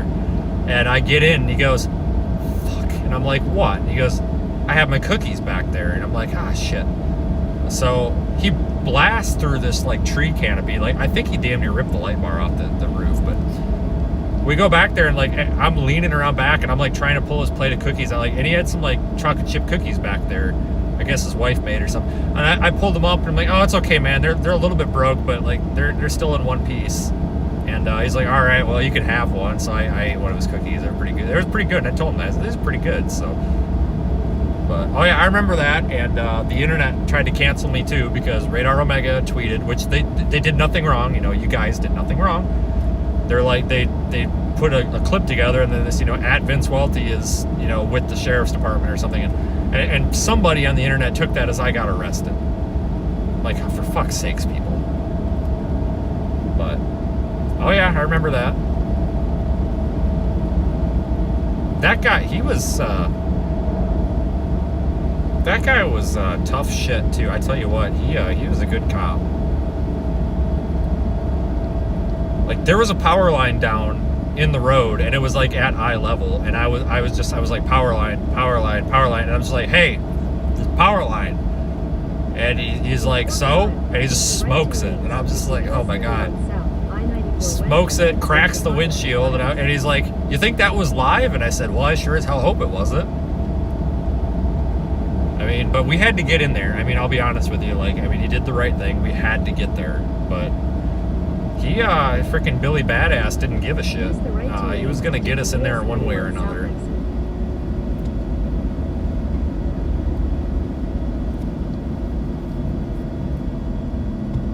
Continue on I-94 West for 64 miles.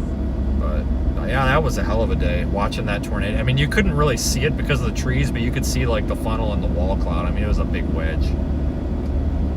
That thing just tore up part of town. That was a bad tornado. That was a really bad tornado that day.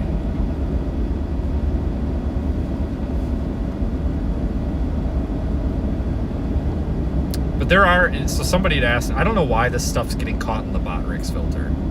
But somebody asked, like, if there's chasers that do the right thing. There are chasers that do the right thing. There's a lot of them. There's a lot of storm chasers that were on fire departments or ambulance services or were cops or were in the military or something. I would actually argue with you that most storm chasers do stop and help people. I think it's a misconception that they don't. I think the majority of them do, because the majority of like well-trained and well-equipped first responding storm chasers, I think well outnumbers those that aren't.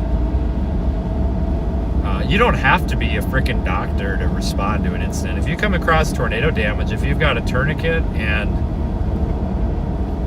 some freaking duct tape, I mean, you're damn near more well-equipped than anybody. I mean, I carry a lot of equipment, but I'll be realistic with you folks, I don't use a lot of it.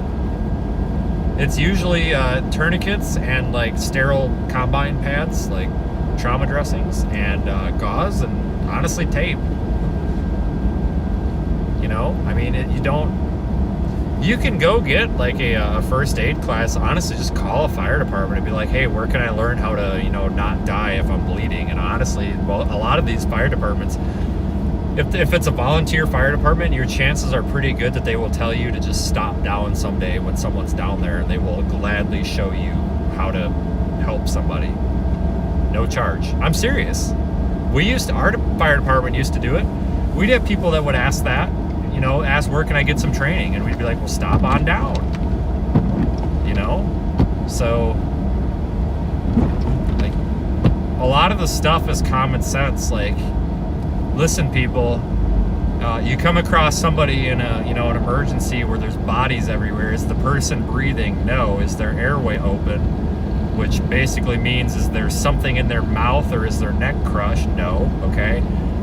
You know, if their airway is not open the airway.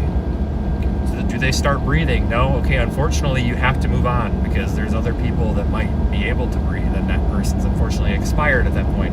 But if it's not like a big deal like that where there's all these people, you know, is the person breathing? No. Do they have a pulse? No. Okay, well, you have two options. Either start CPR and save their life, or stand around with your wiener in your hand. Which is it? It's really that simple. You don't have to be a rocket science to do CPR. I mean, if Michael Scott on The Office can do it, you can do it too. So it's true. I mean, I would argue somebody with zero CPR training can do effective CPR. I mean, they might need somebody to coach them a little bit, but they preach CPR when it comes to storm chasing a lot, but I would argue that CPR training and storm chasing is pretty worthless. There's times where you're going to come across somebody that has the indications for CPR. Most of the time, it's a traumatic injury and they're bleeding out, and stop the bleed training is going to be way more important. Because if you don't stop the bleed, then they're going to need CPR, but there's not going to be any blood to circulate. And that's like the big part of CPR is circulating things, blood. Because if you don't have any blood to pump with the heart, then you don't really have anything to... It's the C in CPR. Like, you need the C, you know, the cardio, or if you're doing the CCR, that's the circulation. I know it doesn't stand for circulation, but the blood is the C. It's like the most important letter in the CPR. Like, you need to have it in the body. Just seriously, like, honest to God, like 90% of the stop the bleed training is find where the blood is coming from and just stop that from bleeding. Like, if you have a hole in somebody's leg and it's bleeding, well, if you have a hole in a boat and it's leaking water, what do? You plug it. So you shove something in it, like your gauze, your finger, which I hope you have a glove on, but whatever. You pack it with gauze, right? Makes sense. You have a hole in somebody and they're bleeding, so you shove something in the hole. Preferably, you would apply a tourniquet if it's that bad, but I mean, like, that's the gist of it. Stop the bleed training will basically just teach you what to use, when, and how to do it. So nobody should be nervous or afraid of like, oh, I don't know how to do this. It's super easy. And I tell you, even if blood bothers you in the moment when somebody is about to die, it's not going to matter. Like, your body will just... What the fuck? I promise you, your like subconscious will put all of the gore and the blood and guts aside and will assist you in rendering aid, so that you don't even... That's not really a valid excuse, just trust me. So that's my PSA, and I think it's important to have these PSAs from time to time. You know, maybe it encourages people to get some training, I guess.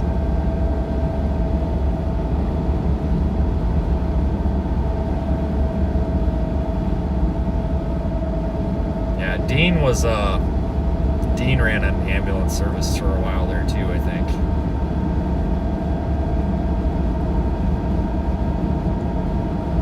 He's a good source of what to do.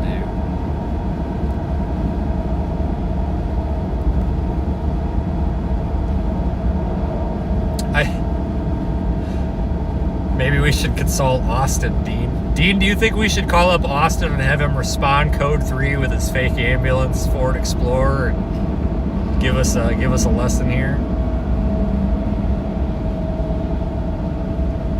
Isn't that kid trying to be a senator now?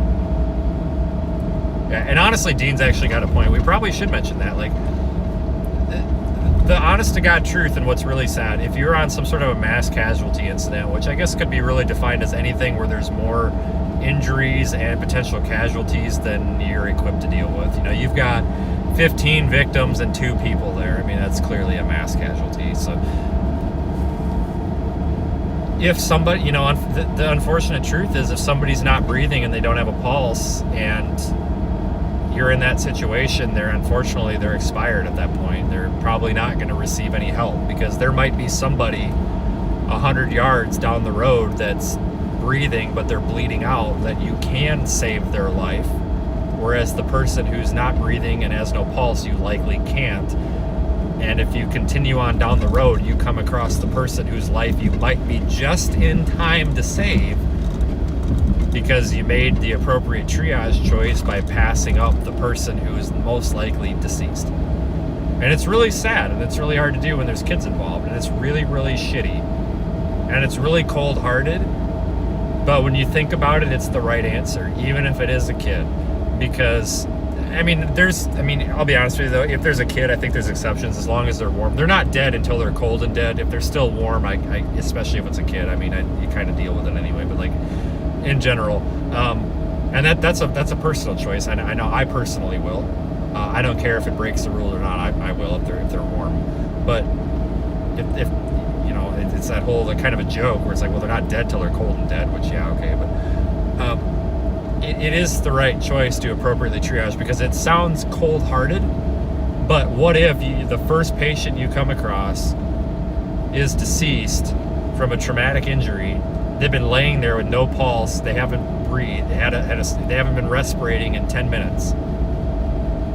What's their chance of survival? Like 0? Like 2%? But what if 100 feet down the road is somebody who's got a metal beam impaled in their leg, they're bleeding out, and they're barely breathing, but if you can get a tourniquet on that leg or something, you know, you can actually work with them, and now you've saved their life. But you wouldn't have saved either life if you had stopped at the first one. So you stop at the first one and start working on a patient that's not viable. You basically start working on a corpse at that point. You have 0 lives saved. If you continue to the next one, you might have a life saved. 1 is better than 0, and it's really shitty. Like, it is so sad, but it is the honest to God, it's the right call. And I think a lot of these stop the bleed things are giving some triage training, but I know a lot of these like CERT and search and rescue things are doing it now. But I mean, Dean's absolutely right. I mean, you know, it's something that I think storm chasers come across a lot. And I mean, I've witnessed it. I've even witnessed storm chasers that have 0 medical training make the right calls with that. You know, and I know people get a little pissy with me for talking about these scenes, but remember, I'm not giving out patient information. You know, I'm not giving out where, when, who, what, where, you know, the people, whatever. You know, I'm giving you honest to God experiences, because I've done this a lot. I've been out here. I've been through this crap a lot. And a lot of the reasons people are watching because they want to know about it. It answers a lot of questions. You know, we're not giving out patient details or anything, but it's fine. It's sad, you know, and you know, a lot of people will go through life, even if they work for an ambulance or fire department or police, or a lot of these folks will go through in life and never have to deal with something like that. But sometimes they will, and it's a tough call, you know. That's why I always say you need to have a way to help yourself and your neighbors, because in an emergency, nobody is guaranteed to be coming to help you. And that doesn't mean that there's anything wrong with the first responders. What if there's a tree down in the road and it literally takes an hour for them to get to you? You need to have a way to help yourself and your neighbors. Do the right thing. You know, you have to be a little bit of you just can't be a sitting duck, because it's not all things happen. You know, what if there's 50 patients and there's 10 first responders? I mean, you really think they're going to get to you anytime soon? It's not their fault. You know, you have to be a little bit prepared. You definitely should be prepared. You know, you should have, you know, your backup communications. You know, I hate to sound like a tinfoil hat man, but have a way to get a hold of your friends and family if you lose your phone or something, you know, a meeting place, or God forbid a ham radio. I don't want to talk about ham radio because the ham radio operator is going to come out here again. Yes, I am a ham radio operator, but I consider myself one of the cool ones. Every time I talk about ham radio, somebody's in here like, CQ, I need your license. That radio you're talking on, you got a license for that? I'm dead serious. Every time I talk to somebody on the radio, do you have a license for that? I'm a ham radio operator. Okay, man, cool, thanks. Here's my license, you know, freaking KC3FU or something, I don't know, like, whatever. But like, that, and you should, you know, a couple of bottles of water, a tourniquet or two, you know, a couple of Band-Aids, some duct tape, I don't know, just some basic shit, so that if God forbid a tornado hits your house or you're in a car accident and nobody can come to help you for a few hours, you're not totally screwed, you know. So something to just not be screwed.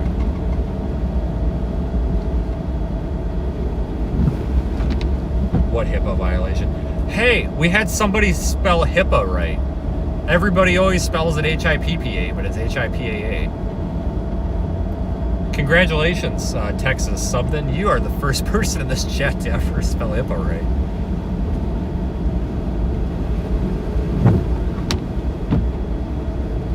Oh, Dean, dude, you have no idea how many ham radio operators are emailing me about the weather balloons and stuff. Oh my God. Do you have a license for that? Are you using your ham radio license for that? Because if you're using your ham radio license for that, it needs to send out a Morse code identifier every 10 minutes. Like, oh my God. Come on, guys. Jesus Christ. It's not, hey, are you talking to the FAA or using approved equipment? It's, do you have a call sign on that weather balloon? You need to have a call sign on that weather balloon if you're using ham radio. Oh my God, guys, chill out. I'm not using ham radio. It's a freaking weather balloon, not a goddamn freaking repeater thing or something. Jesus Christ.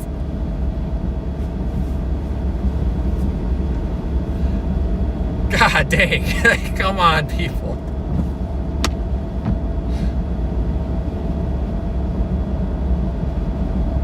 Yeah, no offense to any of the ham radio operators. Like, I have a ham radio license too. Like, the majority of them are cool, but there's always that group that's like, I'm turning you into the FCC. I didn't hear that call sign. You didn't use that call sign there.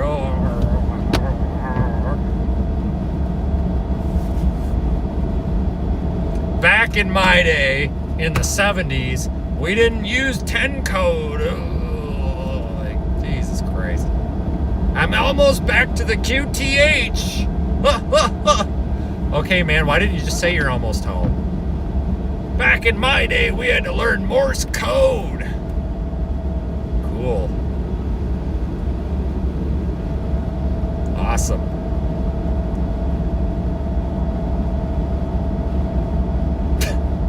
Proud of you, man.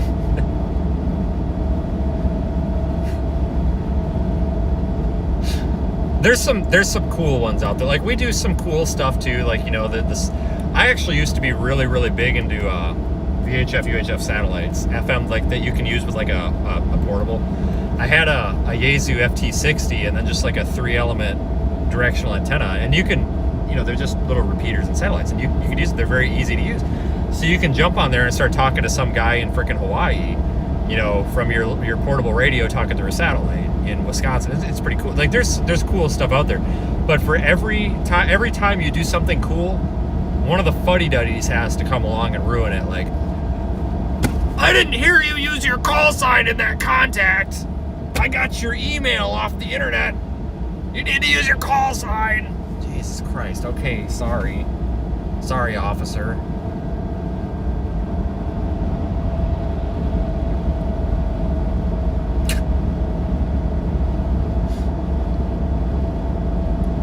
I'll never forget, we had a strong windstorm happen in Stevenson County, Illinois. Me and another guy, his name's Tony. He's also a ham radio person. Tony is one of the normal ham radio people. This other guy, I forgot what his name was, just a lunatic. It took his tower down. Oh yeah, you never mess with a ham radio operator's tower. Well, I guess Tony owed this guy a favor, so a couple of 6-7 years ago, I go over to this guy's house with Tony and help him, you know, cut up the tower and get all of his shit put back together or whatever. Well, this guy, I cut his 7/8 inch Heliax, which is basically just hard. It's coax, but it's hard, it's rigid, it's got foam in it. That was all mangled up, and I cut it. And oh my God, it was his prized possession. That was like $7 a foot. Blah, blah, blah. And I'm like, okay, dude, it's like tangled up in a tree and stuff right now. Like, do you want the help or not? And then he's going off and off and off and off because apparently we didn't properly, there was like a stretch of coax for his antenna that he wanted to save. We didn't properly coil it up. We didn't coil it up properly. And somehow that ruined it because we didn't properly coil it up. And we got a lecture, and we both ended up leaving. We left. We basically left him and said, F you. Like, screw you if you're the psychiatrist. Like, for Christ's sakes. Like, I forgot what that guy's name was. God, he was just something else. He was into that moon bounce. You know, he had the giant freaking satellite dish that was like 20 feet long in the back, and did all this work just to send a 2-word Morse code message off of the moon and listen to it come back through his other radio. Just like, whatever, man. Dean, we had this guy in Paducah. I got on, this was just a couple of months ago, the chat probably remembers. I get on there and it's the Skywarn repeater. All right, you know, they're in the WeatherNet mode. And I'm like, okay, I'll report to these guys. You know, they probably got a direct line to the weather service. There's a massive, rapidly rotating wall cloud. And I'm just like, all right, I better call this in. This is about to be a tornado. I call it in and I spend a good 5 minutes trying to give them the report. They wanted it in phonetics. They wanted my name. And I kind of started getting pissed. I was like, all right, my name is Vince, but this is an urgent report. I said, I need this passed along the weather service immediately. And we get to the end of the report, and he says, I'm going to need you to call the weather service because we don't have a way to report to them. And I just picked up the mic, and I said, then what was the point? And I just hung the mic up. I was like, what was the point? I'm not kidding you. It went on for 5 minutes. What was the point? Like, why am I even talking to you for 5 minutes? Like, what are we doing here? God dang, that guy was not the chief of Skywarn.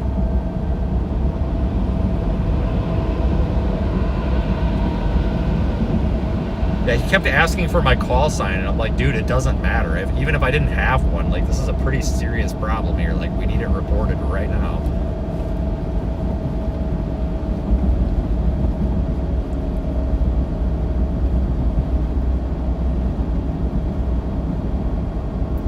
What a joke.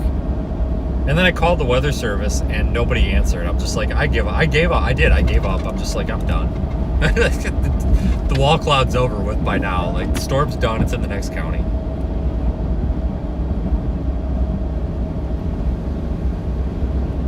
So there was a situation in Wichita Falls, and it's recorded on the internet. If you Google like VK2 FSRV Wichita Falls Skywarn or something, it comes up with an interaction that Daniel had. And this is by no means, I'm not trying to throw Daniel under the bus. This is public knowledge, and I knew of this before I knew Daniel. Daniel was trying to report something, and the Wichita Falls Skywarn ham radio people told him he wasn't welcome there, and they didn't ever want to hear from him ever again. I'm not kidding. Like, and then Daniel basically said, okay, well, if I have an emergency to report, I will not report it to you. Said he will not get my emergency reports. And the guy's like, I've told you so many times, get off this repeater. We don't know who you are. You're not trained and all this. And it's like, oh, buddy, you've got no idea who this guy is. If you Google it, there is actually there's a link to it where somebody has the recording. So yeah, it happens all the time. And then there was a couple of years ago, I was in Wichita Falls, Wichita County, Texas. And I got on there, and the first thing I heard was one of their Skywarn spotters reading off a license plate, saying that it was a chaser parked on the side of the road, but they were too close to the fog line, and they wanted that passed along to the sheriff's department. Like, are you a storm chaser? And what's funny is he's like reading off and like flat out like military, like NATO phonetics too. I'm just like, dude, you so bad want to be a cop. But he was like, yeah, it's Jesus, that train scared the shit out of me. It's Alpha Zulu 659er, and he said Niner. I'm like, oh, okay. And it's like a blue Honda or something, and it needs to be passed on to the sheriff's department. It's a road hazard, and it's a storm chaser. And it's like, dude, get a life. Oh my God. Like, come on. Tell me you couldn't pass the physical for the police class without telling me. Officer Skywarn. Yeah, exactly.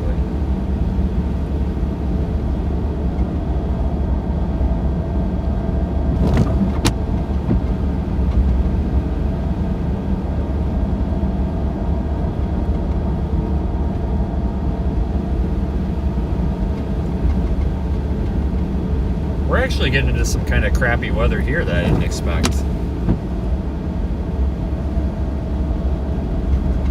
I have got to stop and get something to eat. I'm freaking dying.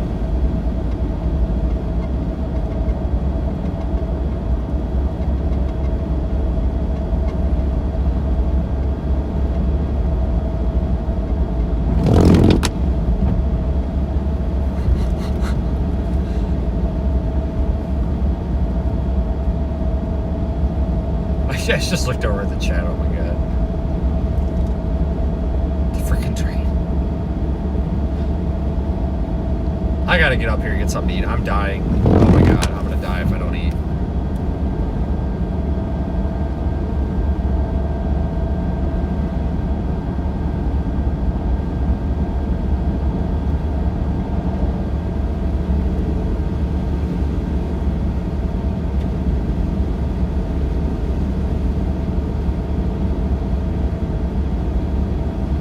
Do I drink enough on chases? I don't know.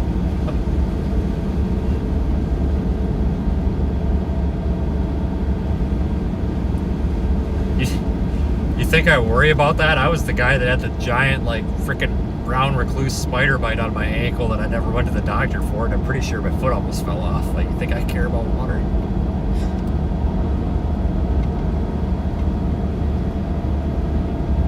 I don't do Taco Bell anymore. I've had too many bad experiences. Taco Bell used to be different. Like late 2000s, early 2000 teens, Taco Bell was so much better. Like, I used to always get the quesadilla. I just don't like their taco meat. I think it looks like cat poop, and it's just not appetizing to me. But like, I always liked their cheese or their chicken quesadillas. And like, remember when they used to have the rice bowls? You could get like the cheesy rice or whatever. I would always get that, and I was plenty happy with that because they're always open till like God knows freaking when. So I would get like the cheese quesadilla or something. I was always very happy with that, and it was cheap. Now you go and get the cheese quesadilla, and there's like half of a cheese quesadilla in there, and it's like expensive. It just sucked. Like, fast, you know, I'm dead serious. Like 2005 to 2015 was like peak fast food, I think. Like, I feel like you gotta value, and that's when McDonald's was good. I mean, okay, you can actually still get a good McDonald's. Like, the good McDonald's does exist. Like, there are some out there where you go and you're like, damn, this is actually good food. And like, it's few and far between, and I'm very appreciative of those, but you still run it, but you know, you run into these ones where it's just like, what is this dumpster fire? But it's just it's not cool anymore. Food, like fast food, just kind of went down the toilet. It used to be, I remember when I was like in middle school and high school, like you were excited to go out for fast food. Like, it was a delicacy almost. Like, oh hell yeah, we're gonna go get quesadillas from Taco Bell. And now it's like, oh God, we gotta go to Taco Bell, you know? What the frick? Used to be all excited. Yeah, let's go to Taco Bell. Now it's, oh yeah, let's go to freaking Taco Bell. Some are better than others, though. I mean, you still can find a good Taco Bell and a good McDonald's. Like, it's not totally trash. It's just the quality control went down really badly. Because I remember you'd go to McDonald's, and if you ordered a cheeseburger, like, it was hot. Like, it was hot. And now they're like cold and hard and soggy. In half a mile, turn right on US 12 West. Continue on I-94 West for 40 miles. Zach's trying to get me to go to the Irish pub. Why? So I can get my ID checked and turned away because it's not from Michigan.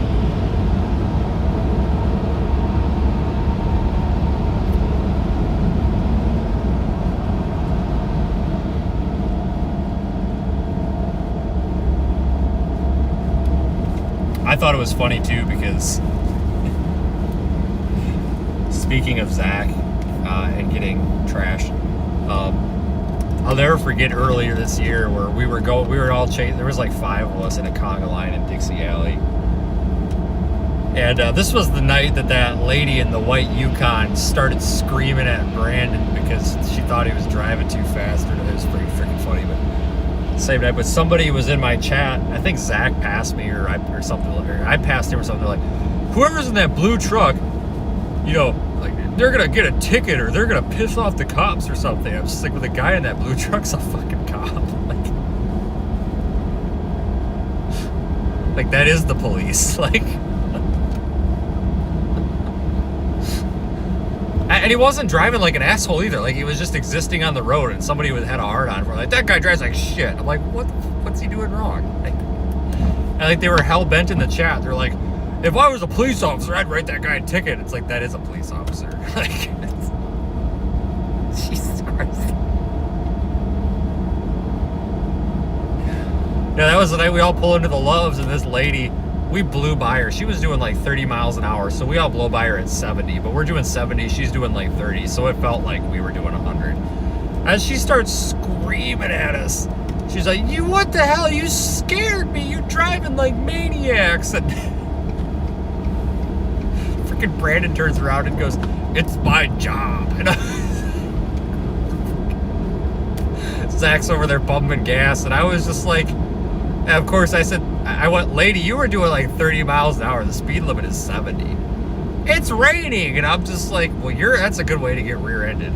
And then she comes into the Loves, and like, I think she was following us around. I'm just like, I gotta get out of here. I don't want to be around this lady. She's creeping me out.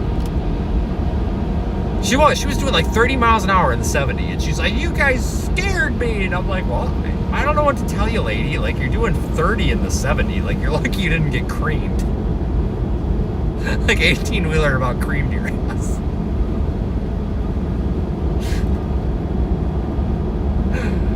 Jesus Christ.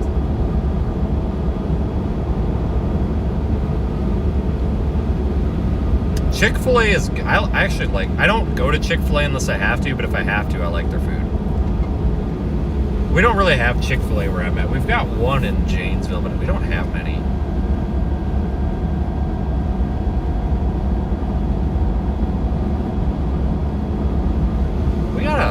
We got a lively chat tonight. Oh my God. Help. Every time we have a lively chat, the next day I get canceled for something. You can't say that.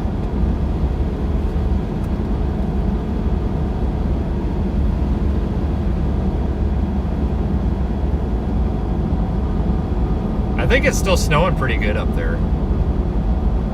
Up north of Muskegon, but I don't know. I didn't feel like sticking around too much because I think we saw what we were going to see. I mean, you know, we could have stayed up there. It probably would have been a bonus, but whatever.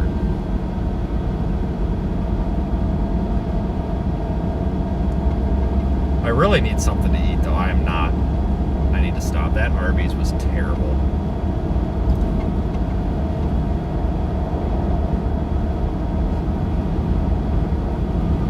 Zach, you're gonna get canceled because you're a white male. Like, it doesn't matter what you say.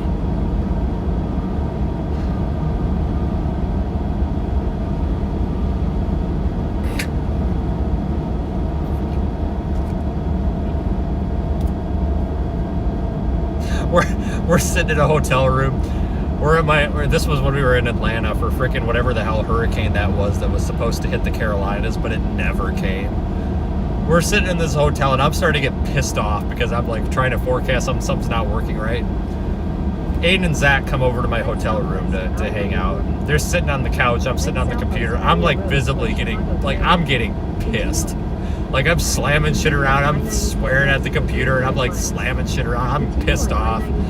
And Aiden's over there talking shit about me under his breath, and like I'm pretending not to hear him because if I acknowledge him, I'm gonna start laughing, and I'm just too pissed off to laugh. Freaking Zach's over there like, "Do you want me to do something to help?" I can help, but I'm just like what I wanted to say was, "You're too dumb to help with this," but that's not what I actually meant. But that's what about came out. But what I said was, unless you know how to write this Python code or something, you're really useless to me right now. And I think that's what I said was like, you're useless to me. And I felt so bad for saying it that way, but it's kind of what I meant. Because like, here you got these two freaking goobers over there like, oh, look at this fucking idiot. And I'm over there like, chest deep in freaking like Python code trying to fix something that has to get fixed or we can't ever live stream again. Oh, you want some help? I'm like, yeah, okay. Some freaking help from the peanut gallery over there sitting there freaking choking on Waffle House. Yeah, I'll take your help. Jesus Christ. And I meant that in a very loving way. These two people are not stupid. They're very skilled, and I appreciate all the help they give me. But it's like when you're pissed off, like what you want to say sometimes like isn't necessarily how you feel, but it comes out anyway.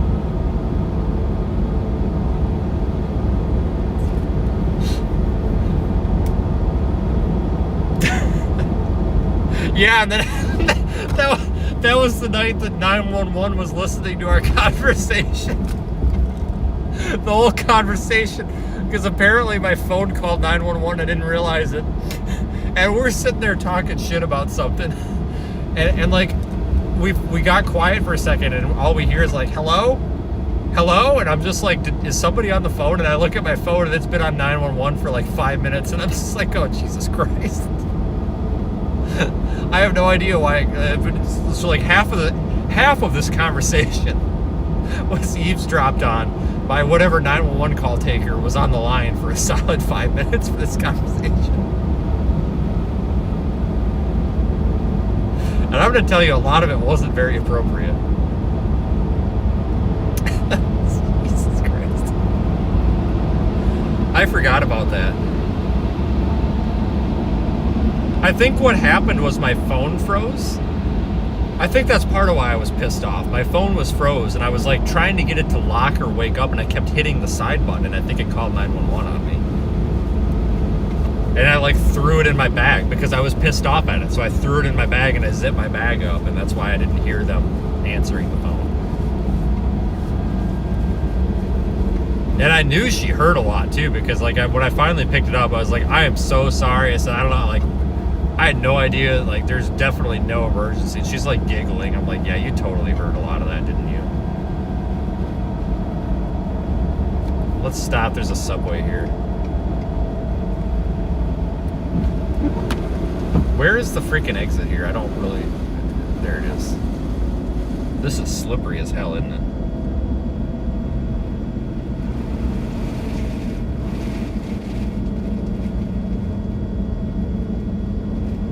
Burger King, yeah, Burger King ain't bad.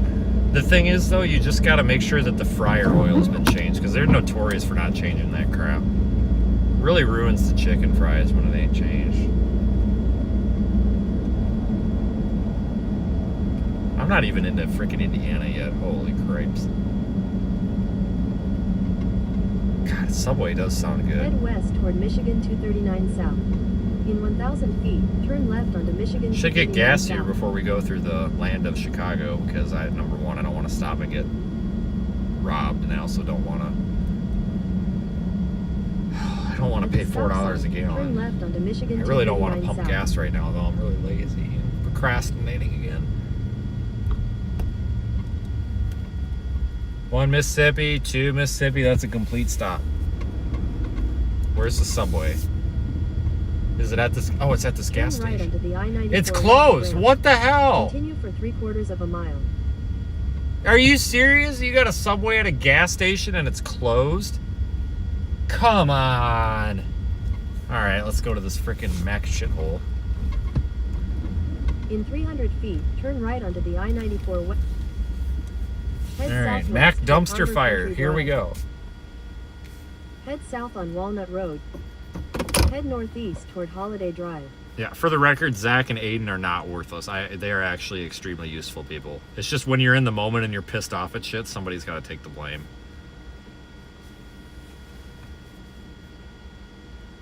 Aiden was the last person that I ever thought would be the sarcastic smartass of the group. It ain't me. It's definitely him. In a good way, though. Like, he's really entertaining.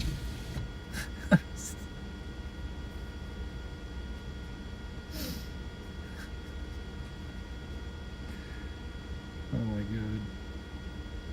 Do you want pickup or Mac delivery? I want pickup, god damn it. Piece of shit. Jesus. Choke and puke. What the hell's a choke and puke?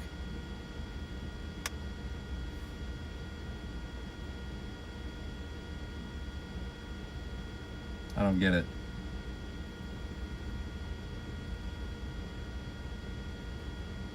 They got McRib here. I'm gonna pass. That's kind of gross. I think it's gross.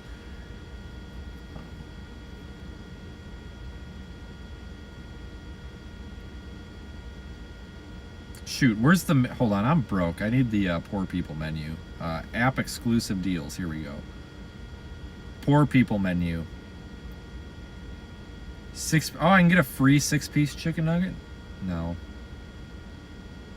Free fry with any purchase of any size drink.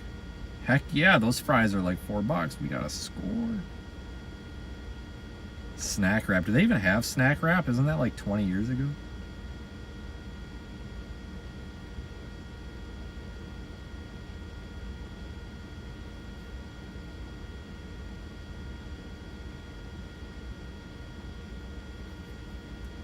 It's taking you longer to use the app than to order at the window. I mean, you're not wrong. I'm not gonna argue with you. I don't understand the McRib thing, because like it's supposed to be a limited thing and everybody always freaks out when it's gone. Like, why don't they just make it a thing? Like, I don't get it. Just, this promotion isn't available. Excuse me? Oh, these assholes close at midnight, don't they? I gotta get this in right away. Shit. This is not good, guys. We got 9 minutes to get this order. This is gonna be the worst McDonald's I've ever had, isn't it? Hold on, where's the damn cookies? Shit. What's it under? What's it under? God, this is extremely stressful. 2 cookies. It used to be a 3-pack, but now it's a 2-pack. Whatever, you cheap asses. Oh my god, come on, app. We're down to the wire. I'm starting to have an anxiety attack because I can't get my order in. This is not good. I don't know what I'm gonna do. I need everybody to send me a lot of super chats so I can feel better because I have money. No, I'm just kidding. That's kind of, it was a joke. I mean, I'll take your money gladly, but it's also a joke.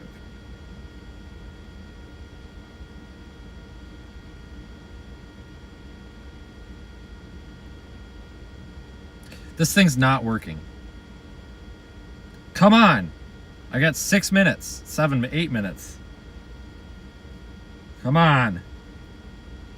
No, I don't want a basket of fries. Jesus Christ.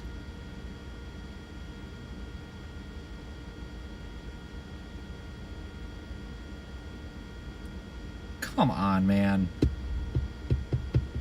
I'm about to go without the damn fries at this point. I don't even want the fries. Just give me the damn. God, you piece of junk. Does anybody else have problems with the McDonald's app, or does it just not like my phone? Because I have a lot of problems with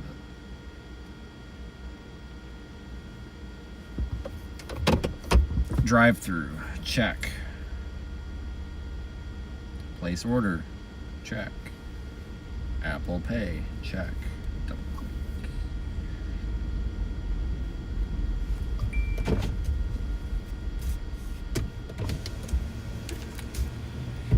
In 400 feet, turn left onto Harbor Country Drive.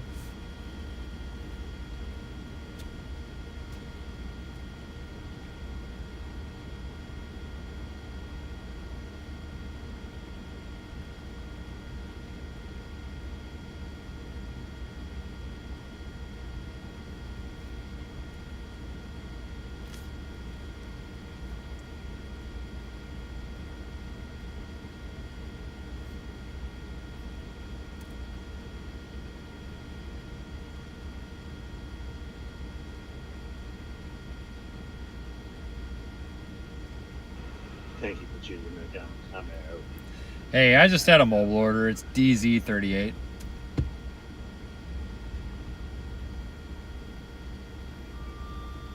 Go ahead and pull it out. Cool, thanks. It gave me 2 large Cokes, even though I'd ordered 1. This guy's pissed, Turn isn't left he? onto Harbor Country He's Drive, pissed. then turn right onto the I-94 West ramp. No, I'm good, man. Thanks. This guy's pissed. This asshole coming in at closing. I mean, I feel a little bit bad, I'm not gonna lie, but at the same time, I mean, turn your lights off if you don't want it, I guess. I mean, I gotta eat too, so. I hate to be that guy. Hey, Dean bought our food. Except it's not a McRib. But it's the thought that counts. Now this will be extra special. Okay. Aiden's never used the app. Okay, man. I don't think anybody asked, but that's okay. Thanks for sharing.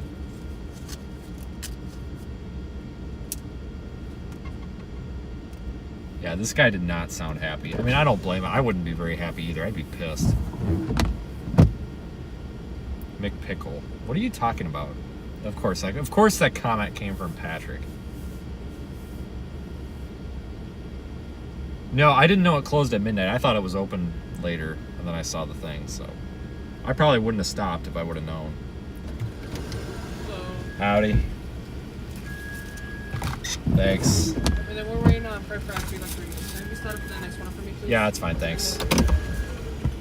Sorry for screwing you. Oh, your window. Okay. I was gonna say sorry for screwing you over at the last minute, whatever. All right, I got 2 Cokes now that I only ordered one, and I guess it gave me a deal. It gave me free fries and an additional free drink. I'm not gonna drink this because this is 32. That's 64 ounces of diabetes. So hold on, how many ounces is it? Standby.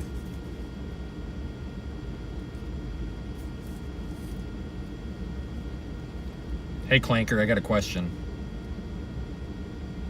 What's up?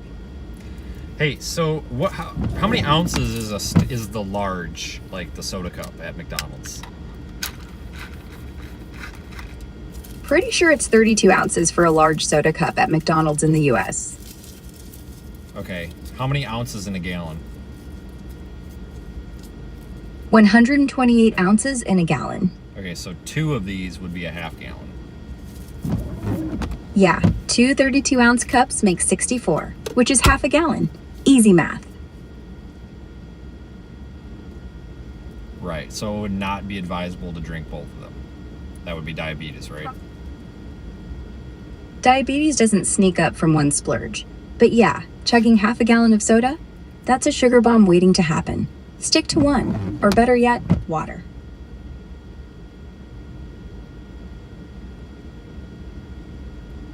McDonald's gave me 2 drinks, but I only asked for one, and I don't know what to do with the second one, and now I'm panicking. What should I do? No need to panic, it happens all the time. Just hand it back next time you're there, or give it to a friend if you're with one. Worst case, recycle the cup if it's still sealed. You'll be fine. You think I should just keep it in my cup holder for a few weeks, and the next time I'm at McDonald's, just hand it back to him? That's sweet revenge. But nah, after a few weeks, it'll go flat and gross out everyone. Just toss or recycle it now, guilt-free. They're not going to chase you down for it.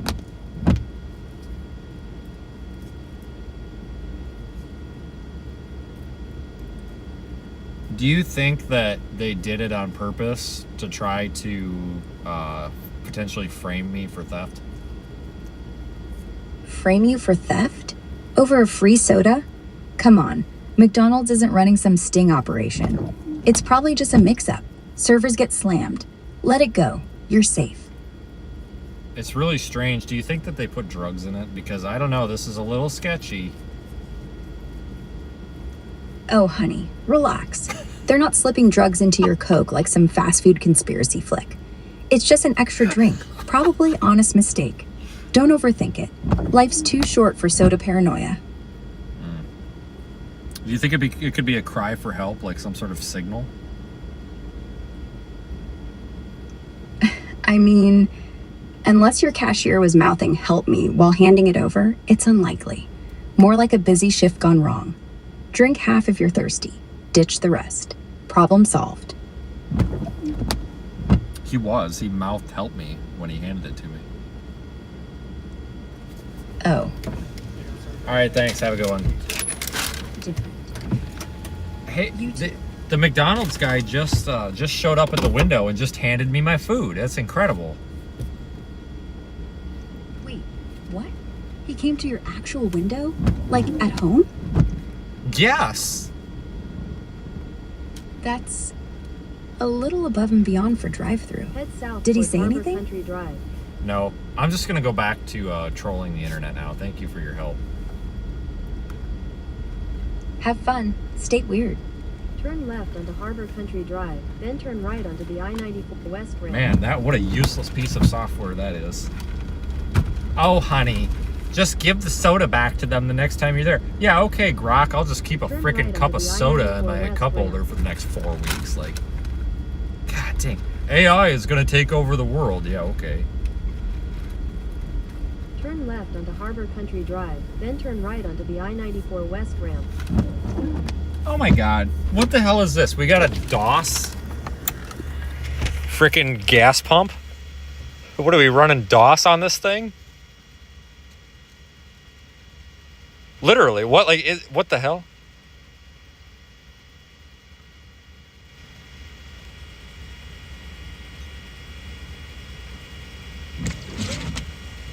Freaking Turn right toward freaking Harbor just Country over here Drive, running like then turn command right line onto Harbor Linux on the Country gas Drive. pump or what?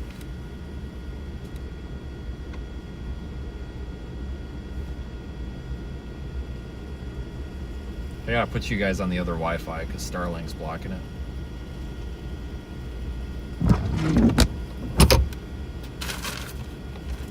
Wow.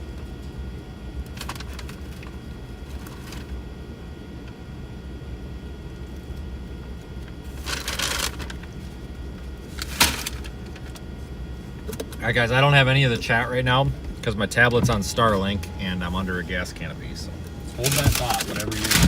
If it's entertaining, just hold on.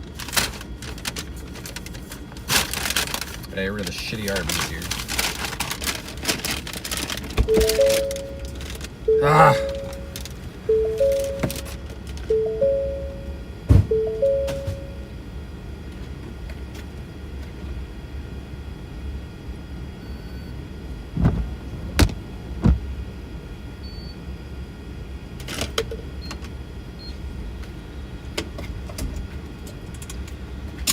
It's actually kind of nice out.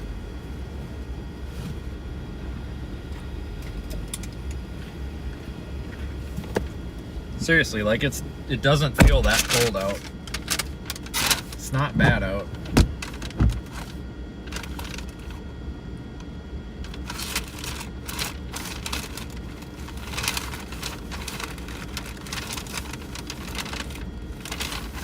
There's no salt in here, what the frick?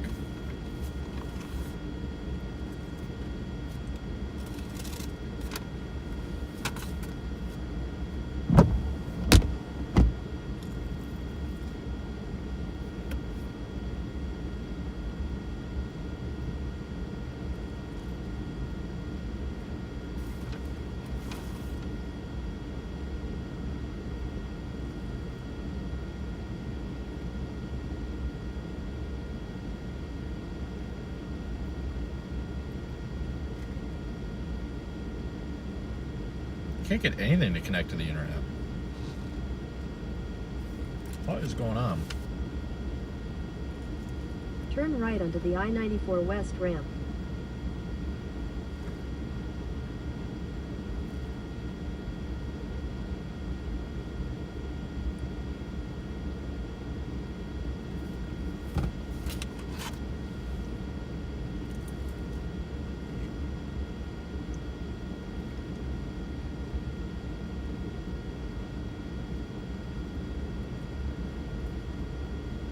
Gas pump is really slow.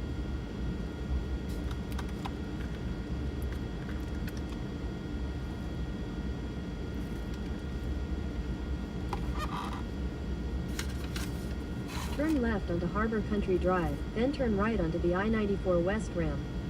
I don't know why the regular internet's not working. Something needs rebooted.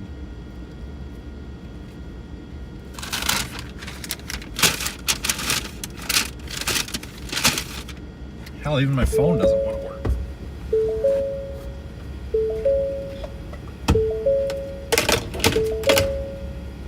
I wonder if I failed to pay a bill. That is a distinct possibility that I may have failed to pay a bill and something got shut off. I should probably check. I may have failed to pay a bill, but I don't think so, but it's possible. Head southwest. Usually by now Verizon's calling me like every 2 minutes. Your bill is Turn due. right toward Harbor Country Drive, then turn left onto Harbor Country Drive.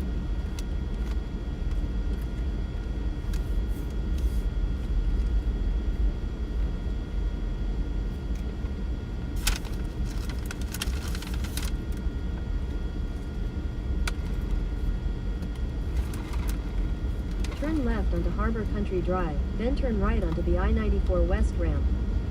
Turn right onto the I-94 West ramp.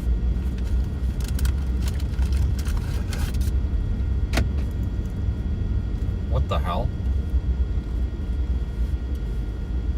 Why do you guys look dark? In a quarter mile, merge onto I-94 West. I don't know what happened there. What the hell was that all about? How long has it been like that?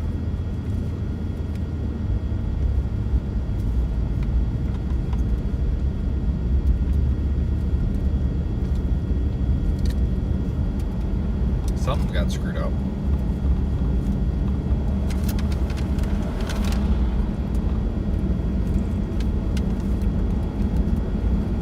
Wonder how many wrecks we're gonna see going through here. I think any minute now we'll be going through Indiana. I think we're still in Michigan. Continue for 54 miles. Jesus.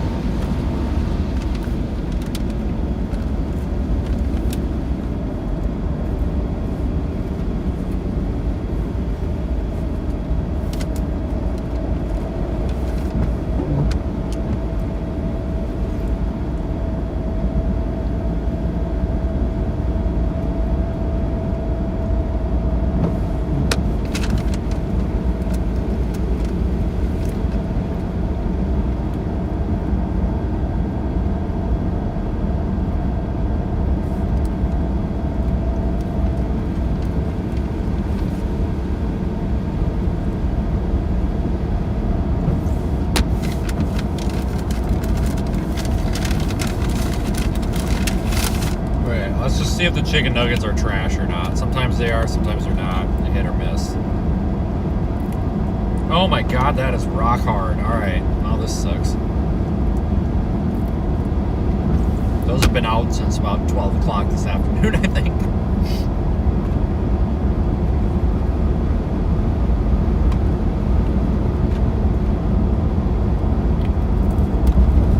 Wow. You could pound a nail in with it.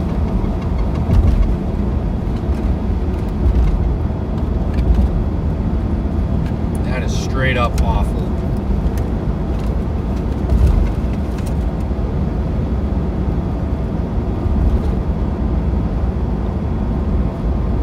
That is exactly what I expected to.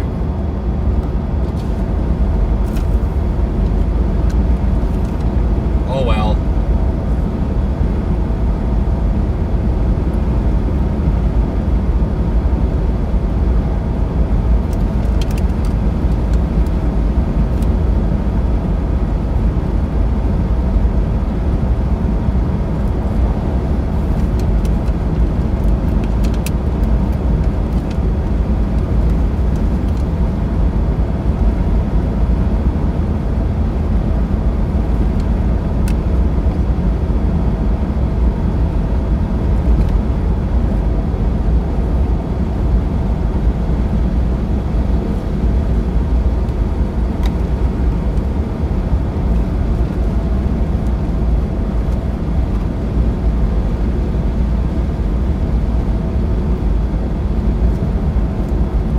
Out here. Just enough to make the road slippery.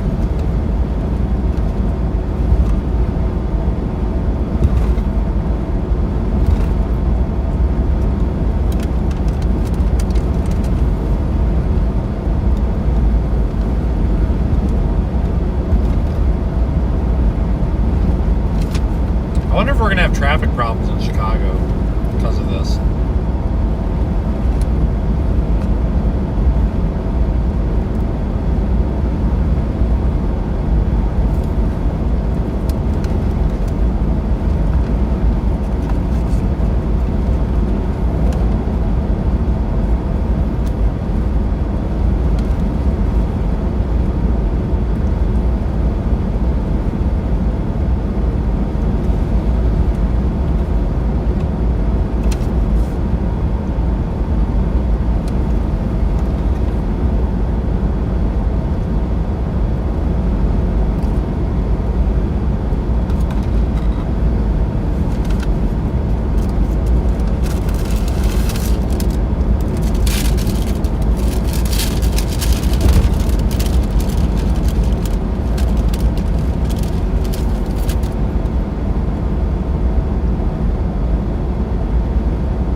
mile or two from Indiana. Hey, thanks, Dean. Yeah, you guys can. You should be able to click on Dean's. I don't know if you can click on the link that he's got in there, or you could just type in. I think if you just type in the ad into the search bar, it'll pull it up.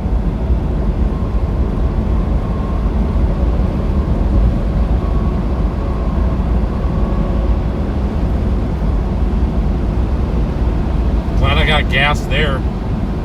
Like 50 cents cheaper where we just got it.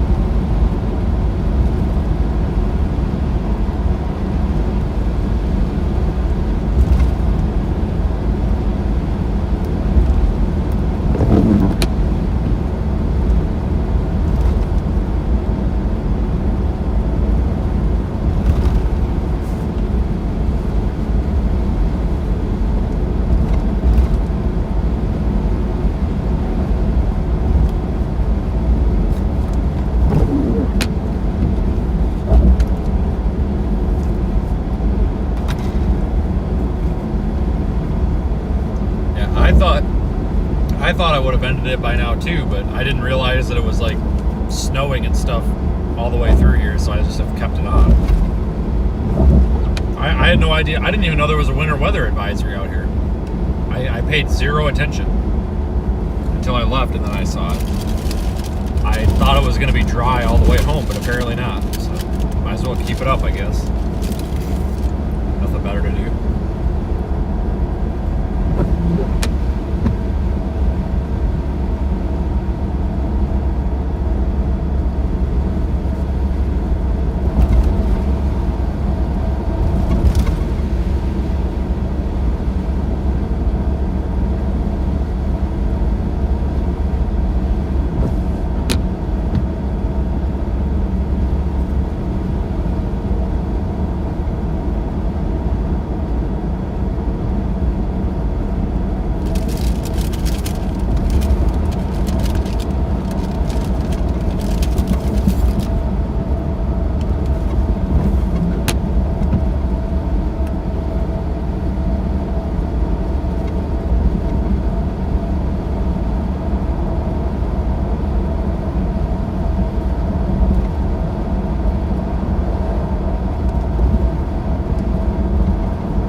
Yeah, road construction. So excited. Okay, I think it's just the bridge. I think we're good. Man, I bet that sucks to be doing tonight.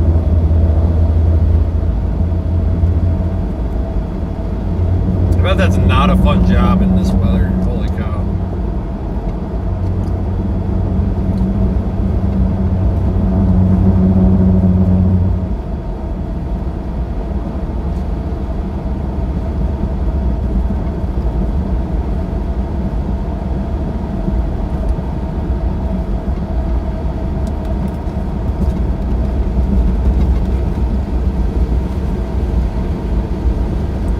Back in the chat.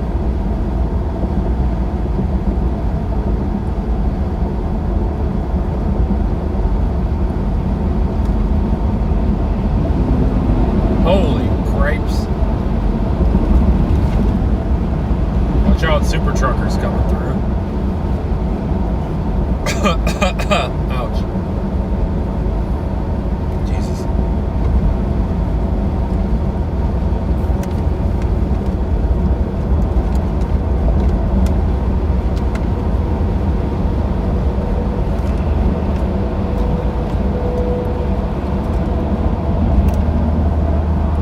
Are a little bit slippery. I'm surprised these guys are going that quick.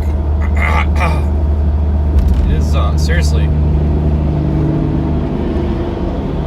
It is not super great out here.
I could have went to this Love's up here, but I didn't realize it was up here.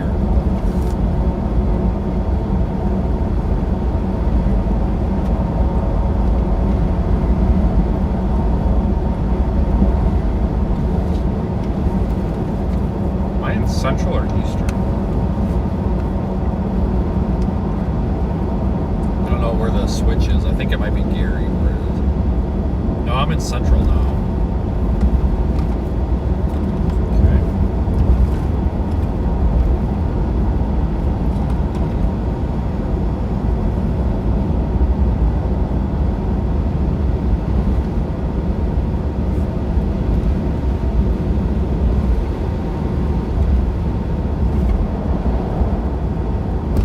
I drove through here about 10 hours ago.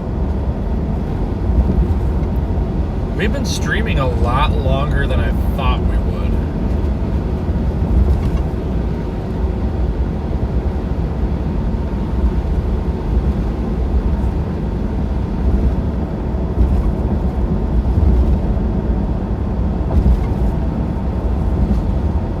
Well, this is different snow. This isn't the snow we planned on. This is different snow.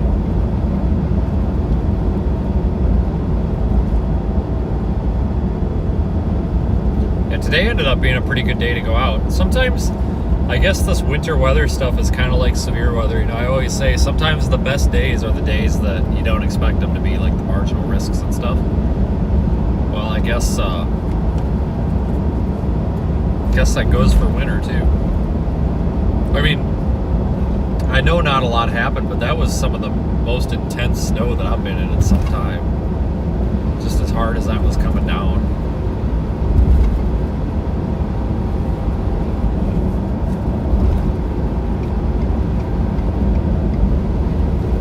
So that was kind of fun.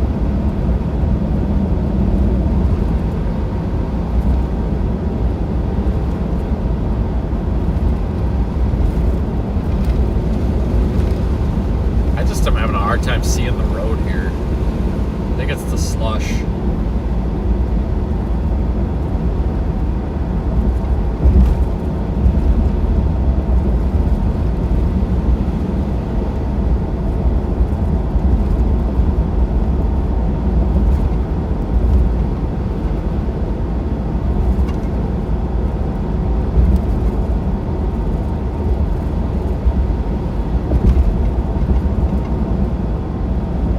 It is pretty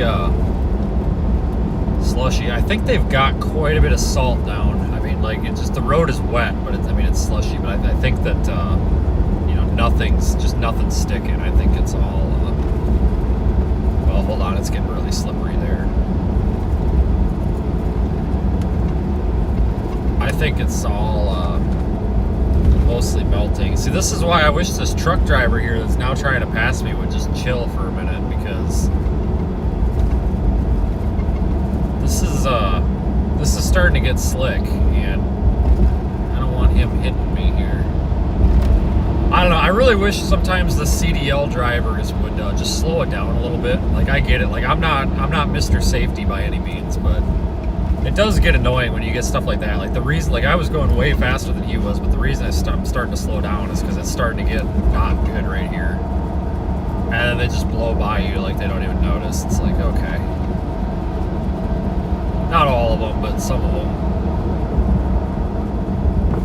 Because you can feel the truck wanting to slide a little bit, so we gotta slow it down again here. It's kind of like icy almost. I don't know.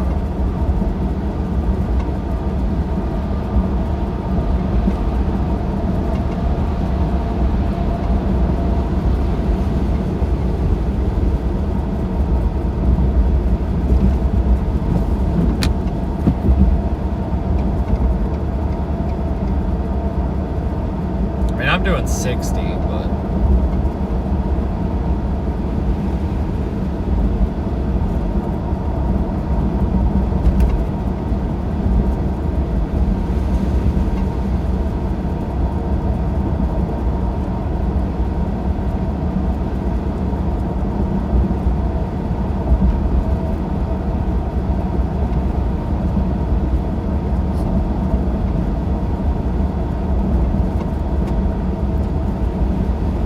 winter weather advisories in northeast Illinois look like they expire pretty quick. I think they expire at midnight.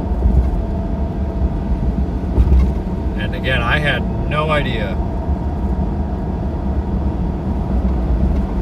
that the northern Illinois area was supposed to get anything at all. So apparently there's been some snow out here. I don't know. That's how like tunnel vision I was on this whole day. Like I said, this was such a weird day. You know, because I had no idea that anything was going to be worth it. Like I woke up today with the plan of like going to the grocery store or going to the Walmart. I didn't realize I was going to be going to Michigan instead. That's not what I expected.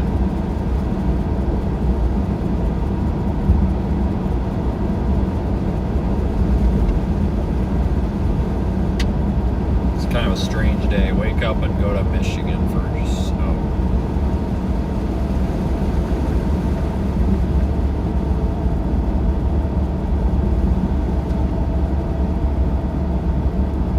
Oh, Super Trucker's got his four-way flashers on. I hope he didn't blow a tire or wreck or something. What the hell is he stopped in the road? Holy shit. Jesus, man. Holy cow, where is the fire? Doing 65 for Pete's sakes.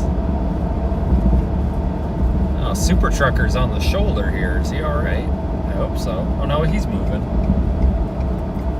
What the hell is going on? He is fishtail. Is this ice? Oh my god. This is all fucking ice. Holy shit. Holy shit. Holy shit.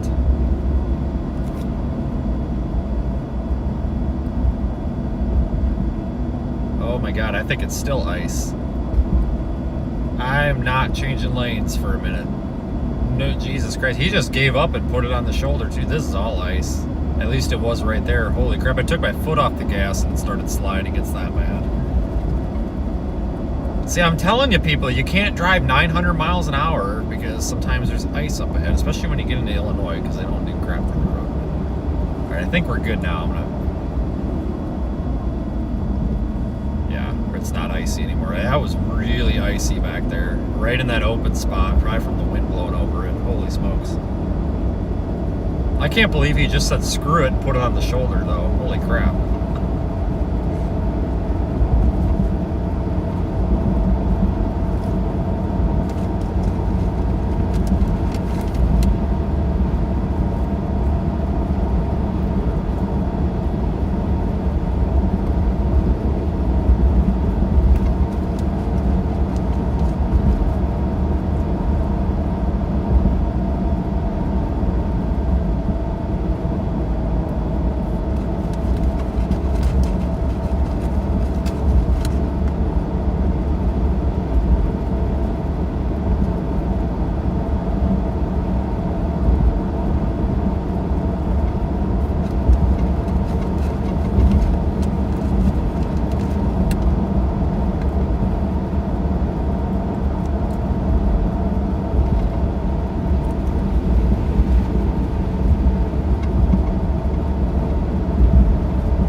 show much.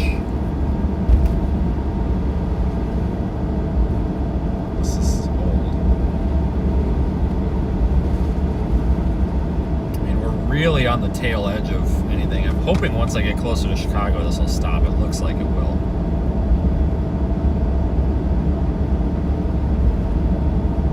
No, and it doesn't matter what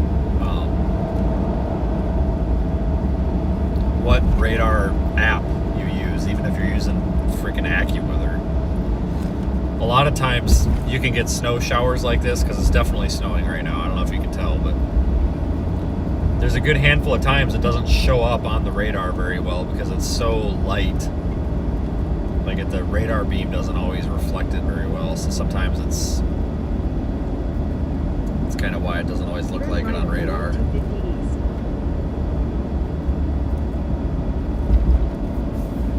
I can't get over a lane because super truckers here. There's a whole line of them.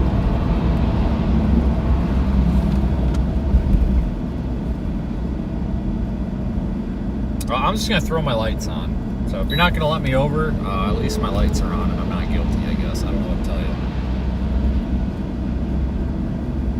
Come on, guys. Oh, that guy is way down in the weeds. I can't get over anymore. Thanks, car. God damn it. They're not too stuck. They'll be out in a second. They're barely out. You damn near could drive that out of there, I bet. I'm surprised we didn't see more of that tonight. I mean, what did we see? Was it maybe 5 or 6 cars that were stuck? But nobody was like really stuck. They were just kind of inconvenienced.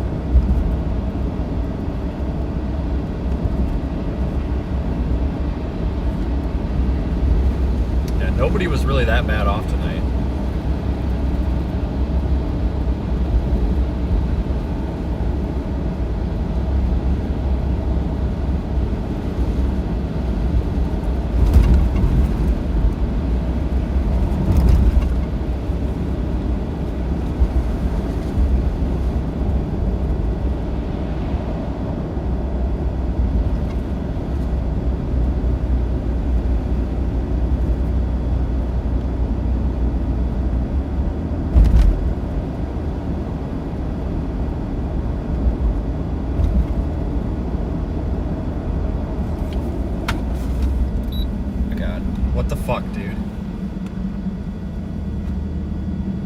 Be honest with me. Did you guys realize that guy was going 19 miles an hour? Oh my god, that truck behind me nearly smoked him. Be honest with me. Was it that obvious? Because I thought he was going the speed we were, and then all of a sudden, holy shit, my speedometer went down. The digital thing said 19. The truck behind me was locking his brakes up too. Holy crap, man. I really think that if you're going to be going that slow, you should put your four-way flashers on. That way it's like, hey, I'm going super slow. Because the average flow of traffic out here is like 65, and I'm not kidding, that guy's going 19 miles an hour. And I was doing probably about 50 to 55, and holy crap. Like, I knew we were coming up on him, and I literally just like looked in my... That's how fast I came up on that guy. I looked in my driver's side mirror, because I was checking to see if there was somebody in the middle lane, because I was going to move over to pass him, and then by the time my eyes went back in front of him, I was damn near in his back seat. I really, really think we need to normalize using the hazard lights for actual hazards. Like, not just because we're driving around in the rain, but I think we need to use them like when your vehicle's posing a hazard, you know, driving 40 miles an hour under the speed of traffic. And I'm not saying that, you know, maybe he's got an equipment problem. I'm not arguing that he shouldn't be driving that speed. I'm just saying, like, if you're going to drive that speed, you should indicate to the other drivers on the road that you are a hazard, hence the hazard lights. I don't know. I'm just saying. Holy smokes. That could have been a bad day if the truck behind me wasn't paying attention. Holy crap. I'm dead serious. Like, I mean, I probably spent 3 or 4 seconds looking in the mirror, and he looked like he was a solid several car lengths ahead of me, and then I look back and I'm about in his back seat. God dang.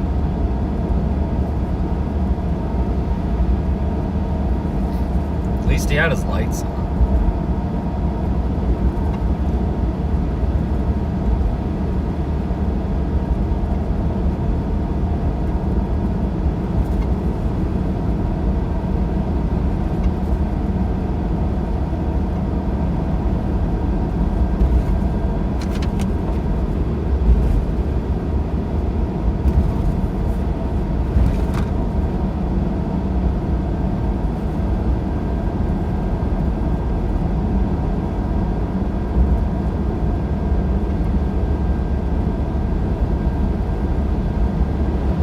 Christmas tree up on top of their thing over there.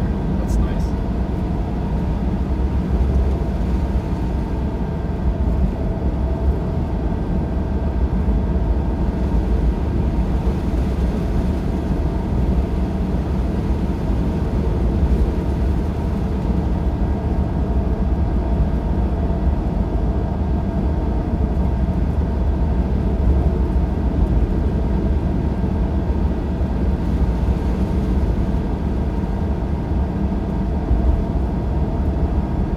Well, I mean, I agree. He shouldn't be driving 19 miles an hour in a 70, but I mean, it is pretty crappy out here. Maybe he's never driven in the snow, so whatever. But my point, I guess, is if you're gonna do that, you need to have some sort of way to indicate to other drivers that you are going super slow. And it's almost like it would be nice if his vehicle was equipped from the factory with flashing lights to indicate that. Huh. Oh, wait a minute. I don't know, this is a thought.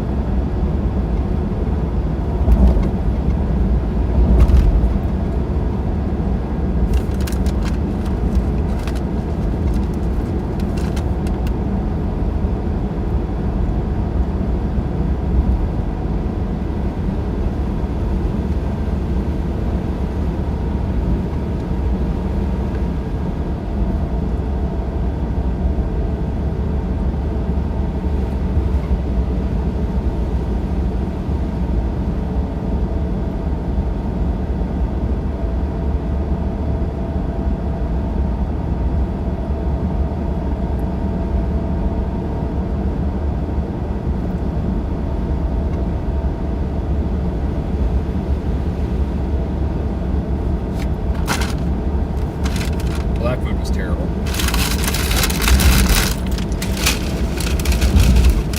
I wonder if these bridges are going to get real icy or not. I don't know if they've treated these roads much or not, but if you look at radar, I mean, hell, I'm damn near out of the snow. Like, I'm surprised it's still snowing at all.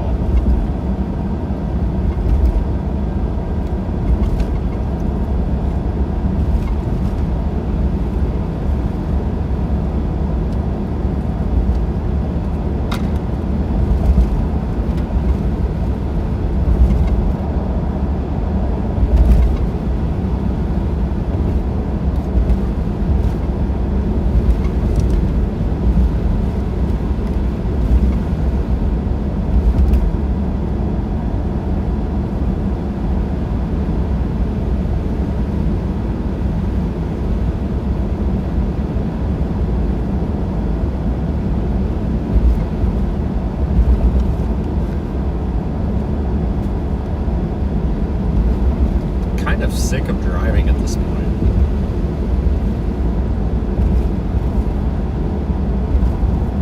Oh, I don't know if I want to go home because I'm at the point where I can't really stop for a hotel right now because I'm very close to Gary and I don't want to die. No offense, Gary. You're not a super friendly place. I'm kind of in the no-go zone that surrounds Gary right now, so I probably need to just go home. Because by the time I get to the other side of Gary into like the safe part of Chicago, it's 2 hours from home at that point.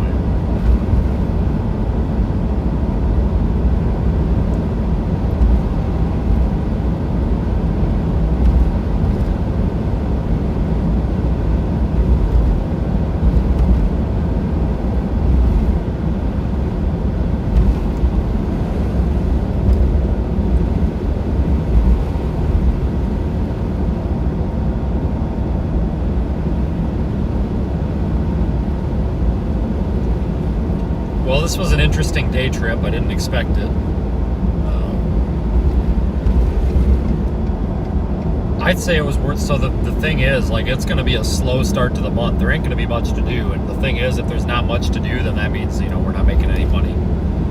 And money is required to put fuel in the tank, unfortunately. So that was honestly, it worked out because I didn't even plan on doing this. Like, I was standing in the shower looking at the weather, and I'm just like, God, I probably could make that. And I'm like, oh, it's going to be cutting it close. I'm like, no, not really, because if the peak snow is going to be between 6 and midnight, you know, I can make that. That's when I said, well, I guess we better go. And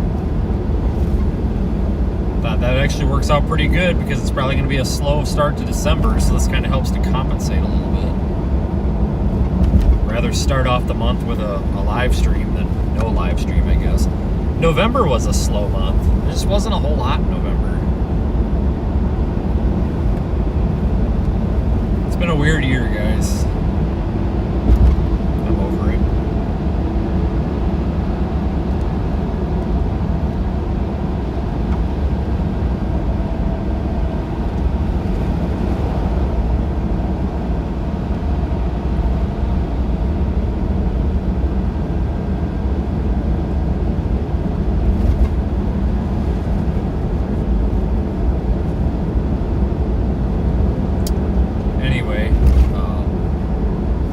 I think it's done snowing. I think everything is just like foggy, misty stuff now.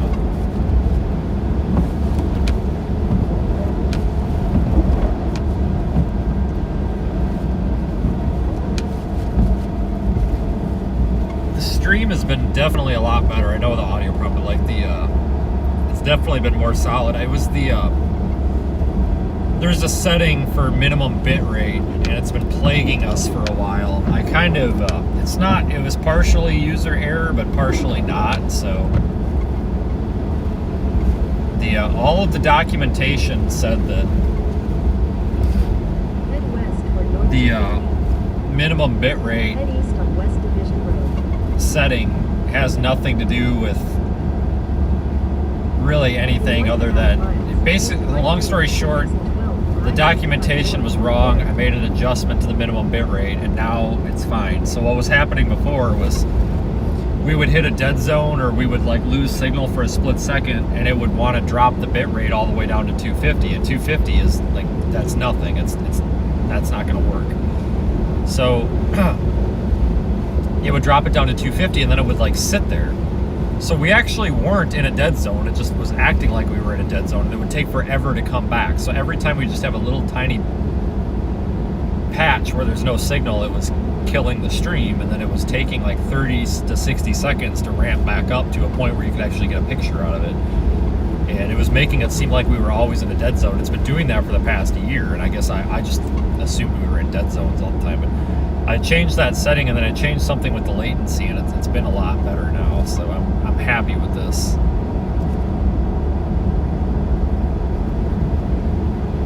So it seems to be recovering. Basically, it recovers faster, which is what I wanted, because, I mean, just a brief interruption in signal was taking us out of service for like 2 minutes at a time, and that was getting ridiculous. But I think we're good now. Should be good.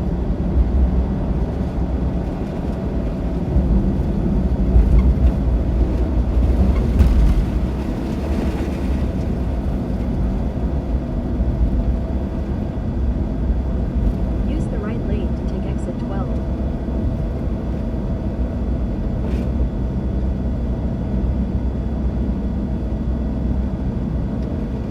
Continue for 3/4 of a mile.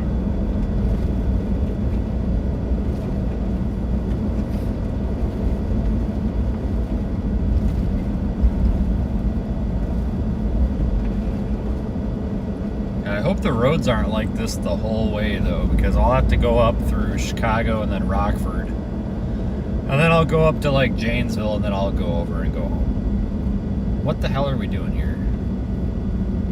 25? Yep, that's about what we're doing, 25, which is fine, but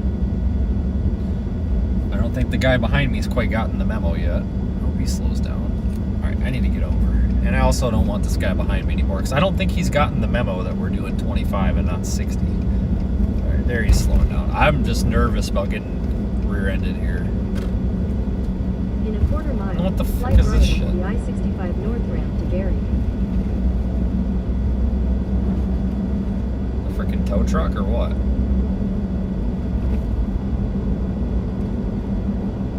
Okay. Head west on I-80 west, I-94 west. I don't know what that was all about. Okay, I need Chicago. 80 west, 94 west. In 1.5 miles, take exit 262 for I-90 west. Head west, then use the right lane to take the I-80 west ramp. Continue on I-80 Yeah, this road west just for looks 6 miles. slippery. These tires are not the best on this kind of environment. That's the problem with these mud tires. Like, they're really good in deep snow, but when it comes to this like greasy, slippery crap, they're not the best. I mean, they're not terrible. Some mud tires are really bad. These ones are not. These ones are pretty good, but they're still not. They're not like no snow tire. That's for sure. So I mean, they tend to slip a little bit, so you got to be a little extra careful with them. But it's an okay trade-off.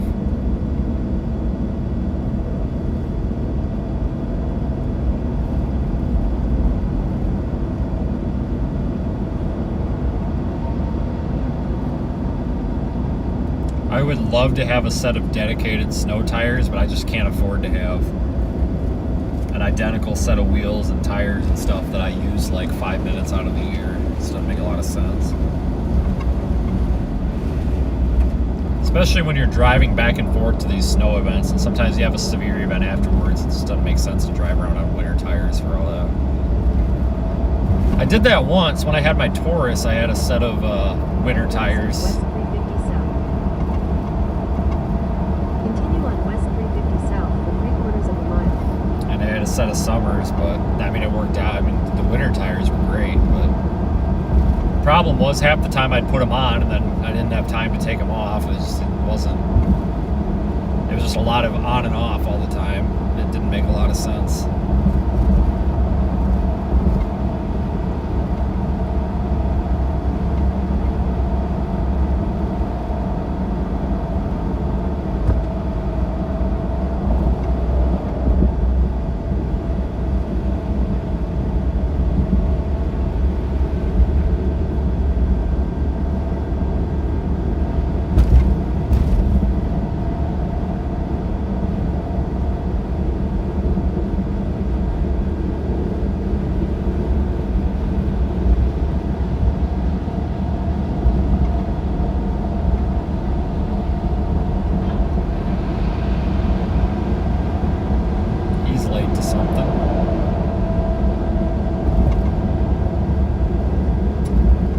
That's one of those new Ford Rangers. I don't know what to think about the new Ford Rangers. I know they've been out a few years now, but I like the idea and the concept, but man, they're small. Like, the interiors on those are really small. I almost feel like you'd get more room with just like a freaking Explorer or something, or like an older Explorer. I don't know.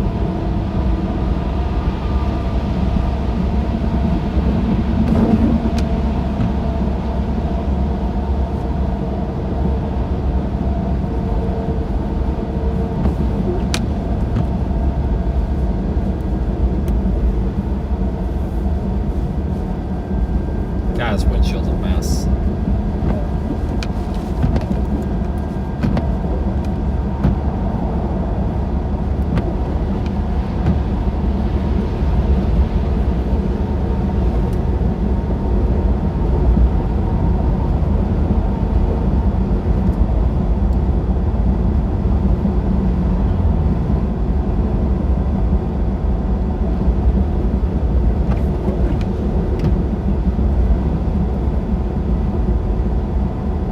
Ready to get out of this crappy weather, though. Honestly. I'm kind of at that point where I'm just sick of it and I want to be able to go faster than 55 again.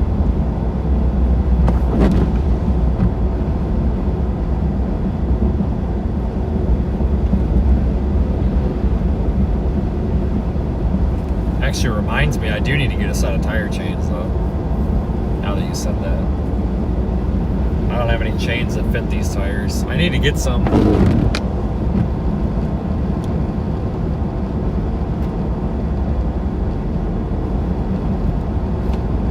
Probably an arm and a leg for these bigger tires. But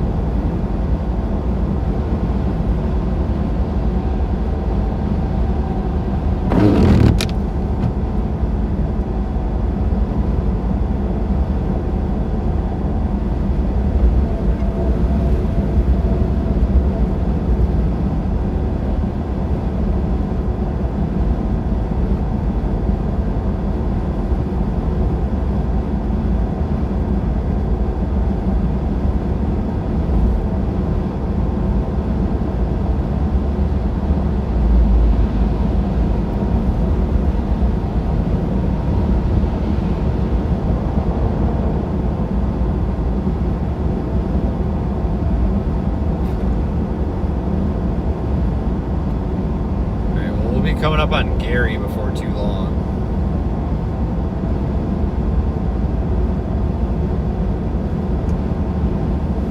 Oh, huh. Hold on, my GPS hasn't updated. I don't even know where I'm at. Like, even the stream hasn't updated for a while now. I just realized I had that off. Hold on a second, that'll come back in a minute. I don't know, I must have pushed the button on that. I think am I in Chicago or Illinois? Oh hell, I'm in Illinois. No, I'm in Indiana. I'm in Gary now, or yeah, I'm in Gary. Hold on, that'll come back here in a second. I must have turned it off and forgot about it. That's weird.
Terrified that when we took our detour through Gary, was that 3 weeks ago? Man, that was not a friendly place. I made a lot of people mad by saying that too, but I doubled down on that. I'm sorry. When You turn off of the highway and there's literally blocks and blocks and blocks of half burnt down houses and trash everywhere and bullet holes and everything. I mean, and not a single car has a license plate on it. Like, I'm sorry, that's not, to me, that's a not a friendly place. And if that's offensive, then I don't know what to tell you, because that's just not a very welcoming sign. That's not cool.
Anyway.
Still slushy. I guess I just haven't been out here to scrape this off yet, because it's done snowing or sleeting or whatever that was.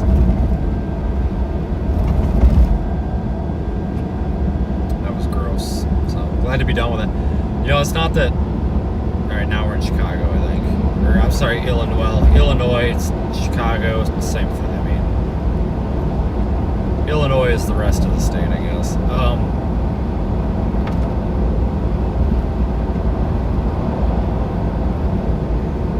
I wonder how hard I'm about to get stiffed on tolls now. I don't remember if this way's got a bunch of them or not. I know one of the ways you come through here, they screw you like $20 on tolls. Ridiculous. And the road's not even in good shape either. You'd think for $20 the road would be in good shape. We'll stream through some of Chicago here since we never do it. And then I'll call it a day. But, so we got a little bit of time left, I guess. I don't know, I'm grateful that we had the opportunity to do something today, but I tell you what, I was not mentally prepared to be up all day, that's for sure. Should be in bed by now.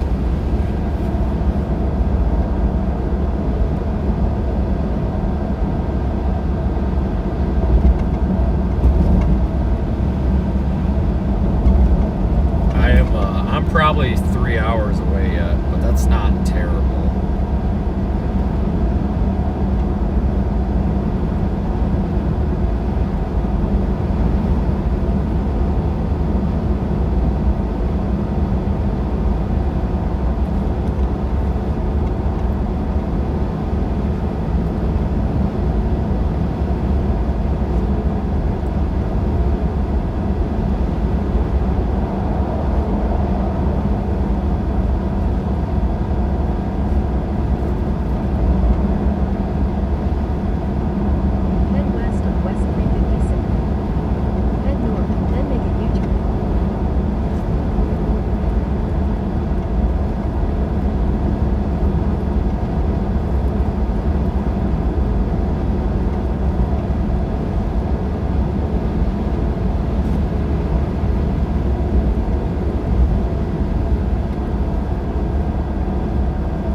really foggy out now. Quite a bit of traffic out. I don't drive through here a lot this time of night, but usually a little bit after midnight it's pretty dead out here. But I mean, there's traffic, but usually it seems like we got more traffic tonight. Maybe it's because of the holiday, I don't know. I mean, Thanksgiving was a few days ago. It doesn't seem like it, but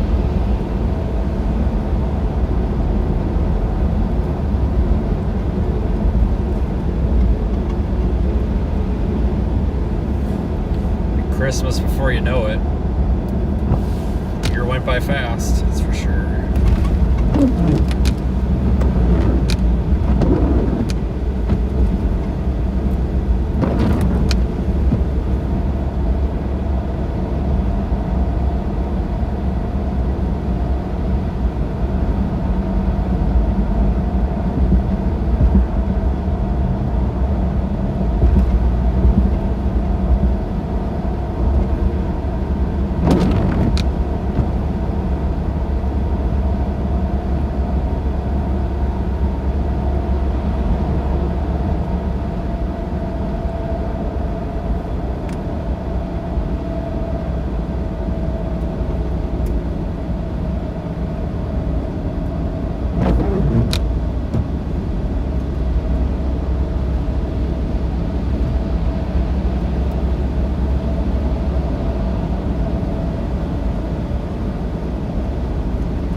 GPS is just all over the place. It just keeps bouncing all over. It doesn't like want to realize that I'm on the road. I don't know what it's doing. Head west on I-80 West. Continue on I-80 West for 3 miles.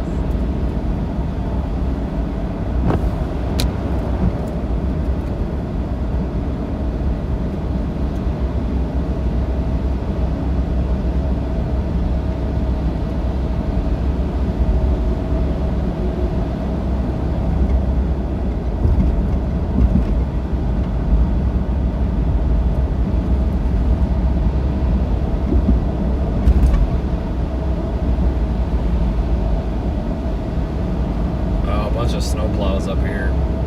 That's probably why the road's so clean here. Just scraping it off, I guess. Hopefully we don't have to follow them the whole way, but probably won't.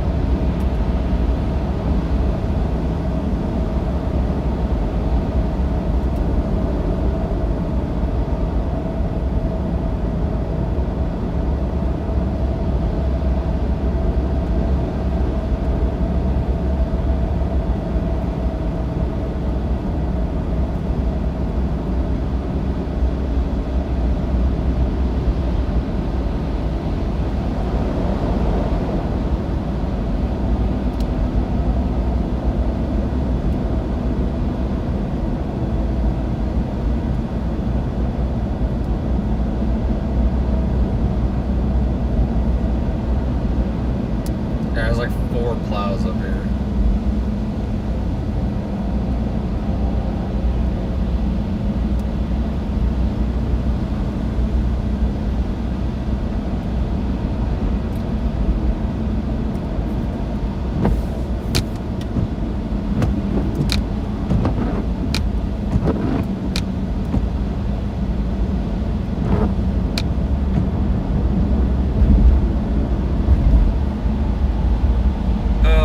They don't take 294. Like, it's awesome that they're out here getting the road clean, but I also don't want to go 40 miles an hour the whole way home. Like, maybe we can do both somehow.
mean, we're moving decently, but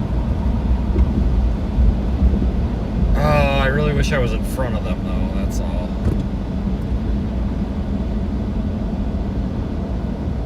At least they're not doing like 20 miles an hour, like sometimes, you know. We're doing 35, 40, which is better than 20. These trucks are really impatient, though. Holy smokes. Continue for 35 miles.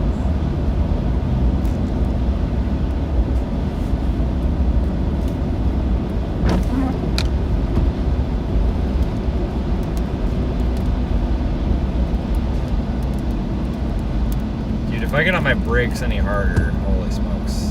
What are you doing? Go!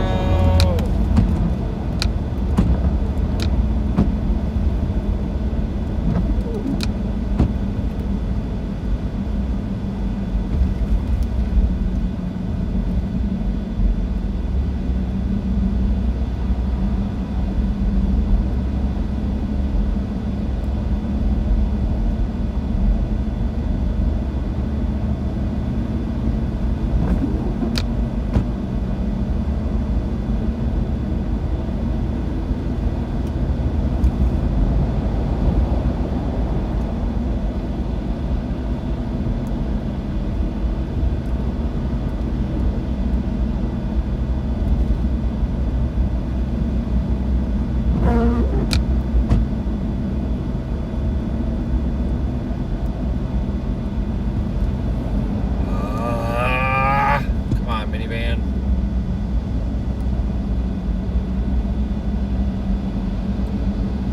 If you would just go one speed, it would be fine. 1 minute he's doing 40, the next he's doing 20. Just split the difference and go 30.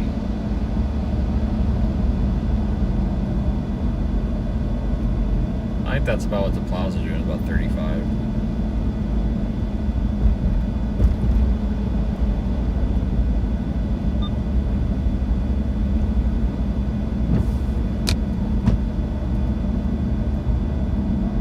Oh, this windshield is such a mess.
These plows aren't going to go the entire 30 miles all the way up to I-90. Because if they do, it will literally take us over an hour, because we're doing like 30 miles an hour. Normally that's like a 20-minute drive. 25, 30-minute drive. So, I'm glad that they're out here keeping the roads cleared, but I tell you what, I still wish I was in front of them. I'm hoping that they turn around somewhere. I imagine they would, but I don't know, man. This is going to be pretty rough. We got to sit behind this the whole way.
these people coming around the trucks on the right and then like cutting people off in the left lane. Like, where do they think they're gonna go? Where are you going?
This one got lost.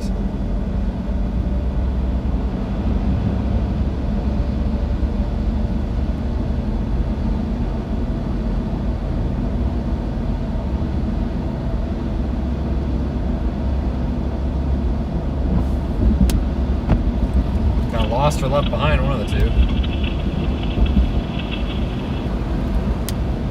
Both.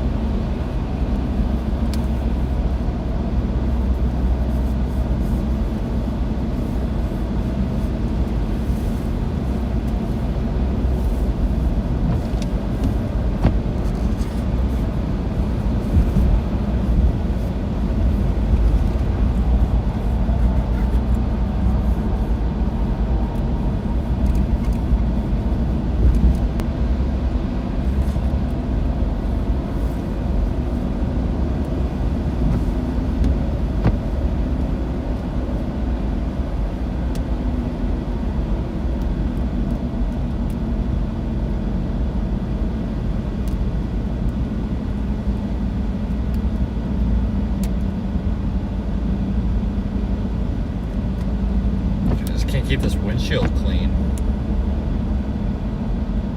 Look at this car. Where are you gonna go? Trying so hard to cut in front of somebody. Oh shit, he's gonna try to cut in here, isn't he? No, maybe not.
I'm impatient, but I'm not that impatient. Whoa, look at that. The semi-truck nearly kissed the bumper on that car in front of him. That was his fault, too. He don't need to be running up on him like that. Where the hell are they supposed to go? Jeez. I thought that was about to be a wreck.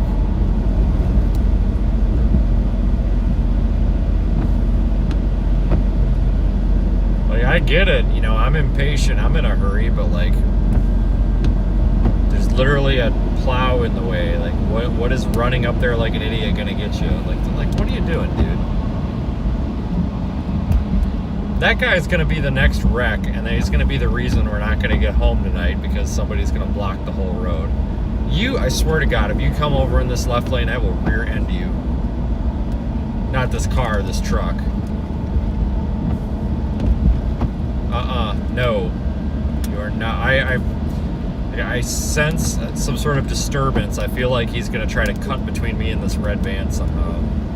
Not happening. Well, he's just riding that Honda's ass. What is this idiot doing, dude? Seriously, that guy is an idiot. He is almost attached to that guy's bumper. Like, what? Holy smokes, like, that guy should have his CDL yanked. Like, most truck drivers really are good drivers, but then you get some moron like that, and it's like, what the hell is wrong with you? Like, 'cause that car can't go anywhere. Like, they can't go forward. It's not like they cut him off. Jesus.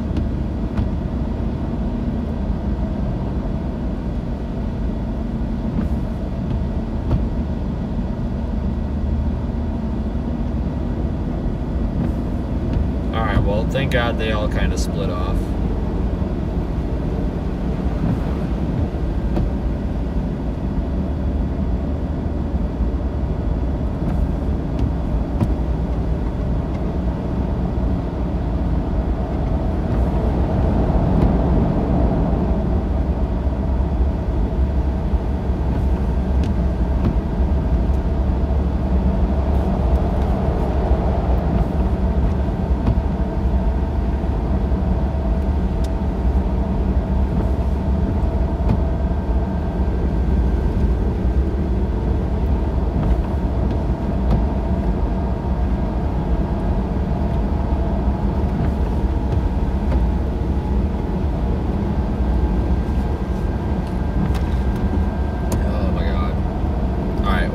There we go, minivan. Alright, we're past the minivan now. We are good to go.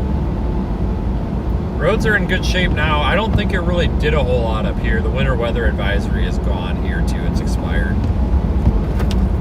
I think it's been done snowing here long enough that they've cleaned everything up. It's also not that cold out. It really doesn't feel that cold. So my thermometer says 26.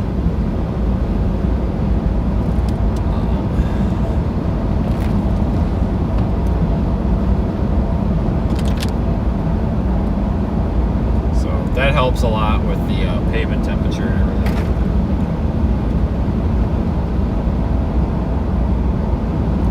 Alright folks, I'm probably going to shut it down. I mean, it seems like we're actually holding a decent amount of viewers, so this must be at least mildly entertaining. But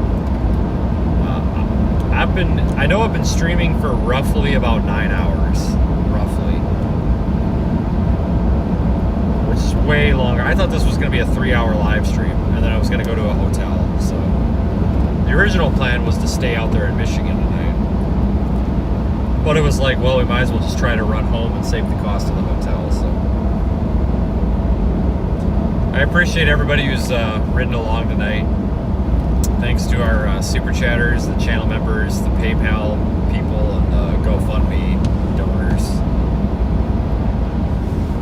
I am going to start wrapping this up because I think we're kind of milking the dry cow at this point. It's very clearly out of the target area now. So this was by far one of the strangest live streams I've ever done, at least for the winter. Like, I don't even remember the last time for any sort of severe weather where I woke up with zero plans of chasing, period, and then ended up driving 5 hours away with the plan of staying there overnight and then driving back and getting back home. Like, I've done plenty of in and, same day out, same day in chases before, but I don't think I've ever woken up with zero intentions of doing anything to do with weather and not even knowing there was anything going on with the weather and then deciding to drive all the way out here like this.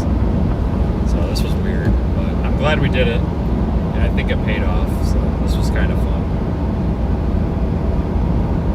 Definitely a split-second decision. It overperformed. I thought it was going to suck. I really thought there was a good chance I was going to come out here and be like, why am I here?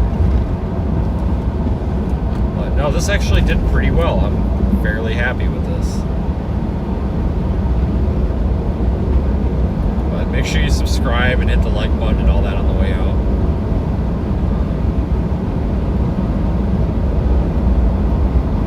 I got about 2.5 hours back yet, so that's not too terrible bad. And I don't have to stop. I got plenty of gas, but I'll probably stop somewhere. Just because I'm sick of sitting in the truck, so. Have a good night, everybody. And this is going to end a little bit abrupt because I don't feel like sitting through the ending screen. I'm just going to let it end. So. Good night, everybody, and I guess see you. I don't know when. It could be. I mean, it could be a couple of days from now, or it could end up being a week from now. Not entirely sure, but I will see you folks a little bit later.